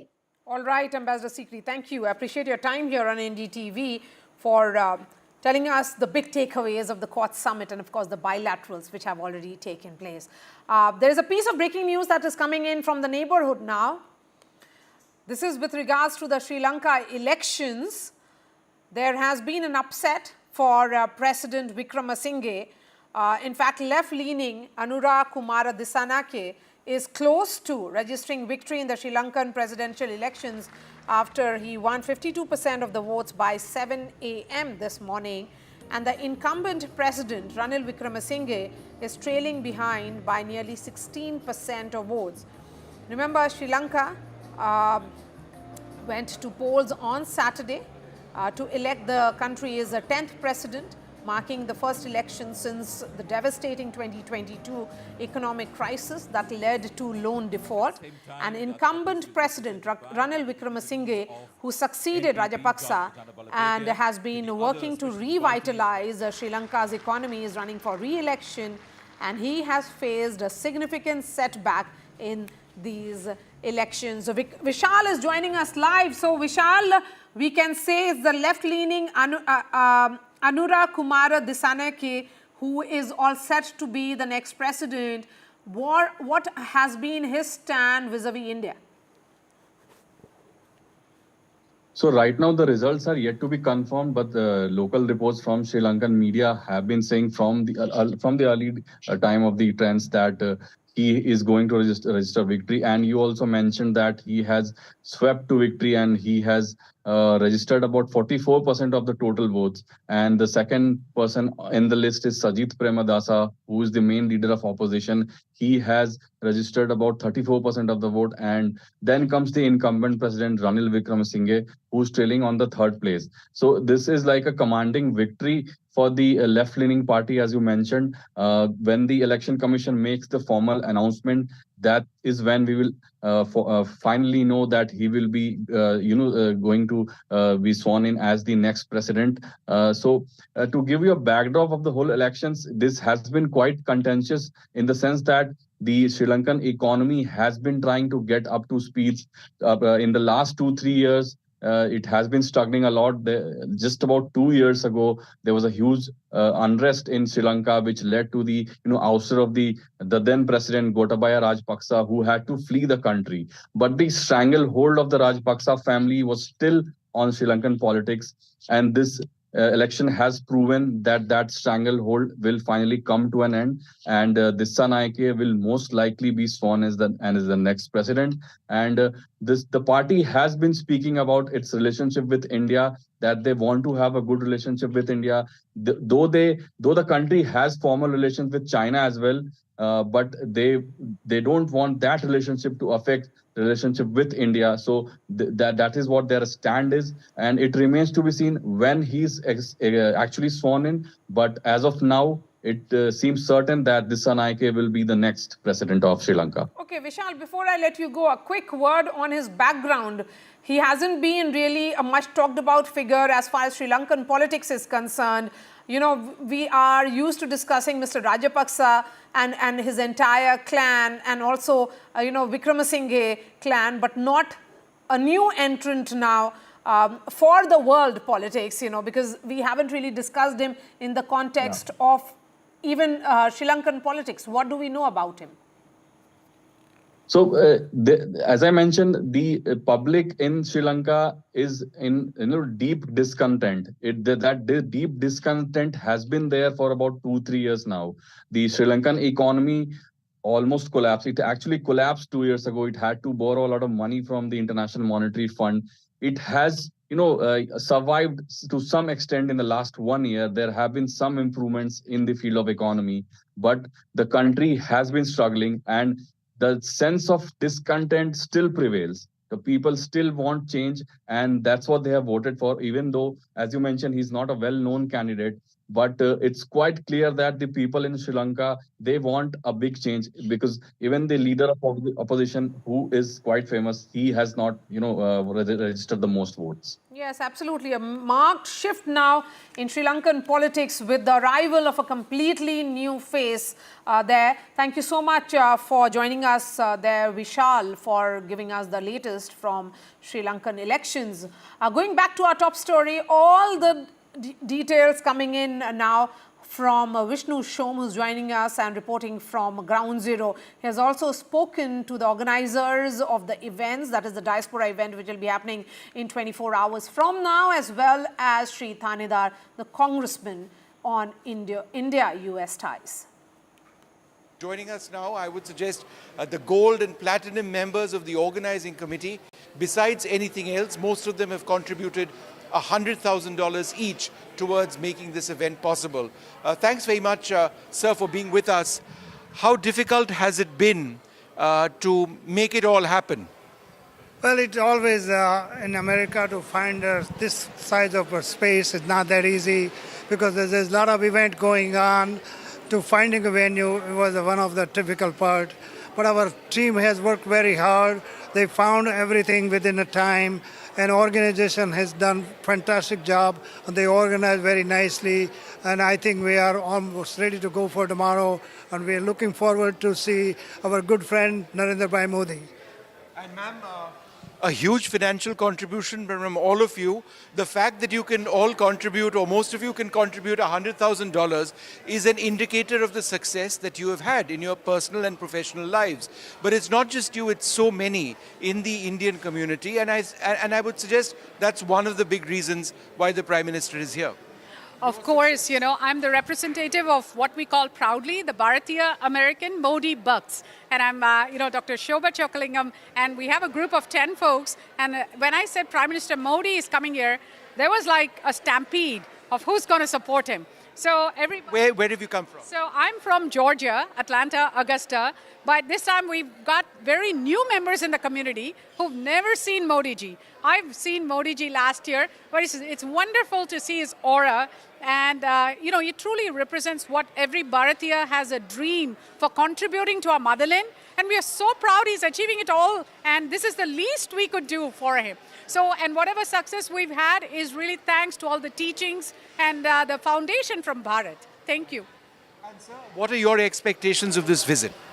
Well, this visit, Prime Minister Modi, to whom I met previously many times while he was even Chief Minister.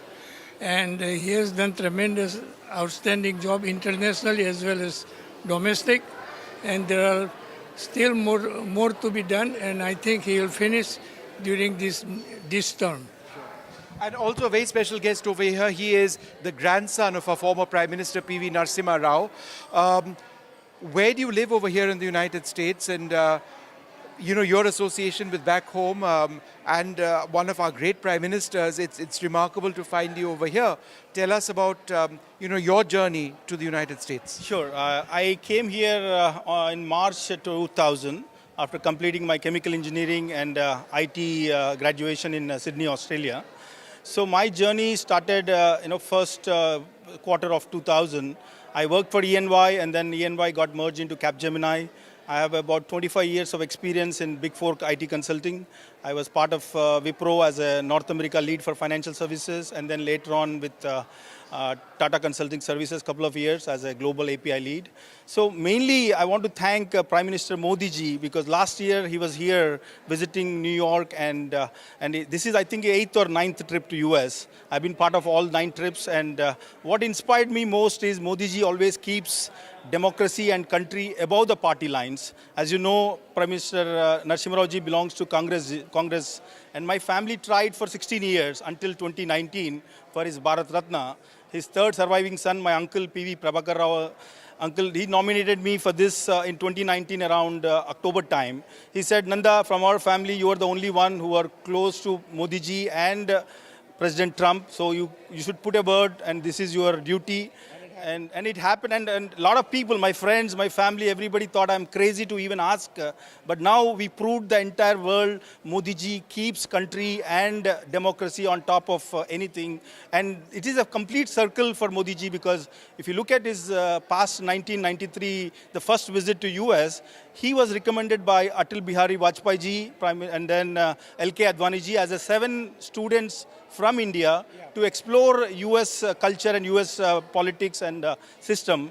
And it's a complete cycle. So he got his entry into US with the signature of P.V. Narasimha Rao ji. And now after 30 plus years, he got an opportunity to pay back that. And it's amazing. And thank you, Modi ji. You are wonderful, and we love you, and we support you all the way. My family is very thankful for you. Sir, what does this event mean for you? It's an amazing thing. I don't have words to describe the feeling. I will tell you, Vishnuji, this is a historical event for Long Island. This is first time ever an Indian Prime Minister ever has come to Nassau County. I was just speaking to the Nassau County executive. He said 2 months back there was a cricket team came here. That also happened first time ever. And now in his tenure, the most popular leader of the world is visiting his county. He said it is double luck for him. And we are so happy that 15,000 people, 500 organizations, 500 artists are going to perform in Long Island. All right. And so, a final word here. I mean, you look after this fabulous, I've got the mic. You look after this wonderful hotel over here. There are about hundreds of Indians from across America who are here. It looks almost like a shadi bari, like a marriage, sort of a great Indian marriage about to take place, but it's quite different. Well, I take pride and joy in welcoming all our Indian American and the guests coming from India. We are treating them like they are our guests, they are our God. And that is how Atithi Devo Bhava is our theme. And that is how I got into this business. And it's truly a matter of pride and joy that Prime Minister is visiting Long Island for the first time ever. And he is going to convey the message of economic power, stability, and peace. And that is what he's working on throughout his tenure. And we are with him to restore and prosper India, Indians in India, as well as Indians in America.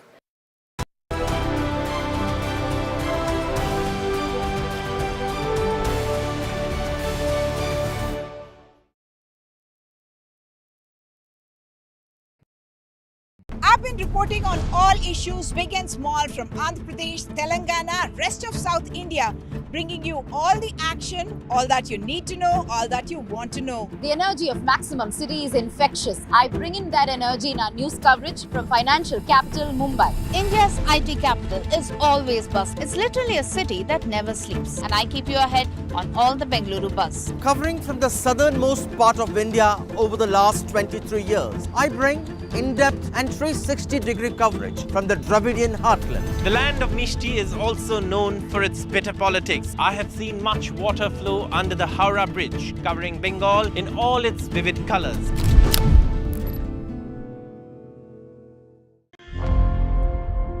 Election sunrise is on the proverbial paradise. Jammu and Kashmir gets set to vote in assembly elections after a gap of 10 years. For the BJP, it's a referendum on Article 370. For the Congress and regional parties, it's a battle for survival. An election that will go down in the history. Watch the most comprehensive, the most nuanced, and the most power-packed coverage only on NDTV. Hello and welcome. I'm Vishnu Shom in Wilmington in Delaware in the United States, where Prime Minister Modi gets set for a one-on-one meeting with the US President Joe Biden. Also a very important meeting of the Quad grouping. He has a huge presence over here. He's very popular among non-resident Indians. There'll be a massive community event in a few days. We would have never had a chance to get this encounter. And so we're super excited. There's a lot more opportunities in India, and it's a growing economy. It's a great opportunity. Very excited. And he'll also be speaking to CEOs and at an important international conference. I'll bring you all the details on the ground right here on NDTV 24/7.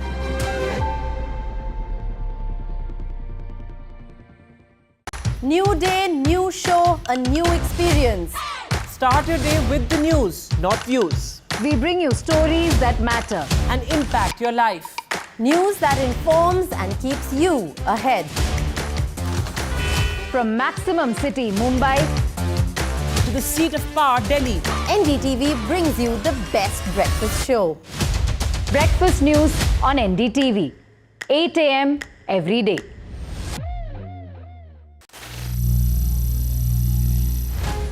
Some people say the metaverse will only be virtual. One day this lecture hall will be made of code, and driverless cars would be trapped in intersections. But even in this maze of the future, you can't wish away health. It's time to become more resilient.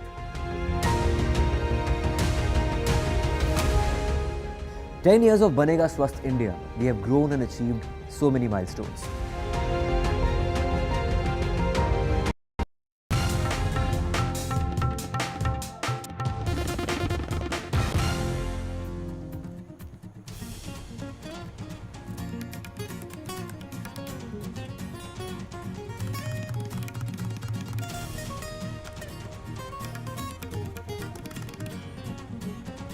This NIK sweeps Sri Lankan presidential polls. Foreign Minister Sabri and Premadasa camp leader Silva congratulate this NIK. Sri Lanka's first poll since the economic crisis and Sri Lanka's first Marxist leader as well.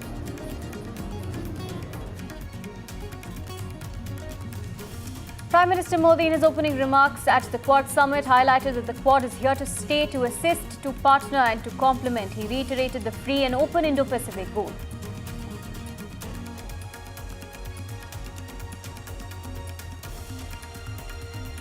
President Biden's is here to stay, to assist, to partner and to complement.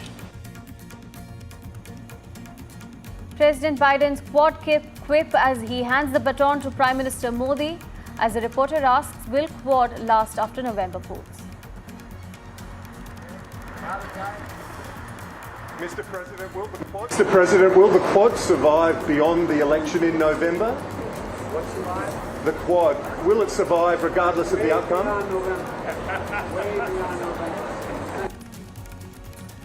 Quad joint statement flags China's aggressive behavior in the South China Sea. Quad leaders commit to reform UN Security Council to make it more inclusive. On Ukraine war, they say threat of use of nuclear weapons is unacceptable.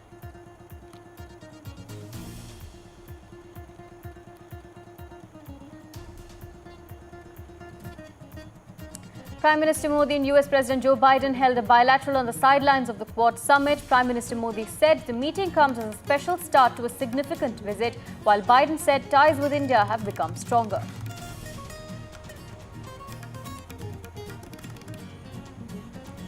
After Prime Minister Modi's US visit, Indian antiquities are set to return home. 297 antiquities set to return from US.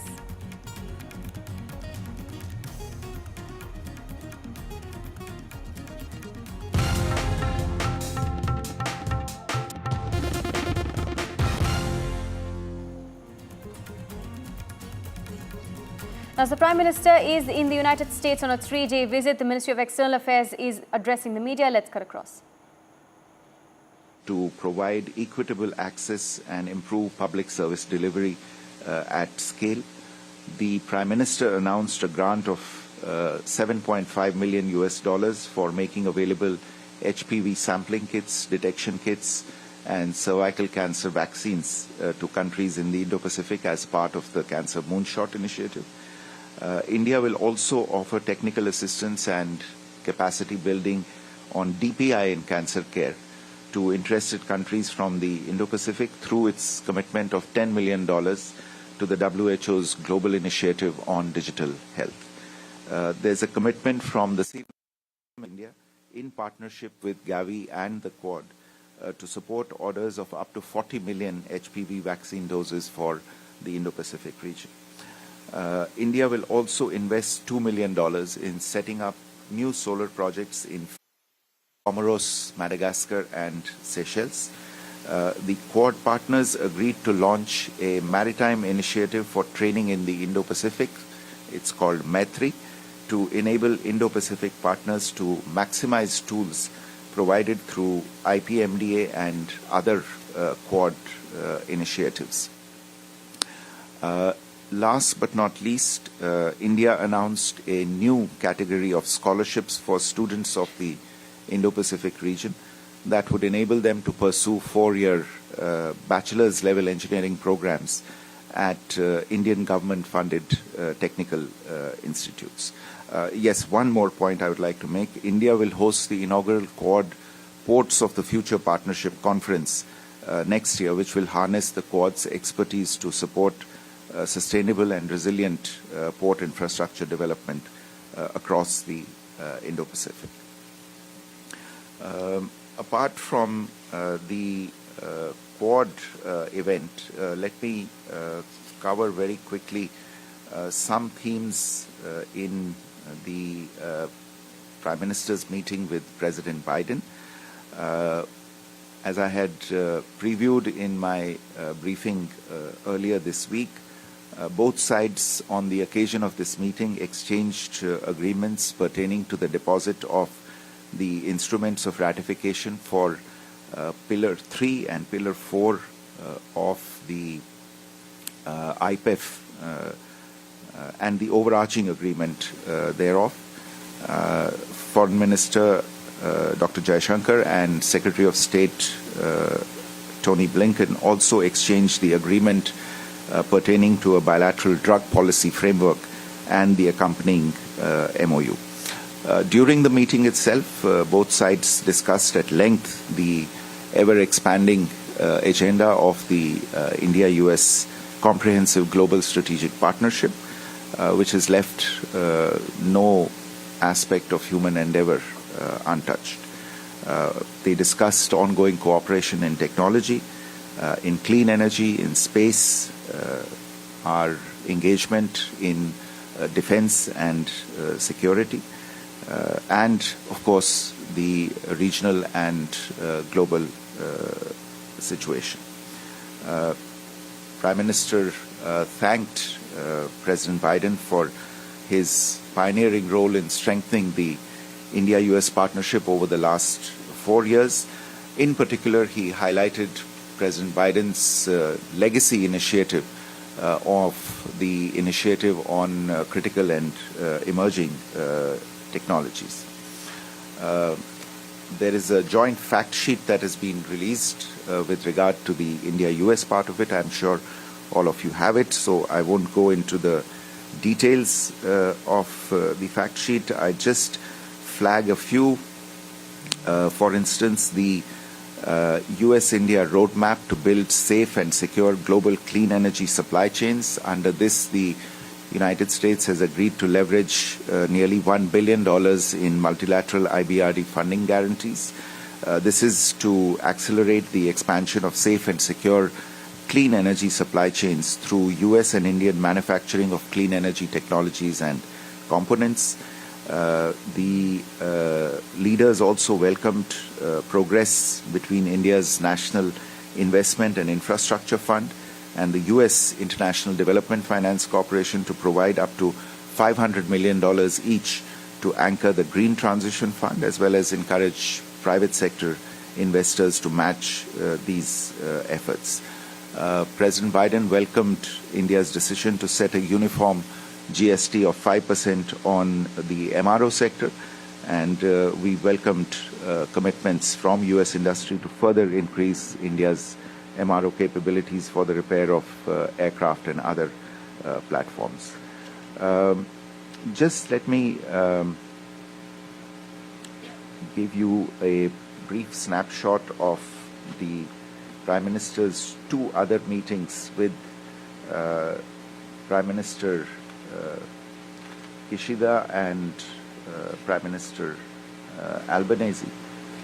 With Prime Minister Kishida, as you are aware, it was in the nature of a farewell meeting given the party elections that are scheduled later this month in Japan. Prime Minister appreciated in a very fulsome fashion the contribution to the bilateral relationship that has been made by Prime Minister Kishida.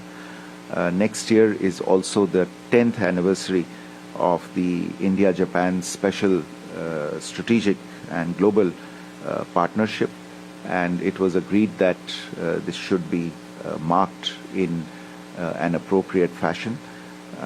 The two sides discussed economic cooperation and the progress of investment under the 5 trillion yen investment program that Japan has announced. Cooperation on semiconductors and the setting up of Japanese industrial centers in India was discussed, and there was also reference to the growing defense cooperation as well as people-to-people exchanges between the two countries. With Prime Minister Albanese, 2025 also happens to be the 5th anniversary of the Comprehensive Strategic Partnership between India and Australia. There was a reference to the progress made under ECTA and the impact that it was already having on trade between the two countries, and the steps that the two sides were taking to conclude even more ambitious economic cooperation agreements such as the CECA. There was discussion on cooperation in defense and security-related issues, and the potential in cooperation in space and critical minerals. So, as you can see, it's been a full day, and we are already into the following day. But let me stop there, and if you have any questions, I would be happy to take them. Ambassador, would you like to add anything? Thank you. Okay. Can we start with Prashant? Sir, Prashant Jha of the Hindustan Times. If I may, two questions. The first is about ISET. This is an initiative you were closely involved with in your previous role as well. We have seen semiconductor investments in the assembly, testing, packaging space and in research. But today's fact sheet talks about FAB. It talks about this being a watershed agreement, and it talks about the US Space Force and two Indian companies engaging in a strategic technology partnership. Could you give us a sense of the significance of this, and is this going to be India's first national security fab? The second question, sir, is on China. The US National Security Advisor in the morning before the meeting talked about how China will be a subject of discussion in the bilateral with President Biden.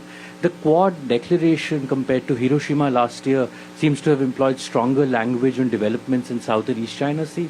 Could you give us a sense of the conversations in China, both in the bilateral and plurilateral space? Thank you, sir. We'll take more questions. Ayushi? Sir, good evening. This is Ayush Agarwal from ANI. I also have two questions, one on Russia-Ukraine. How much was Russia-Ukraine conflict discussed with President Biden during the bilateral? And was there any kind of peace proposal that was presented from India's side when it comes to resolving the conflict? Second, an additional question on China. How much was Chinese aggression in the South China Sea discussed with President Biden during the bilateral? Thank you. Please. This is Amritpal Singh from Doordarshan. So my question is, did Bangladesh come up for discussions, and if you could share the contours of the discussion?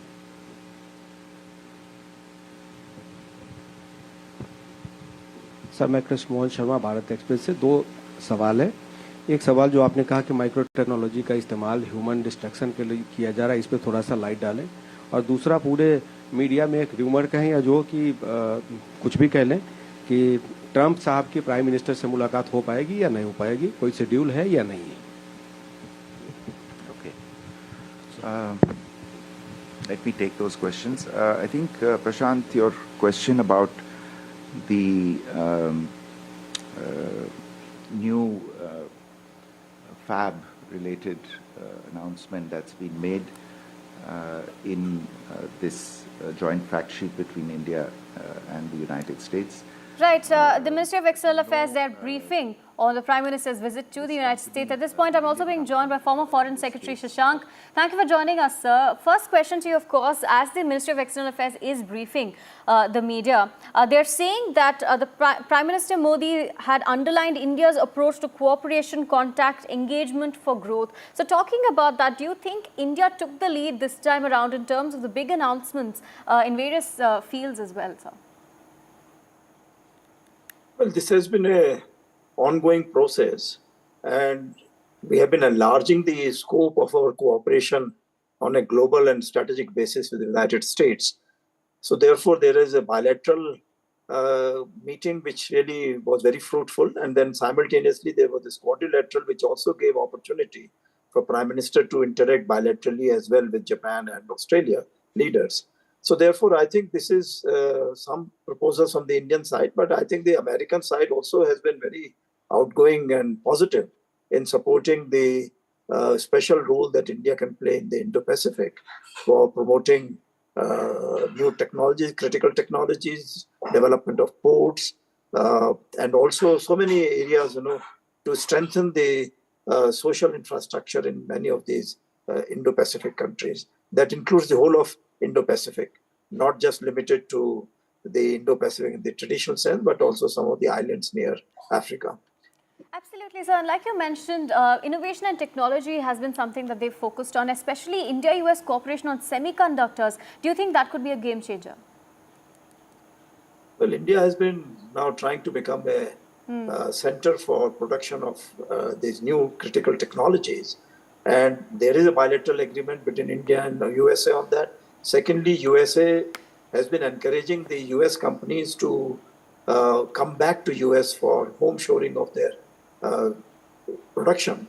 But at the same time, there are this friend shoring that is moving them out of China because there is a CHIP Act, and so the Americans may not be able to allow Chinese products to enter the American market. So therefore, there will be possibility for India and other Indo-Pacific countries to set up these bases and high technology.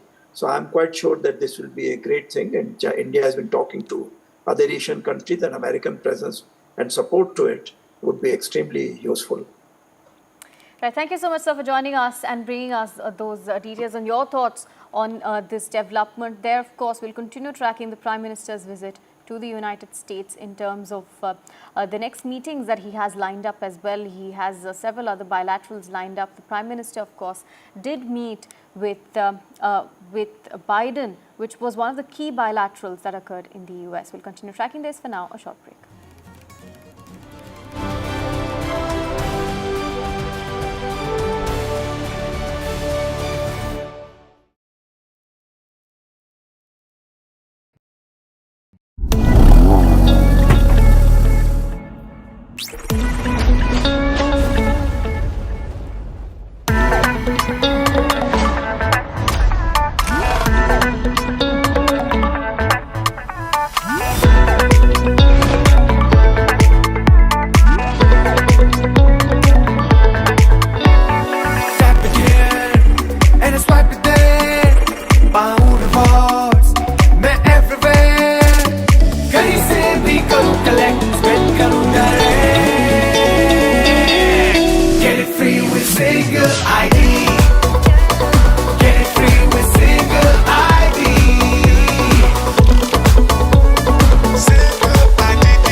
Cashback has flow, करते नहीं impress. Life with easy, कितना कुछ free, only with single ID. ये भी free, वो भी free, कितना कुछ free, only with single ID. Get it free with single ID. कितने सारे apps से मुझसे जुड़े, brands मेरे पास है सबसे बड़े. Get it, get it, get it, get it, get it, get it, get it. Only with single ID. Get it free with single ID. Download any single ID partner app, link your card and earn rewards with top brand. Get it free with single ID. Stay informed and entertained with the new and updated NDTV News app. You can watch all our channels live, listen to podcasts, read breaking and exclusive news from around the world and more. Download the NDTV app today and get access to the best journalism and storytelling on your smartphone or tablet. The NDTV app. News that matters to you. I've been reporting on all issues, big and small, from Andhra Pradesh, Telangana, rest of South India, bringing you all the action, all that you need to know, all that you want to know. The energy of Maximum City is infectious. I bring in that energy in our news coverage from financial capital Mumbai. India's IT capital is always buzz. It's literally a city that never sleeps. And I keep you ahead on all the Bengaluru buzz. Covering from the southernmost part of India over the last 23 years, I bring in-depth and 360-degree coverage from the Dravidian heartland. The land of Mishti is also known for its bitter politics. I have seen much water flow under the Howrah Bridge, covering Bengal in all its vivid colors.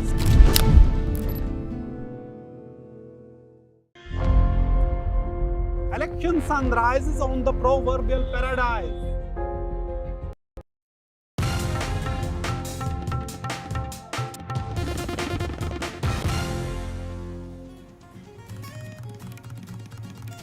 Welcome back. Anura Kumara Dissanayake, leftist politician, has swept the Sri Lankan presidential elections. He's essentially won the polls. Remember, this was the first election in Sri Lanka since it has hit in deep economic crisis. The polls have been the most peaceful in the country's history as well. Remember, Wickremesinghe has yet to concede defeat, but his foreign minister, Ali Sabri, has congratulated Dissanayake on social media, saying that he respects the people's mandate to Dissanayake and that it is crucial to honour the will of the people in the democracy. Premdasa Camp's Harsha De Silva too has congratulated the Marxist leader who has acquired a huge commanding lead in the polls. I'm also being joined at this point by Rohan Samarajiva, Sri Lankan policy analyst and chairman of Learn Asia. Thank you for joining us, sir. Mr. Samarajiva, now, does this come as a surprise? It's quite a big development that the first Marxist leader of Sri Lanka will be coming to power shortly. I think it's may not be most accurate to say it's a Marxist party that has won. It's basically a broad coalition that is headed and most likely controlled by a Marxist party. And I think if you look back at the experience of Greece, for example, which faced a similar economic crisis, all-pervasive economic crisis, I don't think it should come as a surprise. There were very few reliable opinion polls out, and even according to them, he has been leading, and he has been running a very strong campaign for the last year and a half, I would say. What I think is unexpected, if anything, is that many of us expected this to result in a three-way run, and that there would have to be a second count. I don't think we can rule that out quite now yet, but it's possible. I think there's a very strong likelihood that he'll go over 50, the way things are moving. And then that would mean that the results will be final by about early afternoon. Right, Mr. Samarajiva, stay on with us. I'm also being joined by my colleague Gauri Dwivedi, joining us from Colombo. Gauri, you have a question for Mr. Samarajiva, I believe. Yes, indeed. I was in Colombo, sir, and I tracked these elections, and AKD was a name that came again and again, but there were also several in the policy corridors who were being very cautious about AKD's victory. Talk to us, while of course results are still yet to come, you're right that 50.1% mark is yet to be achieved by AKD. Some reports say they have, some say they haven't. But talk to us about the impact that an AKD-led NPP government will have on Sri Lanka's economy. What do you expect? And Sri Lanka's relationships with India, because one can discount some of it as election rhetoric, but how do you see the government and its relationship both from an economic point of view and a foreign policy point of view? If I were to just directly go to the election rhetoric, I don't think there was any anti-India rhetoric on the part of Mr. Dissanayake or his party. I think that situation improved considerably after he was invited to Delhi, and Foreign Minister Jaishankar had a very cordial meeting with him, and he met with a number of Indian industrialists. Sort of the only negative that I see is that he has talked about cancelling a renewables project that is already being committed. But other than that, I really don't see much anti-Indian rhetoric. In fact, there was no rousing of ethnic issues. Those kinds of divisive issues were not there. Primarily, the election was decided on this corruption narrative, number one, and secondly, on economic matters. Now, Cost of living. Cost of living was a key concern for most Sri Lankans who voted, yes. Well, we are aware. I mean, my own organization did some of those surveys which suggested that about the number of poor people below the poverty line had been doubled essentially as a result of the pandemic and then the ensuing, the subsequent economic crisis. The government had put in place a rather substantial welfare scheme for that. About 2 million households out of the 5 million households are getting some resources from that. The middle class, I think, was the most unhappy because they were not used to paying taxes and they were hit with taxes and they were used to below cost fuel for their vehicles, and that went up. These are things I don't think anyone can change. Right. These are essential items. And I think over the last year, I have been tracking what various people have said. He's moving very much to the center, Mr. Dissanayake.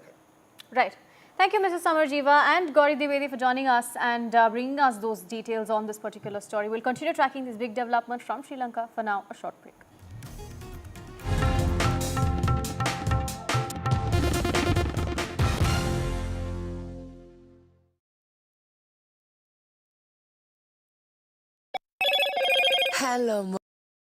Hello and welcome. I'm Vishnu Shom in Wilmington in Delaware in the United States, where Prime Minister Modi gets set for a one-on-one meeting with the US President Joe Biden.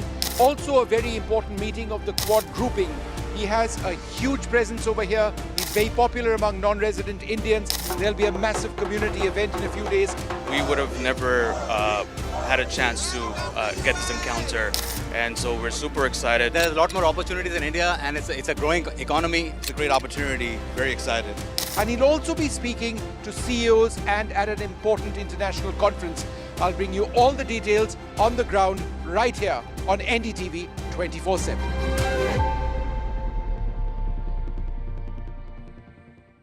New day, new show, a new experience. Start your day with the news, not views. We bring you stories that matter And impact your life. News that informs and keeps you ahead. From Maximum City, Mumbai, To the seat of power, Delhi. NDTV brings you the best breakfast show. Breakfast news on NDTV, 8 a.m. every day.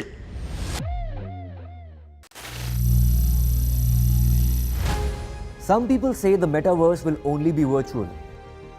One day this lecture hall will be made of code, and driverless cars would be trapped in intersections. But even in this maze of the future, you can't wish away health. It's time to become more resilient.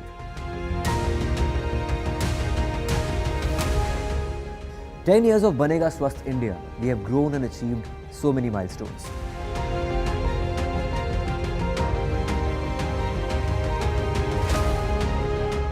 And now I have a plan to beat the urgency, to stop breathing with difficulty, to relieve getting choked with inactivity.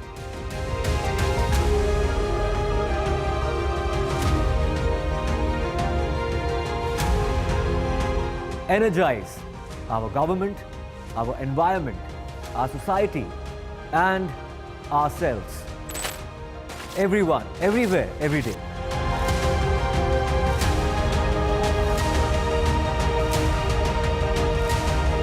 Banega Swasth India. One world hygiene. Stay informed and entertained with the new and updated NDTV News app. You can watch all our channels live, listen to podcasts, read breaking and exclusive news from around the world and more. Download the NDTV app today and get access to the best journalism and storytelling on your smartphone or tablet. The NDTV app. News that matters to you. I've been reporting on all issues big and small from Andhra Pradesh, Telangana, rest of South India, bringing you all the action, all that you need to know, all that you want to know. The energy of Maximum City is infectious. I bring in that energy in our news coverage from financial capital Mumbai. India's IT capital is always buzz. It's literally a city that never sleeps. And I keep you ahead on all the Bengaluru buzz. Covering from the southernmost part of India over the last 23 years, I bring in-depth and 360-degree coverage from the Dravidian heartland. The land of Mishti is also known for its bitter politics. I have seen much water flow under the Howrah Bridge, covering Bengal in all its vivid colors.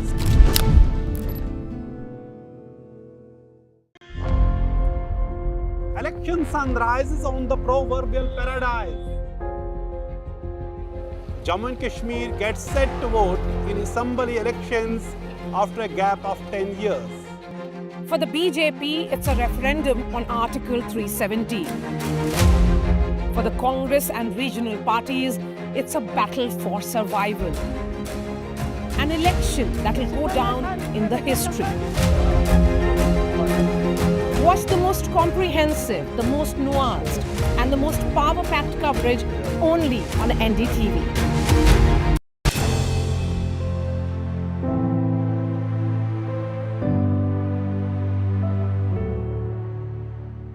In April last year, India overtook China to become the most populated country in the world. With its vast population and its geographical, social and economic diversity, how does one ensure that every citizen has access to a fundamental right, the right to quality healthcare? This is an opportunity to define the India Health Mission and what shape it should take. How do we democratize healthcare in India? What are the health challenges for an India grappling with an ever-growing burden of disease that is no doubt impacting its demographic dividend? How should our health system respond to the next big health emergency of our times, climate change? These are the questions we seek to answer in setting the agenda for India Health Mission. And to help answer all these questions, we are joined by Dr. Sunila Garg, Chair Program Advisory Committee, National Institute of Health and Family Welfare. In fact, it's the policy think tank of the Government of India. She's also the public health expert, advisor, ICMR. Joining us also is Dr. Soumya Swaminathan, Principal Advisor, Ministry of Health and Family Welfare. Dr. Raman Gangakhetkar, Padma Shri Awardee, Public Health Expert and Epidemiologist. Head Scientist of Epidemiology and Communicable Diseases, ICMR, and Dr. K. Madan Gopal, Advisor, National Health System Resource Centre, Ministry of Health and Family Welfare, Government of India. Thank you all so much for joining us on this very critical conversation and to set the agenda. To begin with, Dr. Swaminathan, I would like to ask you the first question. This really is an opportunity to define the India Health Mission and what shape it should take. How would you like to outline its agenda? Thank you very much for bringing this important topic to the viewers, because health always comes up, whenever there's a crisis or a catastrophe, then we see the headlines. And then what we see are these cycles of panic and neglect. So what we really need to see now is a very consistent and sustained investment in health. And it has been shown repeatedly by economists that if your health improves, then the GDP also improves. So I think one route to our economic progress must be through having a healthy population. And of course, the other arm is having a well-educated and a well-skilled population. So essentially, we're investing in our human capital. So at the outset, I think whatever is spent on health should be seen as an investment and not as a cost. So it should not come under the regular cost centers of government, but really this is investment for the future. Now, having said that, our national health policy, I think if you really look at it, it's quite a visionary policy. And it laid out the roadmap for where India needs to go. And of course, as we know, the goal of any health policy and any health mission is the attainment of the highest standards of health and well-being, physical, mental, and spiritual.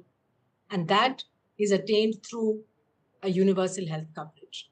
Absolutely. Thank you for setting that really well and explaining it to us really well. Dr. Sunila Garg, Dr. Swaminathan just said, we have the funds, but a lot more needs to be done. Investment is needed. Now, we know the challenges as a country that we are grappling with, whether it's overcrowding in hospitals, whether it's lack of trained manpower. I mean, the list goes on. How to last mile accessibility. We do know the challenges. If I can ask you here, as a country, will we ever reach a situation where everybody will have access to good healthcare? And how far are we actually from achieving this goal? Thank you, Ambika, for having me on the show, and that too in the studio. I think it's a very important question that first of all, whether we will be ever able to have universal access to healthcare, and that too respectful access to healthcare and according to gender as well. I'll say India has done fairly well in terms of when we look at our important indicators. Our maternal mortality is now 97 per 100,000 live births. Our infant mortality has come down to about 25.6 per 1,000 live births, and like that way we have made very good progress in terms of our indicators. But more important is also what we have to realize. Today 1,72,000 health and wellness centers we have made operational, and another by 2030 we are going to make almost 50% of our 30,000 primary health centers which are going to be functional 24/7, so that particularly when we are talking of vulnerable periods, especially when women are in the during the process of delivery and all, and during emergencies they can seek care. But also we have to address the regional divides, whether we are talking of rural areas, urban areas, whether we are talking of tribal areas, and according to gender also we have to see that whether when we look at our own data sets, we need to look at very carefully that particularly from gender perspective, how are we doing. But important at this point is when we look at out of pocket expenditure, it is though come down, but it is still around I'll say 60%. That is important, and that's where is the role of private public partnerships. Yes. Some states like Tamil Nadu have already demonstrated about public private partnership, but we need to go much more in that direction. And also I will say that there is role of professional associations, and we need to address the issue as a whole, and we need to look at human being as a whole, not from the disease perspective. So this is, we do have long mile to go, but we will make it. So progress has happened, looking at positively, but yes, we do have a long way to go. Dr. Kupal, I would like to come to you here and ask you, now India is a leader in the global pharmaceutical industry, that talent pool and also the cost advantage. How do we make it work across a wider healthcare spectrum within India? It's good that you have asked this question, because we claim that we are the pharmacy of the world. We have been able to demonstrate ourselves during the COVID and the tiring times. We have been able to provide support to many of other countries, but still a lot of challenges are there. We have to remember that still a lot of potential is there. The potential is untapped. If you look at the potential which exists, so we are still we are still grappling with the issue of creating API, that is active pharmaceutical ingredients, so that we become self-sufficient in the production of the drugs. That's one thing. And if you look at the devices, more than 80% of the devices they are imported. So we have still a lot of work to do on the device front. Okay. And the third is in the diagnostics also, we have grappling with the issue how to create more indigenous diagnostics, so that we can improve the access to the diagnostics and the free drugs. Though we have a free drugs and diagnostic initiative in the government of India is supporting that. But recently we have launched the Indian Public Health Standards, wherein the facilities, I've spoken about 2 lakh plus facilities, they have started doing the self-assessment. Second thing, we have created a talent pool through diapers, and we are trying to see that how the academia and the industries, they partner together and create a product which is used by the Indian customers as well as the Indian population. And that will definitely, my previous 2 panelists, they have spoken about out-of-pocket expenses. But this is one of the major initiatives which would be making a dent on out-of-pocket expenses. Yes. We are trying to see that how the dependency on APIs, the imported APIs is reduced. We are trying to become Atmanirbhar in our APIs. After the APIs, we are trying to see that how the generic medicines are reached to the access to generic medicine is made available to the nook and corner of the country. No, yeah, thank you so much, Dr. Gopal. Dr. Gar, before I go to Dr. Raman, I want to just quickly ask you, since we have spoken about the challenges, Dr. Gopal just got that. What are the 5 biggest, health challenges or emerging health challenges as we Indians are facing right now, and which should be addressed immediately? I would like to add that as well. See, number one, I'll say that the deficiency of human resources, that is one point. And then, as I said, we are in the transitioning phase. We haven't gone out of, non-communicable communicable diseases like HIV, TB, malaria, though there is a call for elimination of TB by 2025, but that's a major challenge. And also, neglected tropical diseases. But then we also have a burden of non-communicable diseases as well. So that is important part which we need to remember. And our infrastructure facilities also need to be, up to the mark. Thank you for putting that forward. You spoke about the initiatives and Dr. Ganga Khetkar, thank you for speaking with us. My question to you here is, India's biggest healthcare campaigns and missions, do they need reimagining and redesigning in the face of these emergent health challenges, whether it's Indradhanush or Polio Mukt Abhiyan, for example? The approaches that you are talking of, whether we should have an intensified approach to one, has its own benefits as well as issues surrounding. One of the bigger challenges to my mind today, which we have to handle, is we are currently going by vertical programs for diseases where the burden is high or the mortality rates are high or morbidity is equally high. But what is most important if you want to actually make a difference? You should ideally, ensure that there is decentralization as an approach which starts working in the state. Now, in order to do this, if you ask me, I would definitely say that we know enough about different diseases, but we have to ask a question to ourselves: have I implemented them well? No. Therefore, implementation science research, implementation related issues to be handled become suddenly important. And if you want to handle these implementation related issues, there are 2 angles which I will have to keep.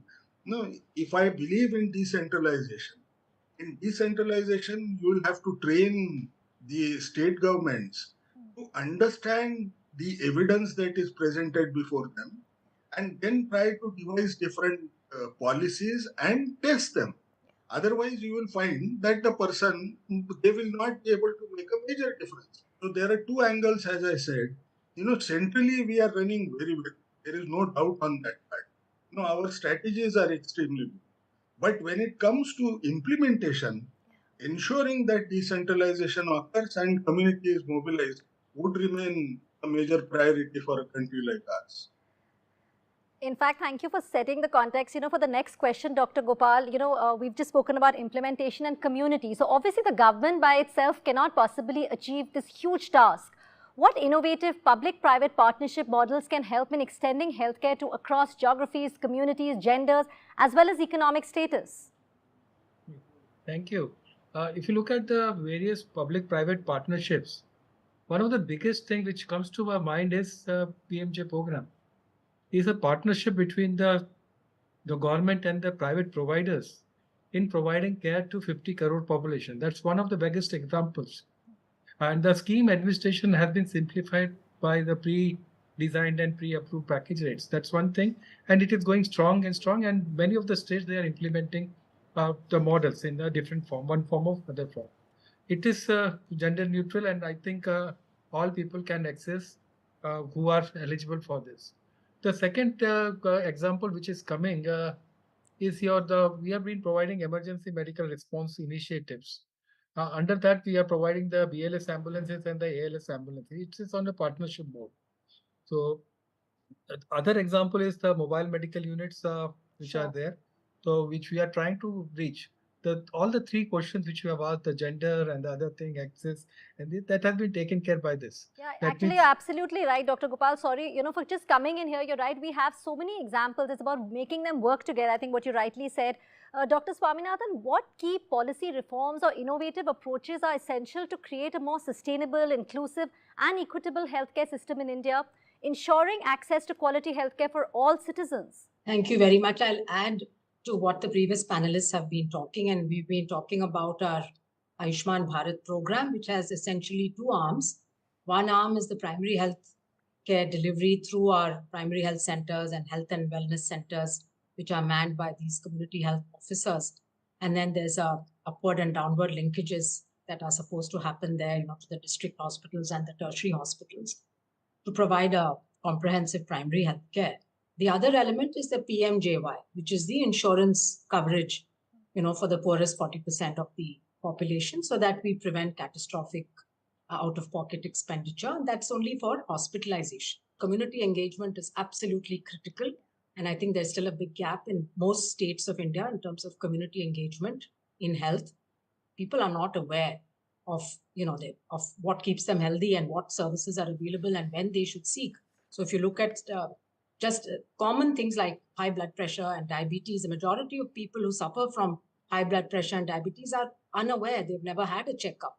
Yes. Then they don't know they're supposed to, and therefore they end up in the hospital only when they get a complication. Yes. So the role of our primary healthcare system is to prevent disease as far as possible, or prevent progression of disease, and promote good health, which means also attention to public health, air pollution, clean water, sanitation, nutrition. These are the things which keep us healthy, not medicines. You see, you need medicines and diagnostics when you fall sick, but our goal should be to stay healthy. So this is why I'm saying that we have to reimagine the way we're delivering it. I think a lot of it is actually there in the National Health Policy of 2017. If you read it, there's also scope for digital. And I think this is where the policy levers can come in. There should be enough space for innovation and learning from each other. And eventually what we would like is tech-enabled healthcare workers. We're not going to replace the healthcare worker ever. Yes. But if they are tech-enabled, then they can do their job, much better. And ultimately, we should be measuring health outcomes. So any new innovation or experimentation we put into the system, yes, does it or does it not improve health outcomes? And then we can scale it up. Absolutely. I think measuring health outcomes is critical. So on that note, we're going to be taking a very short break. When we come back, we'll look at more solutions that how we can make India truly healthy. So please stay tuned.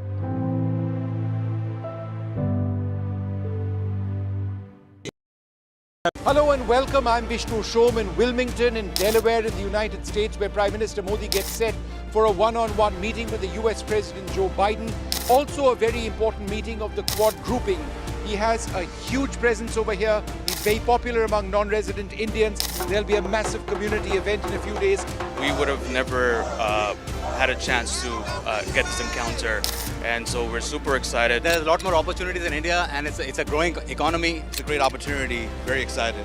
And he'll also be speaking to CEOs and at an important international conference. I'll bring you all the details on the ground right here on NDTV 24/7.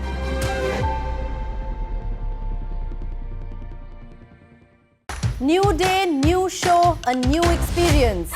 Start your day with the news, not views. We bring you stories that matter And impact your life. News that informs and keeps you ahead. From Maximum City, Mumbai, To the seat of power, Delhi. NDTV brings you the best breakfast show. Breakfast news on NDTV, 8 a.m. every day.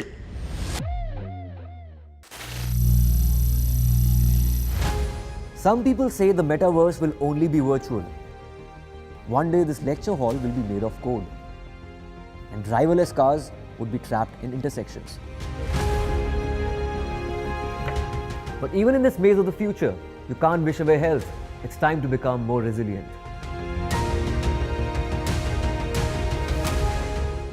"10 years of Banega Swasth India, we have grown and achieved so many milestones.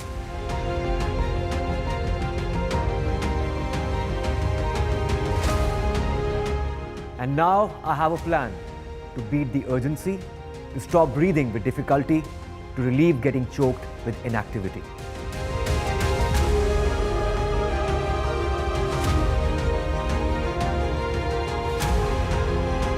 Energize our government, our environment, our society, and ourselves. Everyone, everywhere, every day.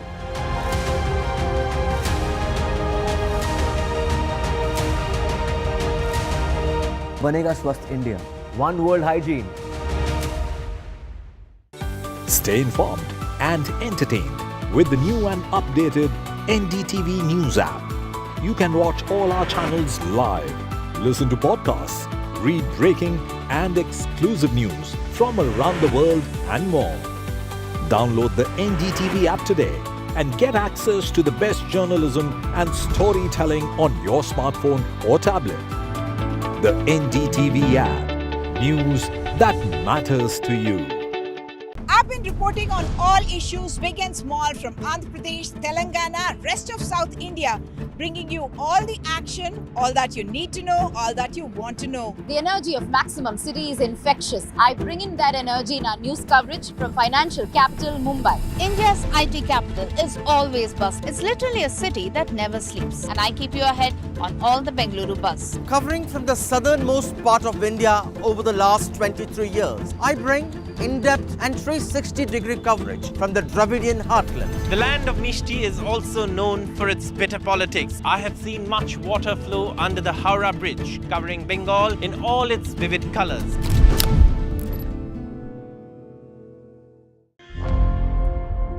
Election sunrise is on the proverbial paradise. Jammu and Kashmir gets set to vote in assembly elections after a gap of 10 years. For the BJP, it's a referendum on Article 370. For the Congress and regional parties, it's a battle for survival. An election that will go down in the history.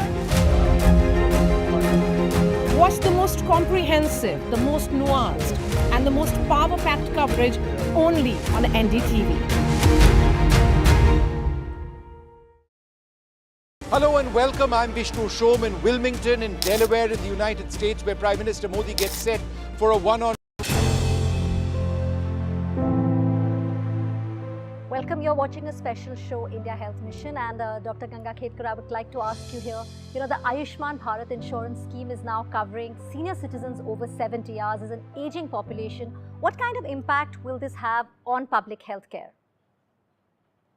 It would have immense impact, there is no doubt. One thing which we have to recognize, more often than not, in these age groups, the illnesses that occur perhaps are going to have a community response that these old people will stay at home and whatever care can be provided to them will perhaps be provided, because you will have to have some people who will accompany some of his relatives or her relatives accompany to the hospital. That becomes a major challenge.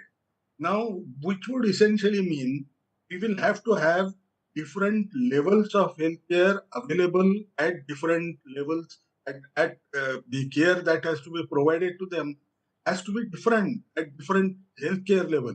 Yes. Because then you will be able to ensure that hospitals are not loaded with these kinds of patients.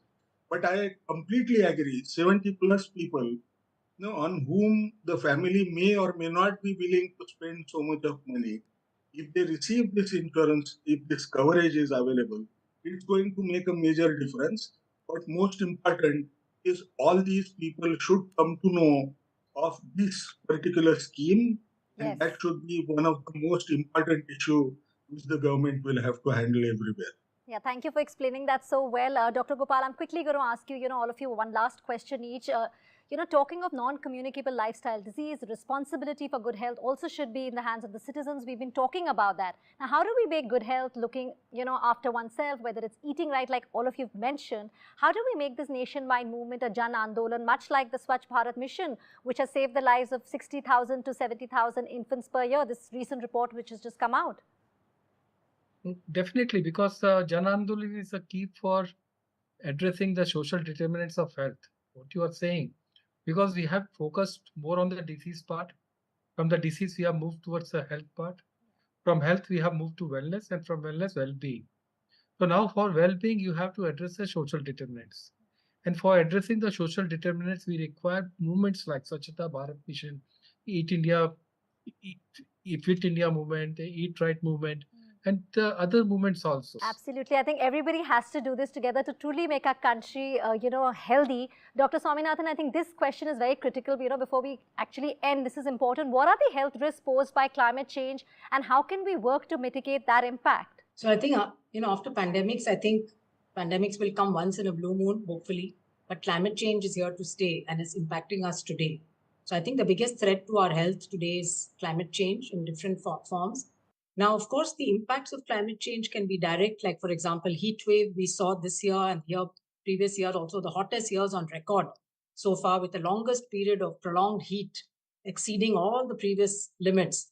And we saw higher mortality during these months, the summer months, and also a lot of morbidity. You can't really work, you can't be productive when you're under so much of heat, particularly if you have an occupation where you have to work outdoors, you have to do hard physical labor.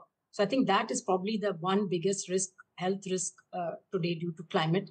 Then, of course, floods leads to displacement, children out of school, families getting disrupted, more migration happens because of prolonged droughts in some places they are not able to do agriculture anymore.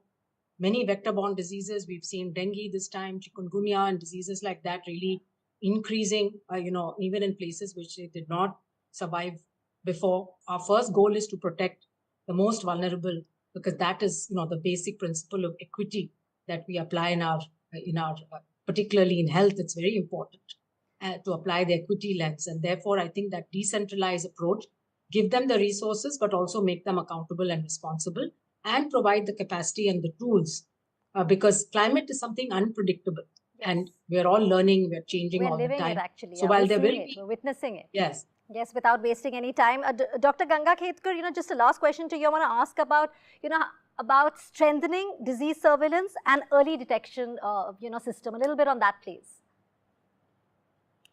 No, it is essential that new and newer zoonotic infections may come. So we need to have an extremely good surveillance. Yes. So to my mind, today One Health related approaches, where we say that when it comes to surveillance should not be only among human beings, but it has to be among all parameters that are associated with zoonotic transmission becomes important. We have taken major steps, and hopefully perhaps they will be so matured that we will be able to detect early and try to ensure that the response with drugs or vaccines will come quickly, because we would create a mass of people or industries who would have rapid drug or rapid vaccine development programs in place.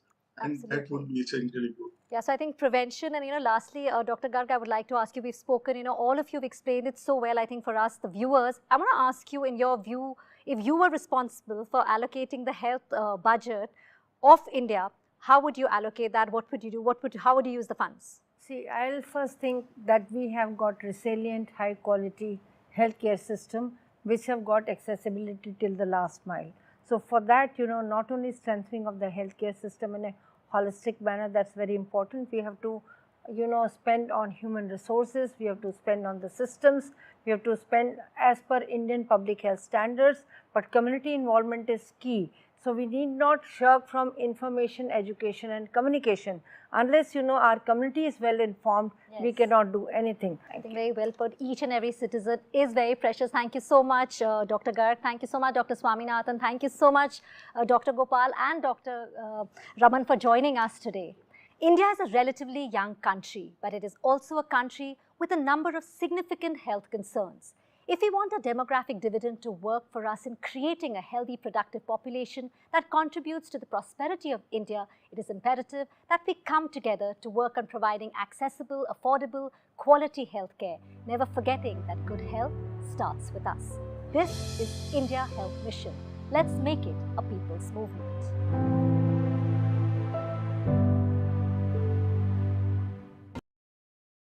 New day, new show, a new experience.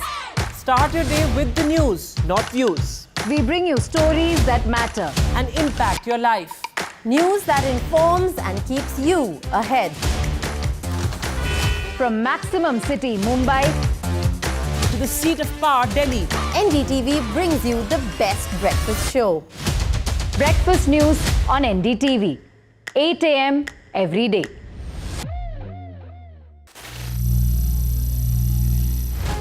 Some people say the metaverse will only be virtual. One day this lecture hall will be made of code, and driverless cars would be trapped in intersections. But even in this maze of the future, you can't wish away health. It's time to become more resilient.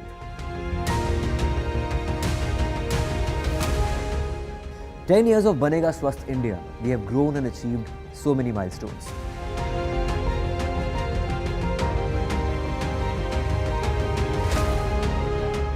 And now I have a plan to beat the urgency, to stop breathing with difficulty, to relieve getting choked with inactivity.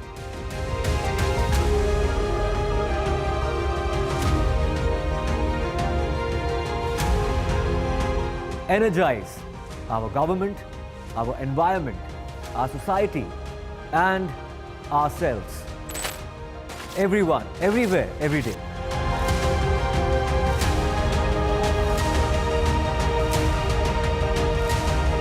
Banega Swasth India. One world hygiene. Stay informed and entertained with the new and updated NDTV News app. You can watch all our channels live, listen to podcasts, read breaking and exclusive news from around the world and more. Download the NDTV app today and get access to the best journalism and storytelling on your smartphone or tablet. The NDTV app. News that matters to you. I've been reporting on all issues big and small from Andhra Pradesh, Telangana, rest of South India, bringing you all the action, all that you need to know, all that you want to know. The energy.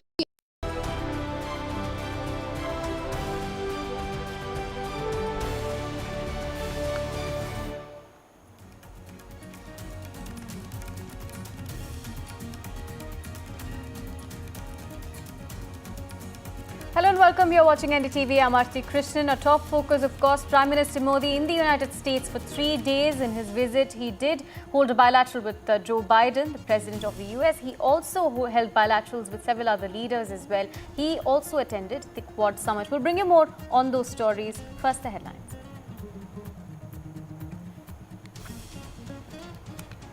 Dissanayake takes early lead in the Sri Lanka polls. Foreign Minister Sabri and Premdasa camp leader Silva congratulate Dissanayake, Sri Lanka's first poll since the economic crisis.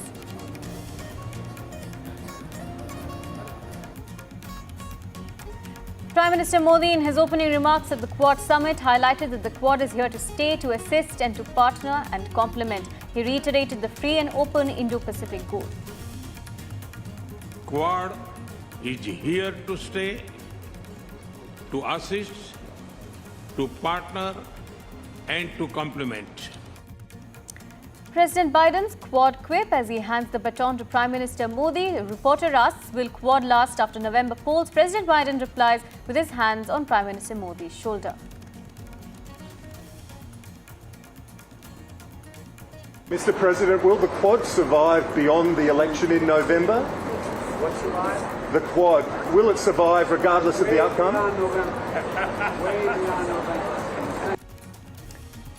The Quad joint statement flags China's aggressive behavior in the South China Sea. Quad leaders commit to reform UN Security Council to make it more inclusive. On the Ukraine war, they say threat of use of nuclear weapons is unacceptable.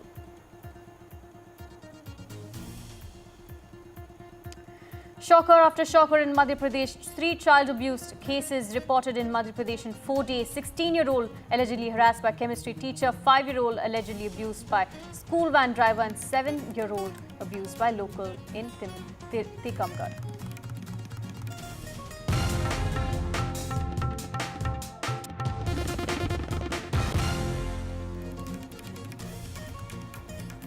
Top focus in Sri Lanka, there seems to be a winner for the presidential elections. Anura Kumara Dissanayake, a leftist politician, has swept the Sri Lankan presidential elections and has essentially won the polls. Remember, this was the first election in Sri Lanka since it was hit by a deep economic crisis. The polls have been the most peaceful in the country's history. Now, while Vikram Singhe is yet to concede defeat, his foreign minister, Ali Sabri, congratulated Dissanayake on social media, saying that he respects the people's mandate to Dissanayake and that it is crucial to honour the will of the people in a democracy. Premadasa camp's Harsha De Silva too has congratulated the left leader. My colleague Gauri joins us with more details. Gauri, now in Colombo, you had spoken to several people on the ground on voting day. Has the promise that this NIK has put forward of a low tax, cutting down tax, as well as ensuring recuperation from economic crisis resounded well on the ground with people? Indeed, that's what it looks like, Aarti. The fact is that Sri Lanka in the last 2 years has really undergone massive debt restructuring from the IMF, and that required major austerity measures. The people in Sri Lanka were very unhappy because they felt that taxes were very high and everyday goods had become very expensive for them. In the backdrop of that, AKD, as he's called, Anurag Kumar Dissanayake is called, had promised radical changes in terms of the economic policies, and that resonated with people on ground. So the challenges that lie ahead for the next president of Sri Lanka, it looks like it is AKD, are several. On the economic front, if he has promised relief from the back-breaking price hike and price increases, then he needs to come up with a plan to shore up finances of Sri Lanka. The economy of Sri Lanka is still fragile. It has recovered from the 2022 turmoil, but the fragility stays, which means that AKD will have to shore up finances, ensure it meets some of those poll promises that he made. And that could also mean that there could be some change in terms of how investments are attracted by Sri Lanka. The other aspect of what an AKD-led government could be is a change in how Sri Lanka approaches its relationships with its neighbors. Even if India discounts some of the election rhetoric which came out, as is always the case in any election, AKD does have a different view about Sri Lanka's relationships with India and China. And that is something that New Delhi will have to be very cautious about going forward. And the third and important bit I want to say is that the rise of AKD has been dramatic. In the 2019 elections, his party had got 3% vote. And as things stand right now, he's headed towards getting 50.1% vote. So there's been a dramatic rise. But the party has only 3 MPs right now in parliament. Either he will dissolve the parliament and call for fresh elections, or the 3 of the people in his who are MPs will get heavy and important portfolios, and he will have to then rely on some of the other politicians as well to join in and get some of the important portfolios in his government. So those are some of the important things to watch out for, what happens right now. But as things stand right now, AKD is headed towards getting the 50.1% mark. Officially, it hasn't been declared by the Election Commission of Sri Lanka. My sense is it would come closer to about lunchtime. But as things stand, AKD is set to be the next president of Sri Lanka. Right, Gauri, thank you for joining us and bringing us those updates from Colombo. Continue tracking this story for us as it develops. But there, the biggest development of all is that Dissanayake seems to be the next president there in Sri Lanka. Shifting focus, Karthikeyan, a software engineer from Tamil Nadu, died by electrocution amid an alleged struggle with work pressure-induced depression. This incident, remember, follows the death of Anna Sebastian Periel from Ernst & Young, igniting discussions about mental health and corporate responsibility in India. The deceased Karthikeyan was found unconscious, wrapped in live wire cables when his wife returned home. My colleague Sam Daniel joins us with more details. Sam, take us through this unfortunate incident from Chennai, where a software engineer was found dead. He also seemed to have been battling depression. That's what investigators say, Aarti. Karthikeyan, a 40-year-old IT professional, was found electrocuted at his home when his family was away on a pilgrimage kind of temple visit. And police say he was battling mental depression for quite some time. He was also taking treatment. And on the other hand, he also had a suspicion that he was under the spell of what we call as black magic. And police have also recovered a suicide note in which he has written, or he has given some message for every member of his family. From the family side, they don't have any suspicion, but technically on the police side, they're waiting for the post-mortem report. And to be doubly sure it's a case of suicide, they're probing all angles, whether it could be a kind of a foul play. But at the moment, police say increasingly it appears to be a case of suicide. And in terms of his professional life, he is an IT professional working for a well-known IT company for quite some time. And recently, he had a change of job. That's the information police share about his professional background. But the cause at the moment appears to be clearly mental depression he was battling. And anyone with suicidal thoughts ought to call a counselor, professional counselor, to attend to that. Aarti. Right, Sam. Thank you for joining us and bringing us those details. Shifting focus to Madhya Pradesh, 3 child sexual abuse cases have sent shockwaves through the city of capital city of Madhya Pradesh as well as several other areas as well, with 3 disturbing incidents reported in just 4 days. In a horrifying incident, a 16-year-old boy was sexually harassed by his chemistry teacher at a reputed